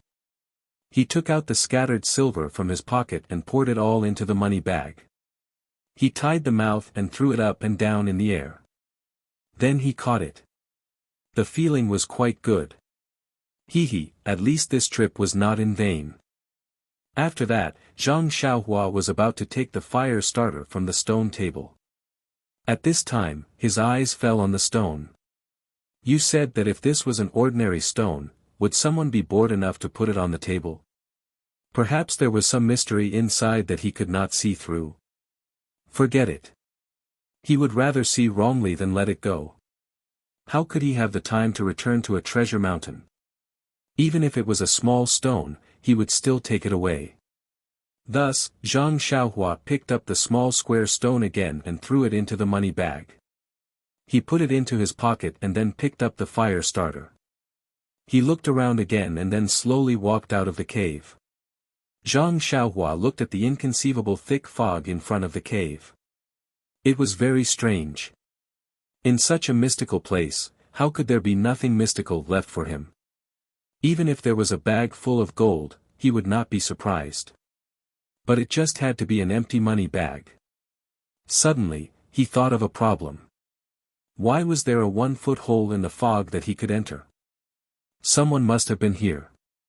Since someone had been here, how could there be anything left for him? This empty money bag must have been taken by someone and casually thrown down. And that small white square stone must have been thrown away by someone. Zhang Xiaohua sighed in his heart. Forget it. His luck was not on his side. Even if he picked up a money bag, it was not bad. At least it was worth his scattered silver. After calming himself down, Zhang Xiaohua prepared to go out. The snow at the entrance of the cave was even heavier. The traces of him entering were almost covered up. Zhang Xiaohua picked up his walking stick again and bent down. He slowly drilled out of the invisible hole. Then, an inconceivable scene appeared on the stone wall outside. First, a stick poked out from the hard stone wall. Then, a young man's head poked out. Then, he slowly crawled out until his whole body came out. Luckily, there was no one else in the wilderness. There was no need to shock the world. When Zhang Xiaohua crawled out, he looked around. It was already late. The forest was still the same. There were still no wild rabbits. Zhang Xiaohua patted the snow and mud off his body. Looking at the stone wall behind him, which was no different from the other parts of the mountain, he followed the footprints that were not covered by the snow and went back the way he came. After Zhang Xiaohua left, the snow became heavier. Not long after, the falling snow covered Zhang Xiaohua's footprints. Before dusk fell, there were no traces left. Only a plain empty space was left. At this time, poor Zhang Xiaohua, who had no sense of direction, could still vaguely recognize the footprints that were about to be covered by the snow. He quickly ran towards the cottage. As he ran, he secretly prayed that he would not get lost. Perhaps Zhang Xiaohua's prayer was effective, or perhaps it was because he had been to this forest many times before. When dusk fell, Zhang Xiaohua saw a high slope in front of him. Zhang Xiaohua could not help but rejoice in his heart. His tense mood relaxed, but at this moment, his right foot suddenly kicked something hard. It did not look like a rock, nor did it look like a branch. When Zhang Xiaohua picked it up with his hand and brought it to his eyes, he vaguely saw that it was a frozen wild rabbit. Please collect it. Thank you.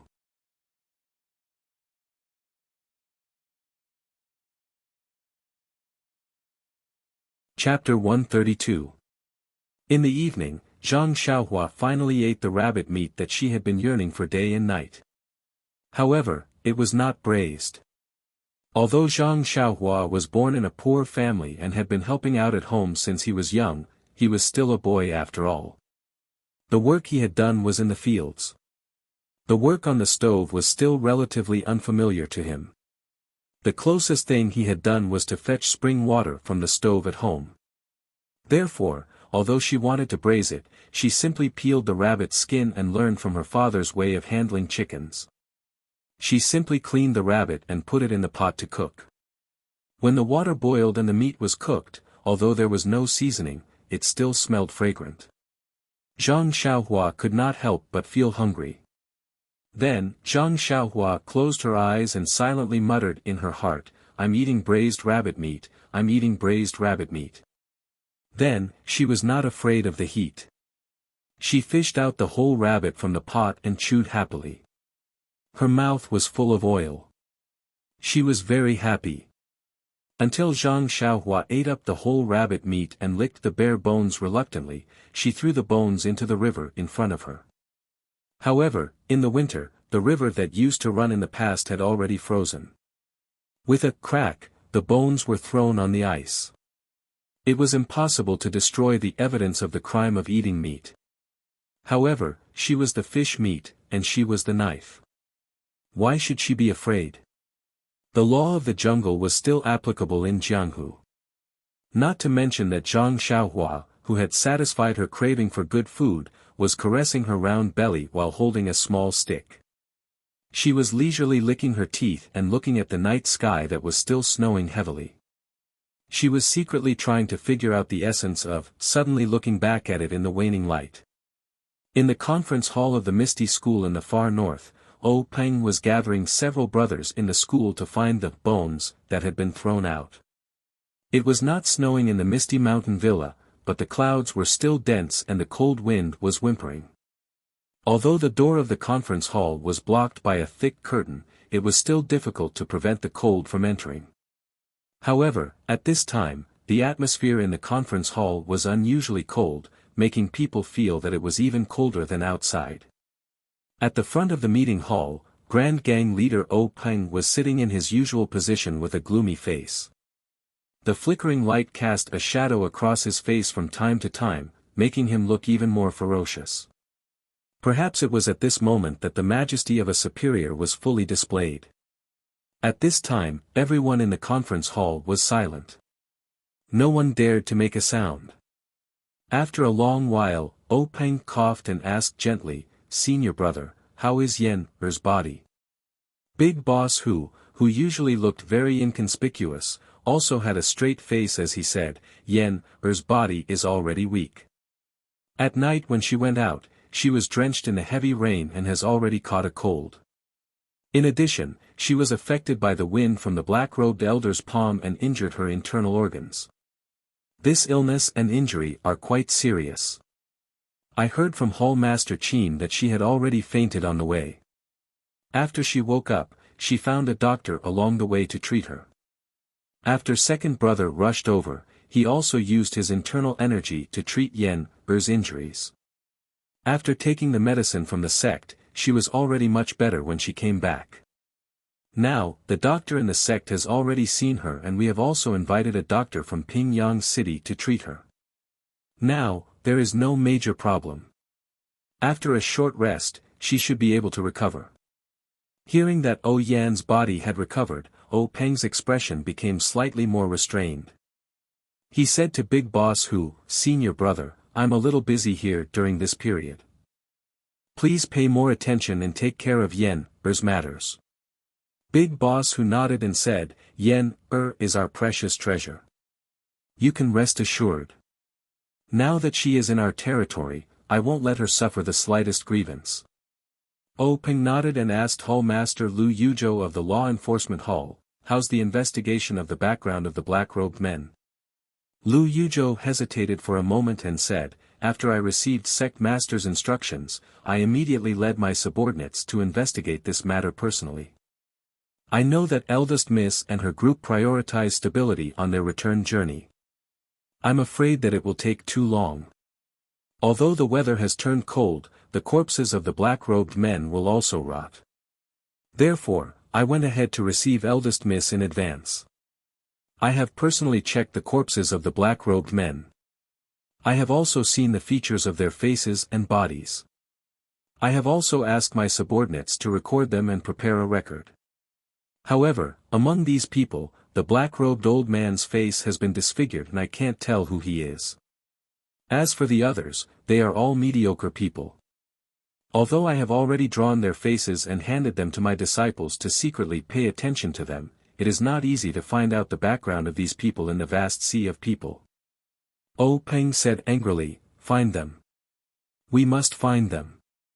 Although it is difficult, it does not mean that it is impossible. As long as there is a trace of possibility, we must find out who is behind them." Lu Yuzhou hurriedly bowed and replied, "I will follow Sect Master's instructions."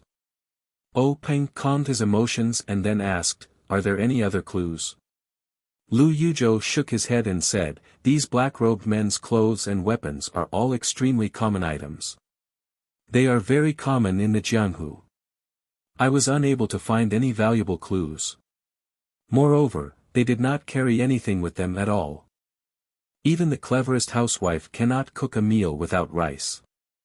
I was unable to find anything useful." O Peng snorted through his nose and said, "Don't tell me you have no clue at all." Lu Yuzhou said in a low voice, "Your subordinate is incompetent. For the time being, I was unable to find any other clues." Then, he opened his mouth and looked like he wanted to say something but stopped. O Peng could not help but frown and said, "If you have anything to say, just say it. You now have a great responsibility. You must find out who is behind this. Our Misty School is not a side school that can be bullied by others." Lu Yuzhou hurriedly bowed and said, "Your subordinate has more or less understood the situation at that time from the subordinates of Huanxi Manor and the female disciples of Mingcue Hall. However, I would like to know more about it. Hall Master Qin and Shernyo have been kept by Sect Master for the past few days. Your subordinate has not had the opportunity to find them. Do you think we should let them describe the situation at that time again today? It just so happens that all the elders are here." O Peng nodded and said, "That would be good. I have also heard some things and felt that there was something fishy. Today we will let them explain it properly and all of you can give us some advice. Shernyo, tell us the specific situation from beginning to end." Shernyo rubbed his bald head and said, "Sect Master, do you want to tell us everything?" O Peng glared at him and said, "Nonsense, tell us everything." Shernyo thought for a moment and then said, "That day I drove the carriage, carrying Manor Lord O and Hall Master Qin out of Huanxi Manor's gate. Later, I felt refreshed and could not help but sing a little tune. At first they praised me, but as I sang, they did not like it. However, Sect Master, the heavens have pity on me. I only know this song. If you want me to sing something else, I can't sing it." Everyone listened and looked at each other in dismay. What was this? Lu Qingyang almost spat out the wine in her mouth. Then, everyone could not help but cover their mouth and laugh. O Peng also did not know whether to laugh or cry. He waved his hand and said, "Shernyo, tell us the important things." Shernyo frowned and said, "Sect Master, didn't you want me to tell you everything?" Oh Peng spat, you have to tell me everything, but you also have to tell me everything that happened before and after the Manor Lord was attacked. When you drove out, the men in black were still nowhere to be seen. What's there to say? Also, what does your singing have to do with the attack? Shernyo replied with grievance, how would I know what is related to the black-clothed men? Maybe they were jealous because I sang well. Maybe when I drove out, the black-clothed men knew. Oh Peng rolled his eyes and nodded. That makes sense. Lu Yuzhou, do you understand? Oh Peng nodded and said, that's right. Lu Yuzhou nodded and said, this subordinate understands. Shernyo asked in surprise, Hall Master Lu, what do you understand? Why don't I understand? Oh Peng waved his hand and said, it's none of your business. Just tell me. Shernyo asked patiently, then, do you still want to tell me everything? Oh Peng thought for a moment and said, just tell me everything. Shernyo asked again, do you really want to tell me everything? Oh Peng said angrily, just tell me. Don't talk so much nonsense. Even if you go to the toilet, you still have to tell me. Shernyo's face turned red. He hesitated and said, this need not be said. Oh Peng gritted his teeth and was about to go berserk. Shernyo saw this and hurriedly told the truth. Although Shernyo was a careless and impetuous man, he talked about the things that happened along the way in detail. He spoke slowly and seemed to be very serious. When he said that every place along the way, there was a youth called Zhang Xiaohua who went out to find a place to practice martial arts, Oh Peng couldn't help but frown. He looked suspiciously at Aunt Qin and said, this youth called Zhang Xiaohua, why does his name sound so familiar?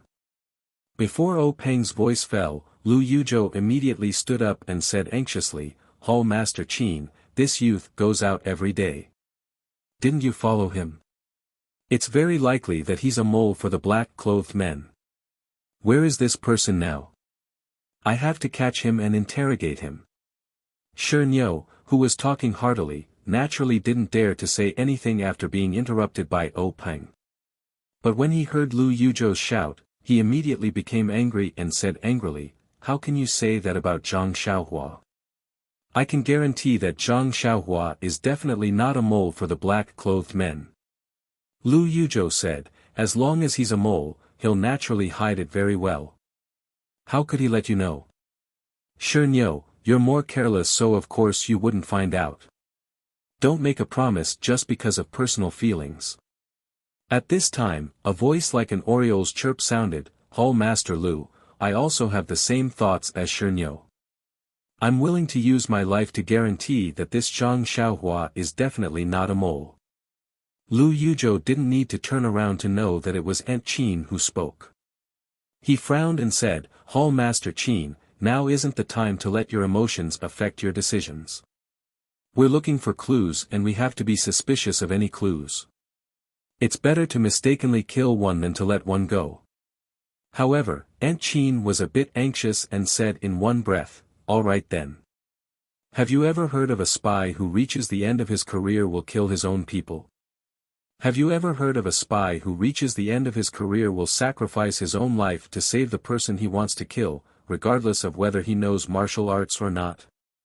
Lu Yuzhou was stunned and said in puzzlement, Hall Master Qin, you don't need to be so agitated. Speaking of Zhang Xiaohua, why are you talking so much? Shernyo interrupted him in a low, muffled voice and said, Zhang Xiaohua was the one who blocked in front of Manor Head O and killed the black-clothed old man. Lu Yuzhou suddenly understood and stood up to apologize, Hall Master Qin, please don't blame me. This one isn't clear about these things. Aunt Qin took a deep breath and said with a smile, don't blame me, don't blame me. Hall Master Lu, this one is also a bit anxious. Actually, when Zhang Xiaohua went out to practice his fist techniques, I also sent people to check on him. He was indeed practicing some messy fist techniques. I think he was afraid of being laughed at. I also asked He Tianshu of the medicine hall about this. Oh Peng heard this and also understood. He smiled and said, ah, that's right. I also remember this name when Yen came back. She said that he saved her life. It seems that he was injured by the black-clothed man and fell into the water. I don't know if he's been found yet. Boss Hu continued, he hasn't been found yet. I've already sent people to contact related forces to help find him. Then, he hesitated for a moment and said, however, we've already searched a few dozen miles downstream. There's no sign of him alive or dead. It's been almost a month. There's probably no hope of finding him anymore. There's an 80 to 90% chance that he was killed on the spot by the black-clothed old man. His corpse has already sunk into the river to feed the fish and turtles. Peng nodded and said, no matter what, he saved Yen's life. We have to compensate him well. Boss Hu agreed and said, it's the new year now. The sect is busy. It's not easy to inform him of this kind of thing now. Moreover, he has an older brother who is an armed escort at the Lotus Escort Agency. He's currently on a long escort mission. We'll talk about it when he comes back. Peng nodded silently and then motioned for Stone Ox to continue. Stone Ox understood and glared fiercely at Lu Yuzhou. He continued with what he had just said and recounted everything that had happened along the way. After listening to Stone Ox, Boss Hu spoke first and said, the previous robbery should be consistent with our initial speculation. It's to test our power. Hall Master Qin is a famous figure in Jianghu. He must be clear about the details of his martial arts. Stone Ox is not famous in Jianghu, but he must be familiar with the gangs that are familiar with us or pay attention to us. The second competition and Stone Ox's competition on the rainy night are obviously two different situations. I guess they didn't expect He Tianshu from the pharmacy hall. Although this young man's martial arts are not the best, he's an obstacle for them. They can't firmly suppress us with their strength, so they didn't really make a move during the robbery. Peng continued Boss Hu's words and said, so, they hurriedly found this black-clothed old man with excellent martial arts and made a foolproof arrangement. They let people with similar martial arts to Hall Master Qin stall Stone Ox and the others, and then let the black-clothed old man capture or kill Yen. Good plan, good strategy. Boss Hu also smiled and said, however, they didn't expect that our disciples would see through the clues and send reinforcements to rescue them. Peng also smiled and said, yes, this disciple called Lan Dong is very good. He's smart and careful. He went back to the school with the team. Let him hand over some things and choose another disciple to go down. Let him stay in the school and focus on training. He should be of great use. Boss Hu said, yes, this time it's all thanks to Lan Dong. Without his news, we would still be in the dark. Second brother and fifth brother wouldn't be able to arrive in time. It's only right to reward him. At this time, Stone Ox opened his mouth and said, big gang leader, I think this time the one with the greatest martial arts should be Zhang Xiaohua. If he didn't kill the black-clothed old man, not only the manor lord would be in trouble, even if Lan Dong and the others arrived, I'm afraid. Hearing this, Peng nodded and said, that's right. However, this person is already gone. It's useless to talk about martial arts. Zhang Xiaohua is also not a member of our Misty School. How do you want me to reward him? It's better to give more compensation. Stone Ox scratched his head and said, anyway, as long as big gang leader knows who has the most merit, I don't have any other opinions. Lu Yuzhou opened his mouth again and said, gang leader, from Stone Ox's description, I think it should be a gang that we're familiar with or a famous sect in Jianghu. We're familiar with their martial arts and manpower. Naturally, we can't use them. That's why we found people from other places who can't see the light of day to work for them. This is why we didn't have enough manpower during the night attack. Otherwise, with only Eldest Miss and the others, the black-clothed men wouldn't have used any tricks or strategies. Peng smiled and said, Hall Master Lu is right. Since you've explained it this way, you naturally have a plan. I'll leave the investigation to you. I hope you'll be able to find out the truth soon. Lu Yuzhou's face turned bitter and said, okay, I'll do my best. Then, Peng looked at Stone Ox and Aunt Qin and said, Hall Master Qin, Stone Ox, you've worked hard before. However, you didn't analyze the situation on the way and there were flaws in your plans. Tell me, how should you be punished? Aunt Qin smiled bitterly and said, gang leader is right. I've been careless. If I'd paid more attention, I would have found something fishy long ago. We wouldn't have ended up in an irreversible situation. I'm willing to accept my punishment.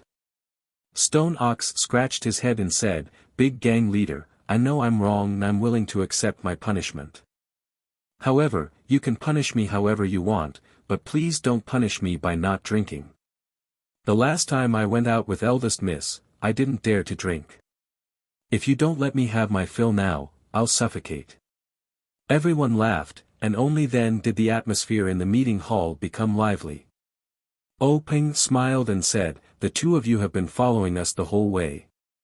Even if you don't have merit, at least you've worked hard. However, our Misty School has always been fair in its rewards and punishments. We can't give you something to offset your merits. Go back to the disciplinary hall to receive your punishment. Aunt Qin and Stone Ox hurriedly bowed and said, understood, gang leader. Then, Peng waved his hand and let Lu Yuzhou, Aunt Qin, and Stone Ox leave first. After they left, Peng said to Boss Hu, eldest senior brother, the year is passing by quickly. In the blink of an eye, it's the 15th of the first month. Everything needs to be planned.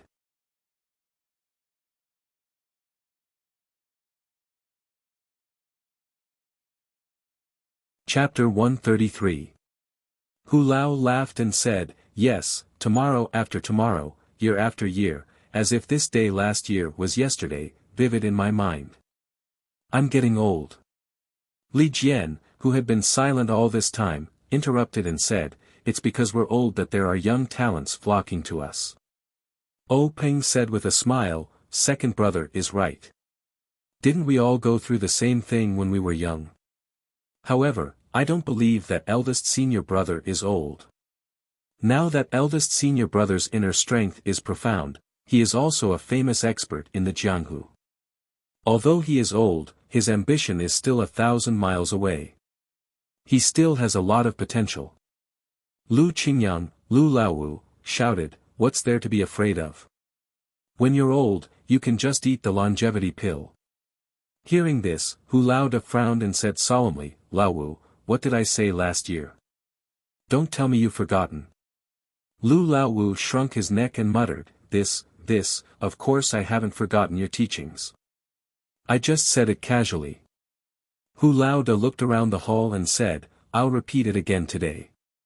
My Misty School doesn't have any longevity pill. You've only heard about it. Remember. Everyone replied, understood, eldest senior brother.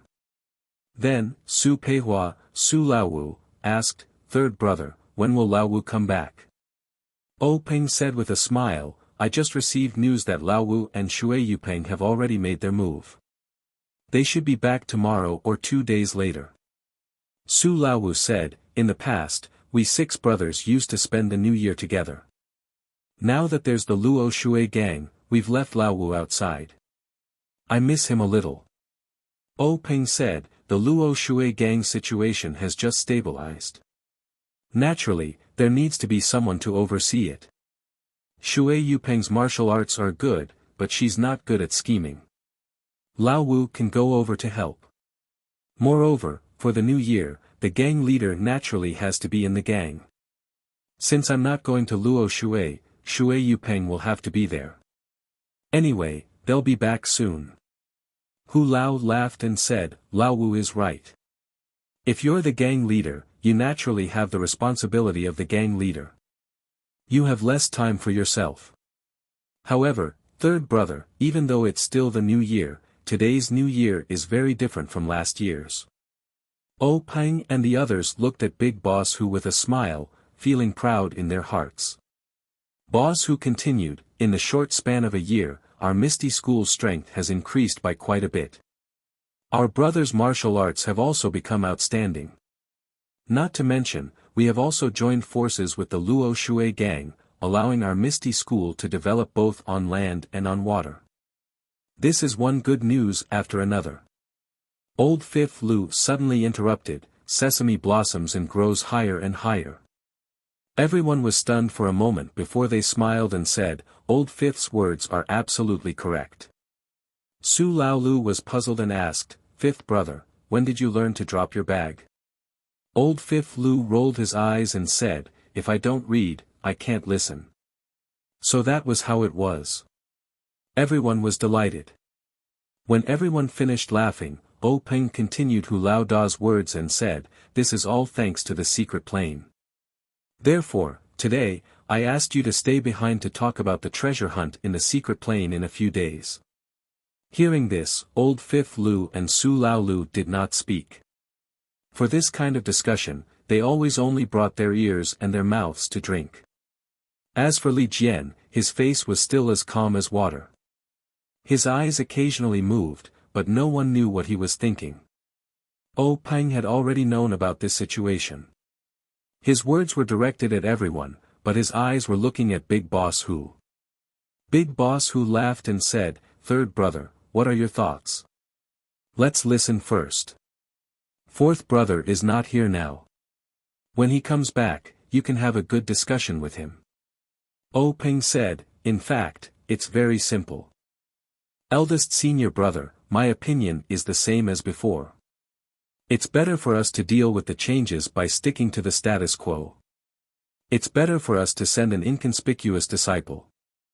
Big Boss Hu frowned and said, during this period of time, the strength of our Misty School has greatly increased. The strength of our elite disciples has also greatly increased. It will definitely fall into the eyes of some discerning people. It's inevitable that they will pay more attention to some of our actions.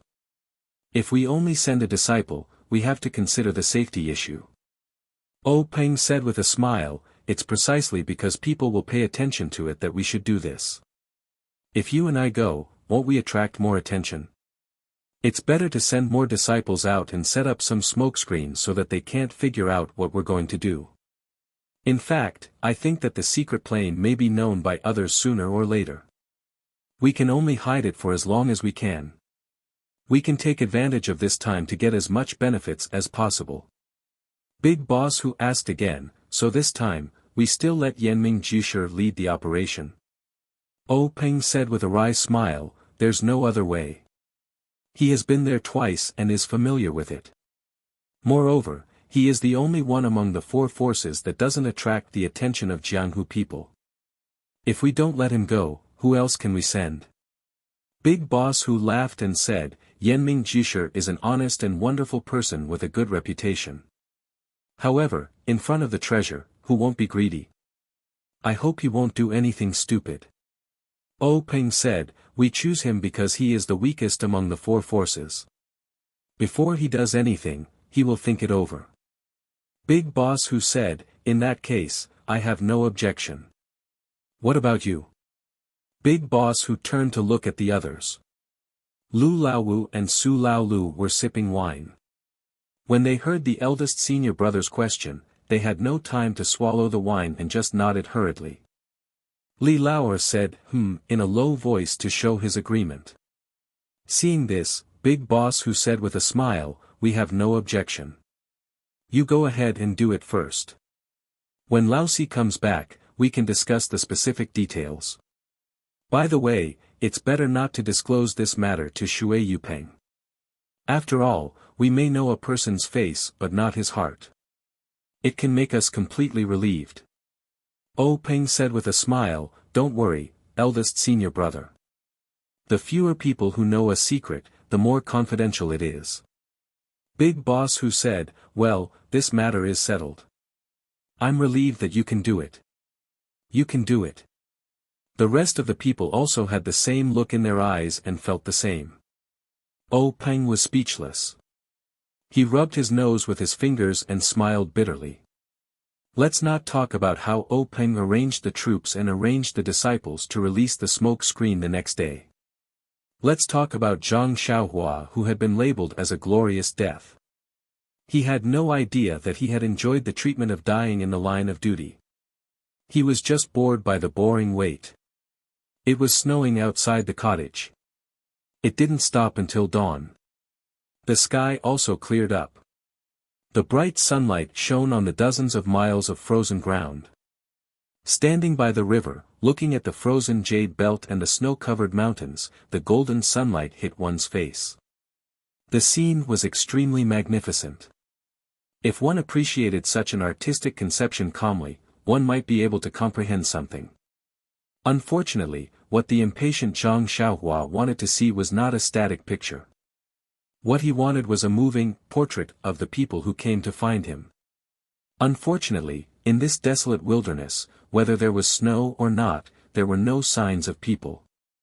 Now that the river was frozen, there were no boats. Zhang Xiaohua was annoyed. He picked up a stone and threw it at the layer of ice on the water. With a light, "Kacha" sound, the stone broke through the layer of ice and fell into the river. Then, with a "plop" sound, it disappeared without a trace. Zhang Xiaohua suddenly realized that the layer of ice was not thick. He had wanted to jump on it to play, but now that he thought about it, his forehead was sweating. After a while of fear, Zhang Xiaohua could no longer keep his empty mind. He hurried back to the cottage. Using his fingers and toes to count, he realized that he had left the team for more than a month. Until now, no one had come to find him. Perhaps he was too optimistic. Zhang Xiaohua laughed at himself. The entire team's mission was to protect Yan's safety. When they were attacked by the men in black, the first thing they thought about was how to protect Yan. How could they spare more people to find him? Thinking about this, Zhang Xiaohua, who felt neglected, could not help but feel angry. They were all humans. They were all born of humans. Why couldn't they treat them equally? If they were born of demons, he would not be so calculative with them. Also, he stood up and saved the village head. Why did they give him some love and care? Why didn't they come to find him and let him feel the warmth of the mountain? This guy had wronged the people in the village. Why didn't he think about how far he had drifted? How could they find him? However, the kind Zhang Xiaohua immediately turned that trace of grief into worry for Yan and Qiu Tong. She did not know if her two sisters would be able to escape safely. Perhaps it was because they were still in danger that they could not send people to find him. Look, he had already learned to find excuses for others. What a kind country boy. Thinking about this, Zhang Xiaohua did not want to wait here for nothing. Thinking about the days, it should be the new year now. The desire to sit around the stove with his family immediately turned into motivation to move forward. Zhang Xiaohua quickly walked back to the cottage. After tidying up a little, he prepared to get up. When it came to packing, all he had to do was find a handy walking stick. Zhang Xiaohua had drifted along with the crowd and had nothing on him except for the small sword in his hand. Now that he was leaving, all he had was a money pouch he had picked up. Of course, the most important thing in the money pouch was money. If not for the slippery ground after the snow, Zhang Xiaohua probably wouldn't have even bothered to pick up the walking stick. Zhang Xiaohua carefully closed the wooden door of the cottage. Looking around the place where she had lived for more than a month, she was reluctant to leave. Naturally, the kind-looking Shirtai and the cold, arrogant but pitiful Miss Xiaomeng appeared in her mind. She did not know how they were doing now. In the vast sea of people, she did not know where they were. Perhaps she would never see them again in this life. Zhang Xiaohua shook her head. Her left hand touched the little toy that already had an owner. She smiled bitterly and turned to walk out of the small yard. On the left side of the cottage, there was a small path along the river. Before it snowed, Zhang Xiaohua could still see it clearly. Now, there was no trace of it. Zhang Xiaohua could not clear all the snow on the path. Therefore, she could only walk along the river and stagger. When Shirtai left, he had explained the way out very clearly. Zhang Xiaohua also remembered it clearly. Unfortunately, they had only told her the path without snow. After the snow, the world was white. There were no signs, no directions, no directions. Zhang Xiaohua regretted it. What should she do? Did she have to go back to the cottage and wait until the snow melted again? However, it was already winter. If she wanted to wait until the snow melted, wouldn't it be better to wait until spring came? Thinking of sitting alone in the cottage, Zhang Xiaohua felt a headache coming on. She immediately dismissed the idea of going back and continued walking along the river. The path did not always follow the river. When she reached a certain place, Zhang Xiaohua estimated and immediately turned in another direction. After walking for a while, she saw a forest. Zhang Xiaohua was secretly happy. This was exactly what Shi Tai had described. She must have gone the right way. Therefore, she identified the direction and plunged in. However, once she entered the forest, Zhang Xiaohua could not help but complain. The snow in the forest was not less than outside at all. There was also a lot of withered grass and dry branches. It was very inconvenient to walk. Even if there was no snow, it was still very difficult to walk. Was this the path that Shi Tai had taken when he went out? Zhang Xiaohua had great doubts in her heart. In fact, Shi Tai was right. Zhang Xiaohua's memory was even more correct. However, Shi Tai seemed to have forgotten that she had always used lightness skill to walk this path. How could she walk step by step like Zhang Xiaohua? Shi Tai had forgotten, and Zhang Xiaohua did not know either. As she walked, she secretly admired Shi Tai. The older the ginger, the spicier it was. The younger generation could not compare with her in terms of hardships. This Shi Tai walked such a difficult path every day. She left early and returned late. She was really a role model for her generation. But after walking for a while, Zhang Xiaohua's heart no longer had longing and admiration. Anyone who walked for a long time in the vast snow forest would have feelings. Yesterday, Zhang Xiaohua had just tasted this feeling. In front of delicious food, she did not think. Today, she tasted this difficult path again. It was inevitable that she would complain in her heart. How did Shi Tai find such a hidden place? Could it be that she also floated over the river like herself? Moreover, the most terrible thing was that Zhang Xiaohua did not notice at all. Step by step, he slowly deviated from his original direction. When he finally walked out of the dense forest and looked up, he was surprised to find that in front of him was not the small hill that Shi Tai had mentioned, but a flat field. Zhang Xiaohua was immediately dumbfounded. This, obviously, she was lost. However, this ending was not out of Zhang Xiaohua's expectations. Zhang Xiaohua was very confident in her ability to have a poor sense of direction. It was almost impossible to not get lost after walking such a long path without clear markings. After a moment of silence, Zhang Xiaohua identified the direction and walked down firmly. Anyway, as long as she walked patiently, she would reach a village or town one day. It was hard to say whether Zhang Xiaohua was lucky or unlucky. In the other direction of the dense forest, which was the direction that Shi Tai had pointed out, the hill was not much shorter than the mountain behind the cottage. Now, it was covered with snow and it was very difficult to climb forward. Even if Zhang Xiaohua walked to the front of the hill correctly, it would be very difficult to climb over it. It was not as easy as Shi Tai had said. After you climb over the hill, there will be a large fruit forest in front of you. Follow the path around the fruit forest and you will see the fairy. Obviously, when Shi Tai said, climb over, she must have used her lightness skill to climb over it. He wondered if she had thought about it that day when she held Xiao Meng's hand and floated past. With Zhang Xiaohua's ability, would it be easy for her to climb over? Zhang Xiaohua didn't seem to realize that he was walking on an easy path thanks to his poor sense of direction. Zhang Xiaohua took a few steps forward, taking one step at a time. Fortunately, Zhang Xiaohua's injuries were mostly healed, and his physical fitness was top-notch. He didn't feel tired even after walking for a long time. After walking for more than half a day, Zhang Xiaohua saw that the sun was setting in the west. She was anxious. Walking was not a problem, but it was dark. What should she do? She couldn't keep walking. She had to take a rest. Thinking of her habit of sleeping at midnight and looking around where there was no one, Zhang Xiaohua shuddered. So Zhang Xiaohua stopped. Facing the setting sun, she shaded her eyes with her hands and looked into the distance.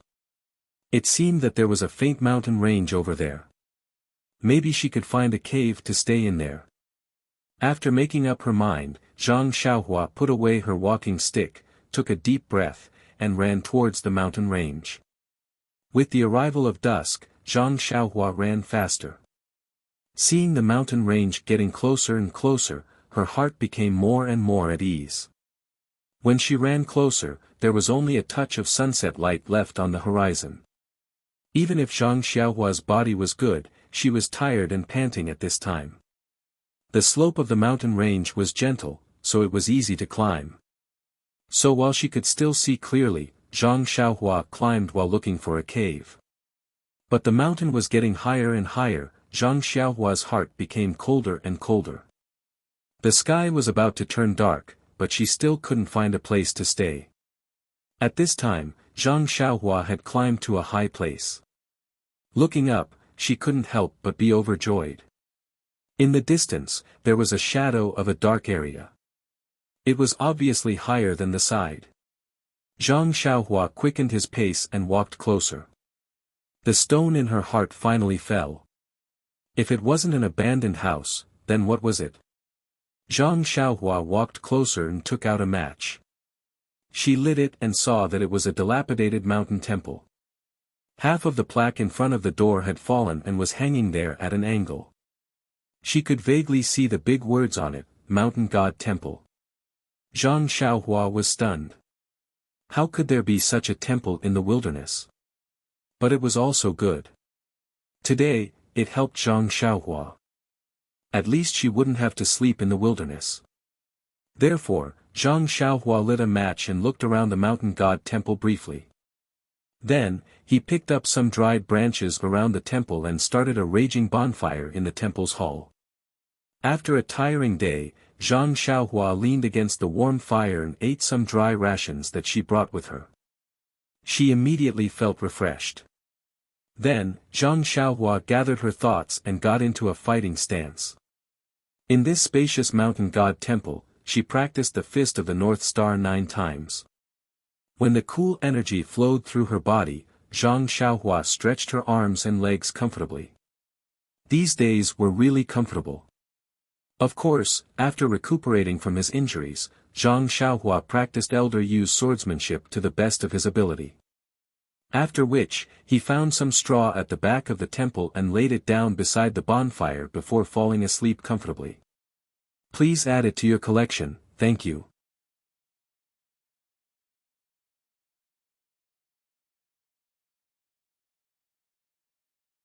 Chapter 134. The night was boundless and a half-moon hung in the sky. The white snow reflected a weak white light. In the quiet wilderness, a black dot like a bullet suddenly appeared in the distance and quickly shot towards the snow-covered mountains. That black dot from time to time swept past the branches that stretched into the night sky and stepped on the thick snow without touching the ground. The branches swayed slightly but the snow did not fall. The snow that was stepped on only left a slight trace. Obviously, this was a very high level of Qin Gong. It turned out that this was a night walker dressed in black. The black-clothed man's speed was very fast. Not long after, he had reached the bottom of the mountain. The black-clothed man stopped at the bottom of the mountain and then shot up the mountain. His speed was not much slower than when he was on the plains. Not long after, he came to a flat place. He looked around and ran towards a dark place. When he got close, the dark thing showed its outline. Wasn't it the mountain temple where Zhang Xiaohua stayed at night? At this time, the black-clothed man suddenly stopped. He took out something from his arms and slowly walked to the door. He stuck his head out and stared at Zhang Xiaohua, who was sleeping next to a bonfire that was about to extinguish.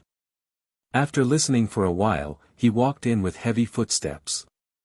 When he entered the temple, under the weak light of the fire, the black dagger in the black-clothed man's hand emitted a cold aura. The black-clothed man saw the young boy lying next to the bonfire and was slightly relieved. But his hand was still holding the dagger. He walked a few steps into the temple and picked up a small stone from the ground. He threw it at Zhang Xiaohua. The stone hit Zhang Xiaohua's hand. It was very light. Zhang Xiaohua was sleeping soundly at this time. How could he feel it? However, it was precisely his lack of feeling and reaction that made the black-clothed man very surprised. He carefully stepped forward and tried to kick Zhang Xiaohua, but he still did not move like a dead pig. The black-clothed man heaved a sigh of relief. It turned out that this person was already dead. The black-clothed man used his finger to test Zhang Xiaohua's nose. Hey, why is he still breathing? The black-clothed man was puzzled. Then, he pushed Zhang Xiaohua with all his strength. But Zhang Xiaohua did not seem to feel anything. He turned over and went back to sleep. When the person saw this, he ignored Zhang Xiaohua and casually picked up a few withered branches from the side and added them to the almost extinguished bonfire. The flames immediately circled around the branches and burned rapidly. The entire temple immediately lit up and warmed up. Not long after, the black-clothed man's eyes looking at the flames suddenly glanced up. He seemed to have noticed something and then stared at the temple door. Sure enough, a black shadow rushed in from outside, bringing in a gust of cold wind. The bonfire swayed left and right. When that person stood still, it was a short and thin night walker. He also had a black cloth wrapped around his head, so people could not see his face clearly. The person who came later looked around the temple and saw Zhang Xiaohua beside the bonfire. He frowned and said, "Mei Laoyao, who is this boy?" The black-clothed man called Mei Laoyao smiled and said, "I don't know. When I got here, this boy was already sleeping here." The black-clothed man who came later said, "Then why don't you go to another place?" Mei Laoyao said unhappily, "Do you think it's easy to find a hidden place?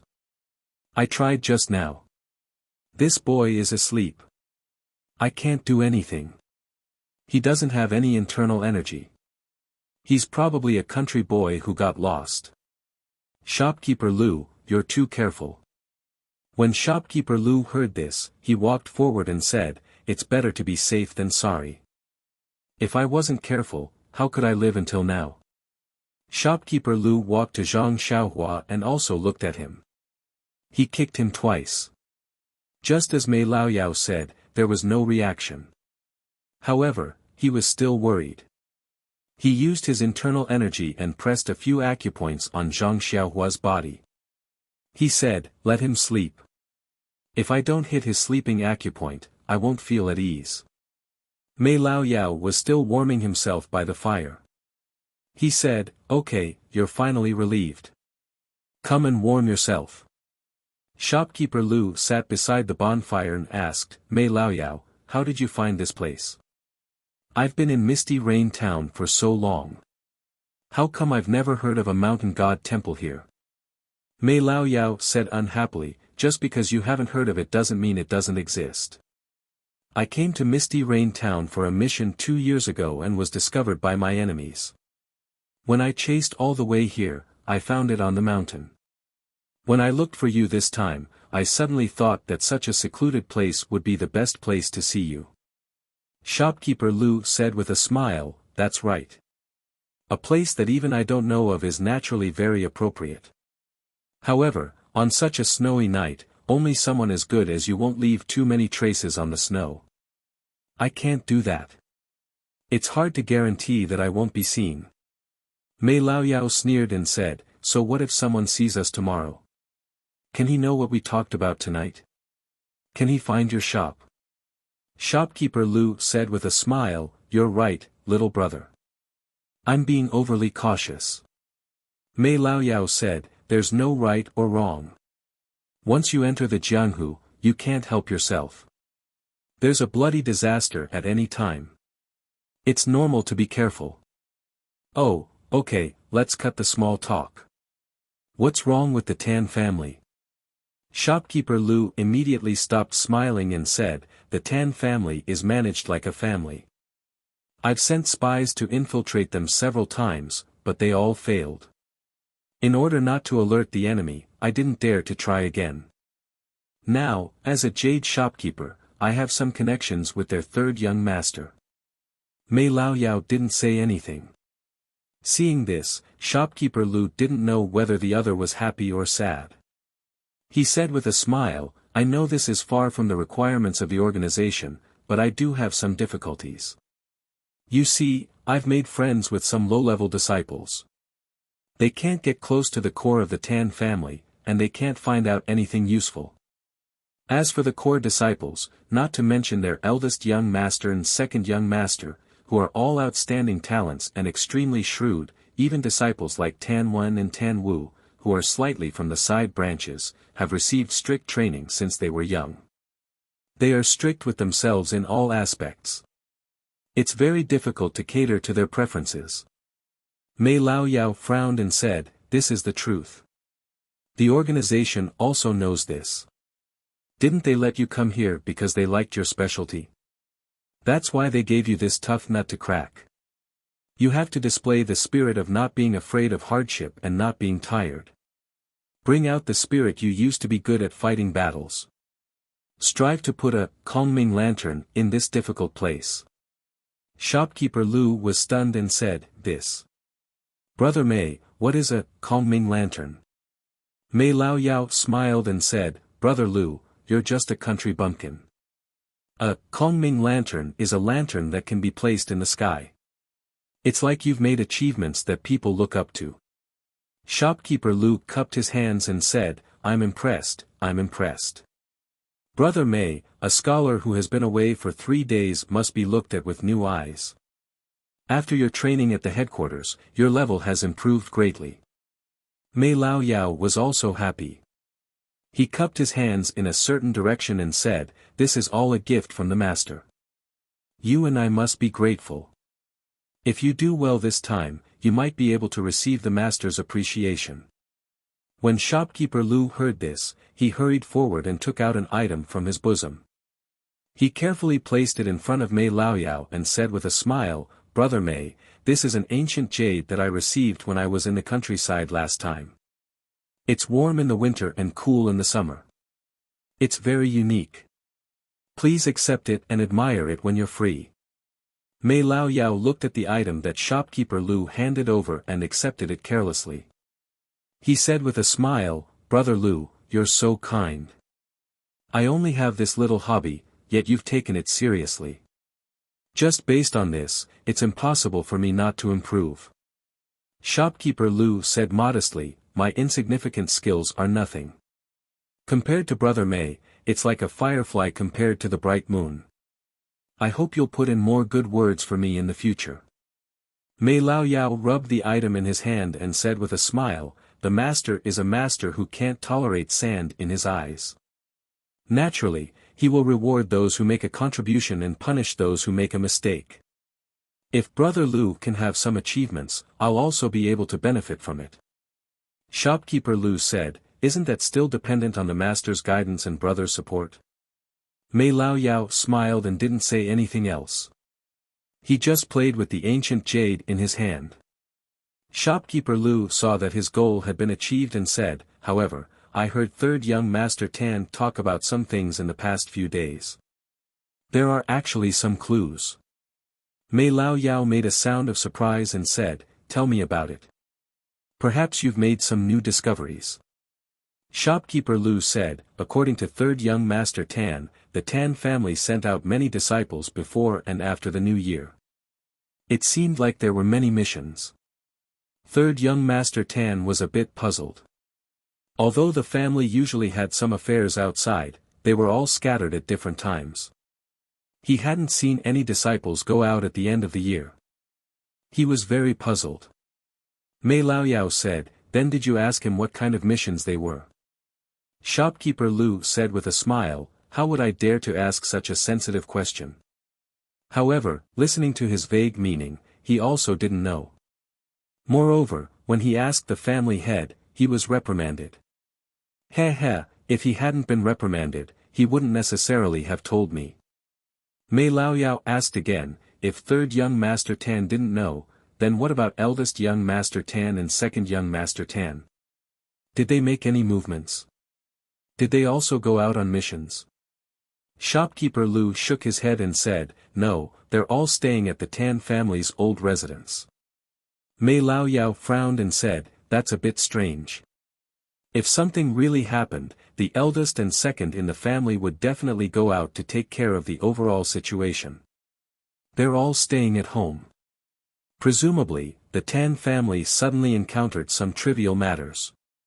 You should carefully investigate and see if you can find anything." Shopkeeper Lu said with a smile, "Brother Mei is wise." Mei Laoyao smiled and said, "Brother Lu, there's no need to be like this. Back then, we were all brothers who slept on the same kong. Although our positions are different now and we each have our own division of labor, this is still the need of work. You and I are both stones in the organization. We move wherever we need to. There's no need to be so polite in private."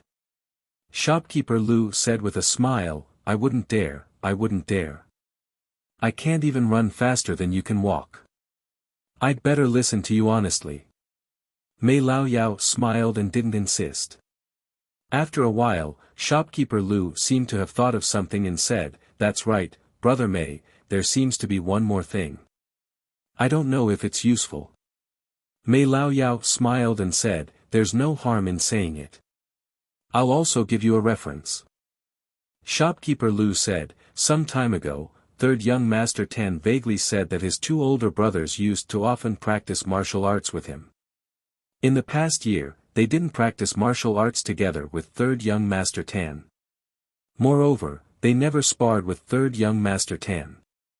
Sometimes, when he was itching to spar with his two older brothers, they would use all kinds of excuses to refuse. He was very puzzled. Later, he seemed to eavesdrop on a disciple of an unorthodox school saying that his two older brothers' martial arts had improved greatly and were already among the best of the Tan family's younger generation." Speaking up to this point, Shopkeeper Lu stole a glance at Mei Laoyao and said, "However, third young Master Tan scoffed at this saying. The three of them are the direct descendants of the Tan family. Their martial arts have been passed down in the family since they were young. It's normal for them to be among the best. Brother Mei, do you think this information is useful?" Mei Laoyao said, "Brother Lu, this information is very important. I'll definitely tell this information to His Majesty personally. You should properly record this merit." Shopkeeper Lu said happily, "Then, many thanks, Brother Mei." However, he immediately felt somewhat puzzled and asked, "Brother Mei, please understand the maze. This humble one doesn't feel anything unusual about this information." Mei Laoyao said with a smile, Brother Lu, this is the difference between the central and local governments. The asymmetry of information naturally means that the estimation of information is different. I'll tell you the truth. Do you know why you were specially transferred to this Tan family village from another place last year?" Shopkeeper Lu shook his head blankly. Mei Laoyao said in a low voice, "His Majesty has an old friend who isn't very close to him. In the past, he had quite a bit of conflict with Tan Yefeng. However, that Tan Yefeng's martial arts were quite different from his, so Tan Yefeng had always endured and didn't make a move. Who knew that at the beginning of last year, His Majesty received news that Tan Yefeng had fought his old friend and was actually killed by Tan Yefeng under shadowless feet. His Majesty was very astonished. How did Tan Yefeng's martial arts improve so much? That's why this brother found an opportunity to transfer Brother Lu here." Shopkeeper Lu suddenly understood. Mei Laoyao continued in a low voice, this matter belongs to the level of confidentiality. This humble one was also afraid that Brother Lu wouldn't understand and lose useful information for no reason. That's why this humble one told you the truth. I hope that Brother Lu can keep this a secret and pay more attention to this in the future. If you get credit, won't this humble one also be able to recommend you for merit? Shopkeeper Lu hurriedly bowed and said, I understand, Brother May. Now that I have a general direction, I won't fish in troubled waters. I believe that with third young Master Tan as a breakthrough point, I definitely won't disappoint His Majesty's expectations and Brother May's recommendation. Mei Lao Yao also nodded. The two of them talked a little more. When the sky was a little brighter, they went down the mountain separately. The two of them were discussing such confidential matters in a temple in the wilderness, but they only hit Zhang Xiaohua's sleeping acupoint and treated him as a dead object. They didn't avoid him at all. Moreover, when they left, they didn't do the shady business of cutting the weeds and eliminating the roots. They just patted their butts and left. In fact, that wasn't the case. The man in black who came first, Mei Laoyao, didn't intend to let Zhang Xiaohua live until the morning. Therefore, he didn't look at Zhang Xiaohua's face at all. He was just a little boy who was lost. When he left, he casually hit his dead acupoint. How could he have a chance to live? However, the man in black who came later, Shopkeeper Lu, was cautious. He hit Zhang Xiaohua's sleeping acupoint first. He knew Shopkeeper Lu's strength. It wouldn't dissolve by itself without 24 hours. The bonfire in the temple had been extinguished when the two of them were talking. They didn't add any dead branches. Who could survive a day in this winter when a drop of water would turn into ice? In the minds of Mei Laoyao and Shopkeeper Lu, no matter why this child came to this mountain temple, it was his bad luck. They were virtuous not to hit his dead acupoint. There was no reason for him to go out alive. He would definitely be frozen to death. Before Mei Laoyao left, he also wanted to give him a kick. Unfortunately, Shopkeeper Lu let him go first. How could he have the nerve to doubt Shopkeeper Lu's way of handling things in front of him? He could only go out first and act like a leader who trusted Shopkeeper Lu. In their eyes, killing people to silence them was as easy as slapping their hands to kill a fly. They didn't take it to heart. However, they didn't think about it. A young man was lost in a barren mountain. It wasn't easy for him to find a place to sleep. He was sleeping soundly. What did that have to do with them? How could they just hit his sleeping acupoint and freeze him to death? If that was the case, it would be better for him to die at that time. He would have to suffer such torture before his death. Unfortunately, heaven helps the worthy. After the two people left for a long time, the sky gradually brightened. A ray of sunlight flashed across the mountain temple. Zhang Xiaohua, whose sleeping acupoint had been hit, suddenly opened her eyes. As usual, a ball of light flashed in her eyes. She stretched her body and sat up.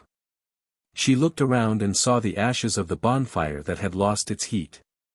Only then did she remember what happened last night. She stretched herself and secretly rejoiced. If she didn't have this temple, she didn't know how to get through the long night. After wiping her face with the snow outside, Zhang Xiaohua pulled herself together and started practicing her fist and sword techniques. She only stopped when her body was completely comfortable. She ate some dry rations and prepared to go down the mountain to find a town. But when she left the mountain temple and looked at the snowy mountains, Zhang Xiaohua frowned. The Shirtai was really harmful. What kind of secluded place was this? She had walked for an entire day before arriving at this mountain range. How should she proceed from here? Just as she was hesitating and cursing in frustration, Zhang Xiaohua's eyes suddenly lit up. She could see a few rows of footprints in front of the steps of the mountain temple. Those small footprints were naturally Zhang Xiaohua's own. There were also a few rows of larger footprints beside them. Needless to say, they were definitely left behind by others who came to the mountain temple. Zhang Xiaohua was excited. When she came here yesterday, it was already dark, so she naturally didn't see them. Now that it was daybreak, they pointed her in the right direction. This mountain temple was really efficacious. No wonder there were still people coming here even though it was so remote. However, there didn't seem to be any idols in the mountain temple. But why would Zhang Xiaohua care if there were idols or not? After thanking this inexplicable god in her heart, Zhang Xiaohua packed up and prepared to follow the footprints to find a town. At the very least, she should be able to find a place with signs of human habitation. Please add it to your collection, thank you.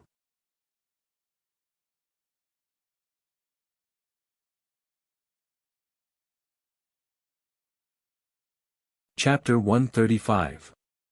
Zhang Xiaohua followed the footprints in front of the mountain god temple and went down the mountain. However, he soon found that the footprints were strange. The footprints seemed to belong to two people. One of them stepped deeper, and the other stepped shallower. However, they had one thing in common, which was that the footprints were very big. One step was enough for Zhang Xiaohua to walk several steps. Zhang Xiaohua was a little surprised. How long were these people's legs? Moreover, when going down the mountain, people walked on steep roads, but Zhang Xiaohua couldn't. He had to find a gentle slope and look for the footprints at the bottom of the mountain. After walking for a while, Zhang Xiaohua understood everything. There was a small forest in front of him. When he walked to the forest, the footprints disappeared and reappeared on the other side of the forest. At this time, Zhang Xiaohua, who was half a step into Jianghu, seemed to know that the footprints he followed were left by a martial arts master. But why did these masters go to the mountain god temple? Zhang Xiaohua didn't want to know.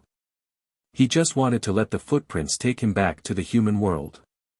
After walking for a while, Zhang Xiaohua encountered another problem. The footprints were divided into two lines, and they went in different directions. For this kind of problem, Zhang Xiaohua didn't hesitate and easily chose the right answer. Why? Thinking with Zhang Xiaohua's heel, he knew that if he followed the footprints that were deeper, then the footprints that were shallower must be good at lightness skill. The snow was vast. If the master was excited and stepped on the snow without leaving any trace, wouldn't Zhang Xiaohua follow him in vain? Since he chose the direction, Zhang Xiaohua followed the footprints of the martial arts master he had never met. He faced the rising sun and walked forward proudly. These footprints were worthy of Zhang Xiaohua. Although the depth of the footprints differed from time to time, Zhang Xiaohua could still distinguish them. Along the way, the footprints didn't seem to be any different, which made Zhang Xiaohua feel very grateful. Zhang Xiaohua couldn't stop praising this God-given good man. Now, shopkeeper Lu, who had already returned to the shop and wanted to freeze Zhang Xiaohua to death, kept sneezing. He couldn't stop cursing Zhang Xiaohua in his heart. What a lucky bastard. He actually found such a remote place to meet. Now he had caught a cold and had to spend money to see a doctor. It was almost noon. Zhang Xiaohua was a little hungry. When she came out, she only took some dry food. She had planned to eat halfway. Now she didn't know where she was. She had eaten the rest in the morning. If she didn't find anyone today, she would be hungry at night. Just as Zhang Xiaohua was letting his imagination run wild, he suddenly saw smoke on the horizon. Zhang Xiaohua was overjoyed. He immediately turned around and ran towards the smoke. He didn't care about following in the footsteps of that arrogant man. The most direct result was that shopkeeper Lu, who just took the money and went out, suddenly stopped sneezing.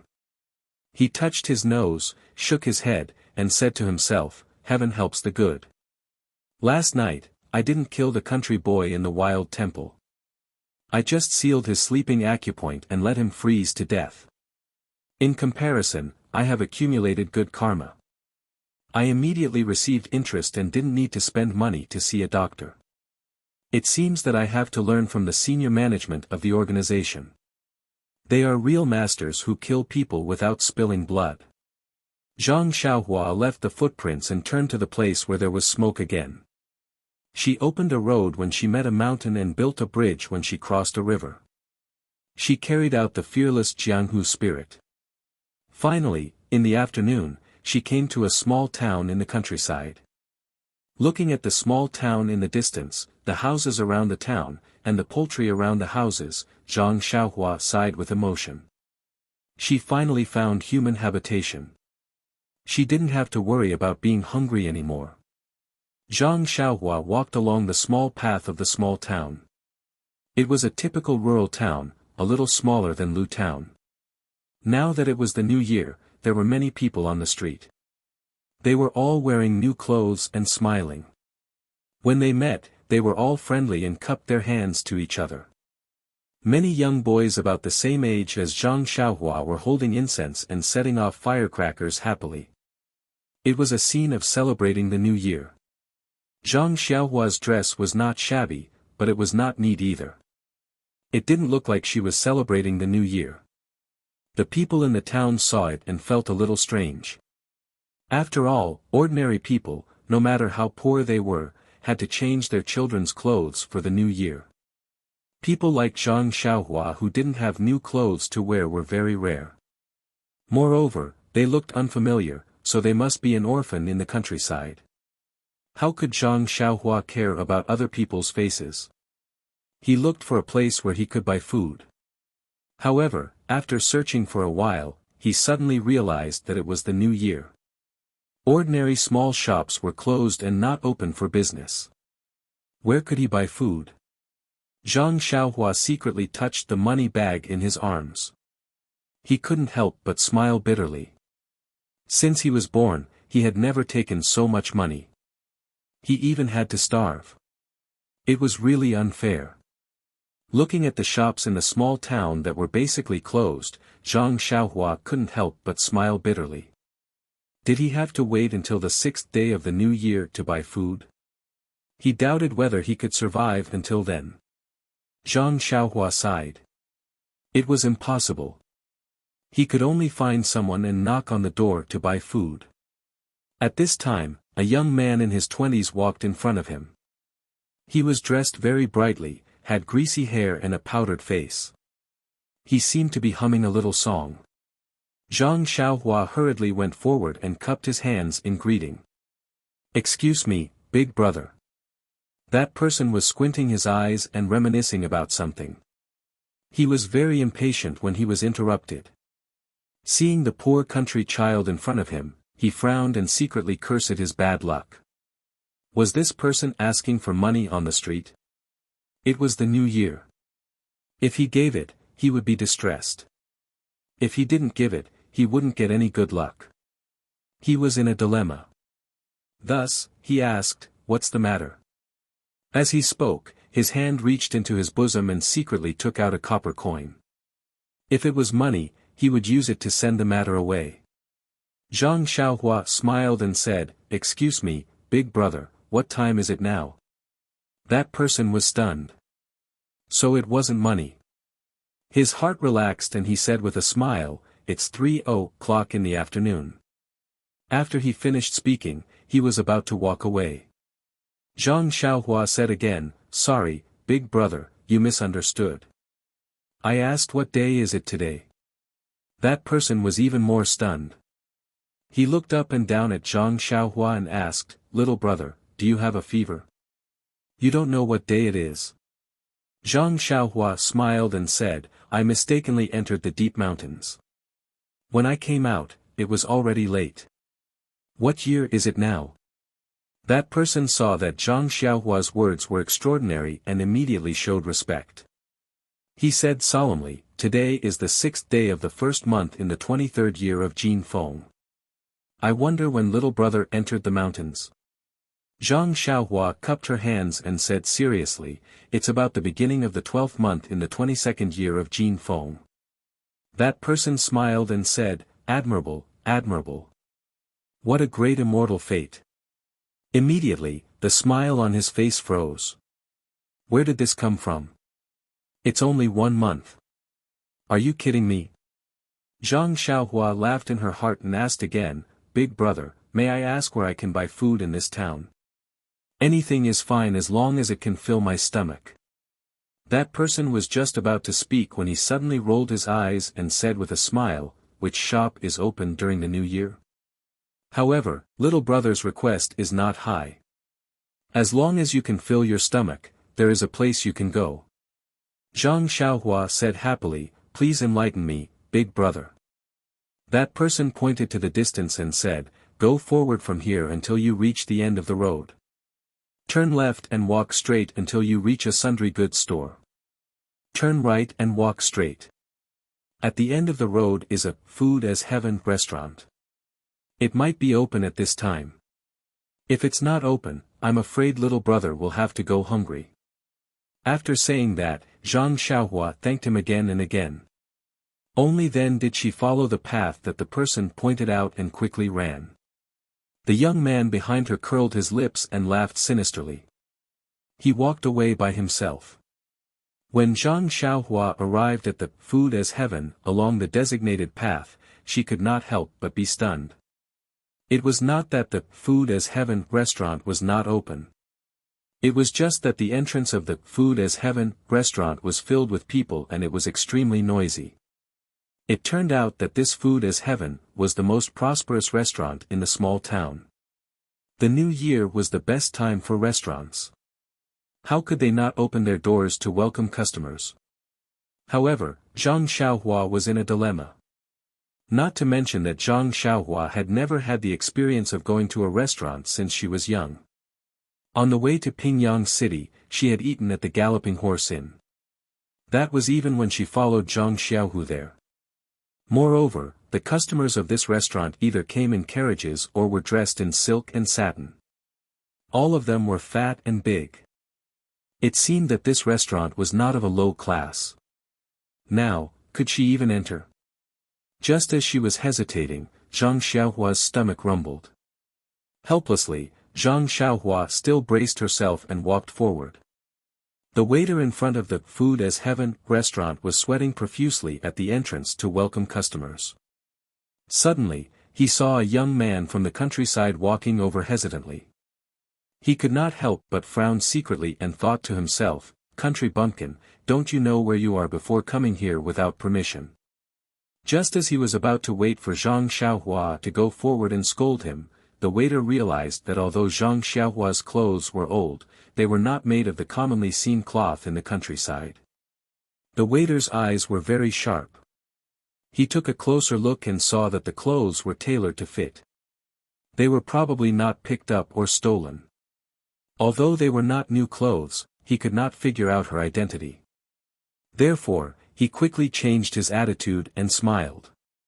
"Young man, why are you here at Food as Heaven?" Looking at the waiter's attitude, Zhang Xiaohua secretly thought that the waiter of this big restaurant was indeed different. He was very professional and did not lower the standard of service just because of her young age. Zhang Xiaohua smiled and said, "Of course I'm here to eat. What else can I be here for?" The waiter blushed. That was true. He thought that the restaurant was high-end and this young man did not have money to eat here. Perhaps he was here to look for someone or ask about something. He did not expect that the young man was here to eat. One could not judge a book by its cover. The sea could not be measured with a pint pot. This ordinary-looking young man was actually a rich person. Therefore, the waiter quickly bowed, waved his hand, and gestured for Zhang Xiaohua to come in. When Zhang Xiaohua entered the restaurant, it was an eye-opener. It was already past lunchtime, but the restaurant was still noisy and there were almost no empty seats. Zhang Xiaohua did not know what to do when the waiter smiled and said, "Dear customer, do you want to have a quiet private room on the second floor?" When Zhang Xiaohua heard this, she thought to herself, "Forget it. Who knows if there is a private room fee or a minimum price here? Although I have never eaten in a restaurant, the ancient said that even if I have not eaten pork, I have seen pigs run. There are many books about sharpening one's knife. I will not be taken advantage of for no reason." Therefore, Zhang Xiaohua quickly waved her hand and said, "This place is good. It's so lively. The waiter did not force her. He found a small table on the first floor and let Zhang Xiaohua sit. Then, he poured tea for Zhang Xiaohua and brought the menu for Zhang Xiaohua to order. The menu was filled with the names of the dishes. Zhang Xiaohua did not understand them, but he could understand the prices. He flipped through them one by one. In the end, he secretly curled his lips. Why are they so expensive? He did not know what they were, but he could not bear to part with the money. When the waiter saw that he did not order after flipping through the menu, he thought that there was nothing he liked. So, he smiled and said, "If dear customer is not satisfied, this small restaurant has a secret recipe. I will give you a few dishes to see if you are satisfied." The waiter swallowed his saliva and recited the names of several dishes in one breath. His voice was high and low, and it was very pleasant to hear. Zhang Xiaohua was very surprised when he heard it. This restaurant was different from others. Just reciting the names of the dishes was like singing. However, when he casually asked about the price of a dish, he immediately withered. It was actually much more expensive than the menu. Zhang Xiaohua rolled her eyes and asked, "Waiter, how much is the white rice in your restaurant?" The waiter was stunned and said casually, "White rice is free." Hearing this, Zhang Xiaohua was very happy. She clapped her hands and said, "Good, that's it. Give me 5 big bowls of white rice." The waiter trembled and almost dropped the menu in his hand. He glared fiercely at Zhang Xiaohua. If it wasn't for the fact that they were in public and he was afraid that it would affect the restaurant's business, the waiter only wanted to step over and grab Zhang Xiaohua's neck and throw him out. Wasn't this just making fun of him? Looking at the waiter's angry eyes, Zhang Xiaohua was stunned. She smiled innocently and asked, "Waiter, what are you doing here? Hurry up and get to work. Give me the white rice." The waiter gritted his teeth and said with a smile, "Dear customer, this white rice is free, but you should at least order a dish." Zhang Xiaohua was stunned and said, "You didn't say that just now." The waiter lowered his head and said, "That was this little one's negligence. Please forgive me." Zhang Xiaohua asked, "Must I order a dish?" The waiter said, "Yes." Zhang Xiaohua asked again, "Are you sure? Must I order a dish?" The waiter said with certainty, "Yes, I'm sure, definitely and definitely." Zhang Xiaohua laughed and said, "Hee, I only knew that I had to order a dish after you said it. If you didn't say it, how would I know that I had to order a dish? Since you said it, then I can only order a dish. Alright, I'll order this." Zhang Xiaohua pointed at the cheapest dish on the menu, mala chicken offal. The waiter looked and asked, "Dear customer, are you sure?" Zhang Xiaohua nodded and said, "I'm sure, definitely and definitely." The waiter said, "Then dear customer, you won't go back on your word?" Zhang Xiaohua laughed and said, "I won't. This one has always been a man of his word. As the saying goes, a gentleman's word is as fast as a horse's whip. If I say this, then I will." The waiter nodded and said, "Then dear customer, you won't add any other dishes?" Zhang Xiaohua shook her head and said, "There's no need. However, I still want those 5 big bowls of white rice." Thus, the waiter put away the menu and said, "Please wait a moment." Only then did he stagger away with a heart full of resentment. After the waiter left, Zhang Xiaohua poured a cup of water and gulped it down in one gulp. However, she still wasn't satisfied and drank 3 cups in a row. Only then did she slow down a little and thought, the tea in this restaurant is also ordinary. It's a far cry from the mountain spring water at home. However, this tea doesn't seem to cost money. I can drink more. After thinking, she was about to pour a 4th cup, but the teapot was empty. Zhang Xiaohua called out, "Waiter, can you add some more tea?" The waiter had just walked back and handed the menu to the chef when he was called over. He was still puzzled. He remembered that he had just poured a pot of tea for this youth. Could it be that he remembered wrongly? After waiting for the waiter to pour more tea, Zhang Xiaohua poured a full cup and drank it. She raised her head and looked around, sizing up the restaurant. At this time, it was already past meal time. Most of the customers in the restaurant were drinking and chatting. On the left side of Zhang Xiaohua was a table of 5 burly men. They were dressed in martial arts attire and were drinking and chatting. Perhaps because they were sitting close to each other, those men's voices were also loud. Zhang Xiaohua didn't intend to listen to their conversation. However, those words still didn't reach her ears. She only heard one person say, "His granny, it's the new year. How can we be sent to such a poor place? It's really not a day for humans." Another person said, "That's right. In the past, we used to spend the new year with our wives and children. How can we have such a long escort this year?" One person said, "There's no other way. The customers are in a hurry. Time is tight, so we can only run during the new year." Another person said, "However, the remuneration this time is quite good. It's double the usual." One person said, "Then you're an old hat. The government has a rule that the remuneration for work during the holidays is 3 times the usual. What's with this?" Another person said, "Really? How come I didn't know about this? This won't do. I have to go back and talk to Chief Zhang. No matter what, we can't lose out."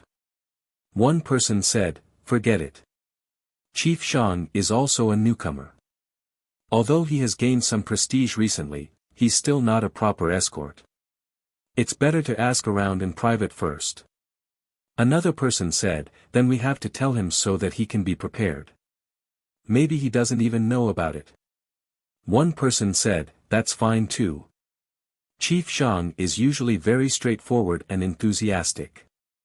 Maybe we can talk to the higher-ups and get some compensation." Another voice said, "Let's talk about these things when we get back. Aren't we just here to drink? We should just wait for the job to be done quickly so that we can go home. In this town, only this restaurant is worthy of our attention. Even if we want to find a place to drink, there's no such place." One person said, "There is, but it's a pity that we're not worthy of our attention. Besides, it's the new year and people have to go home too. How many of them are still waiting for you to take care of them in the courtyard?" Following that, the few of them talked about some men's topics in a vulgar manner. Zhang Xiaohua was already at the age where she didn't really understand. Her face and ears turned red as she listened, but she couldn't cover her ears. She could only keep drinking water to distract herself. Accidentally, the teapot was empty again. Zhang Xiaohua could only call out again, "Waiter, add more water. Please add it to your collection, thank you." You're tuning into the Han Li's Wuxia Chronicles YouTube channel. We're so grateful for your support and don't forget to subscribe to join us on this incredible journey through captivating stories. Your generosity through donations truly makes a world of difference, as it's the primary source of revenue that allows me to expand and enhance this channel for you. Thank you from the bottom of my heart for being a part of this adventure.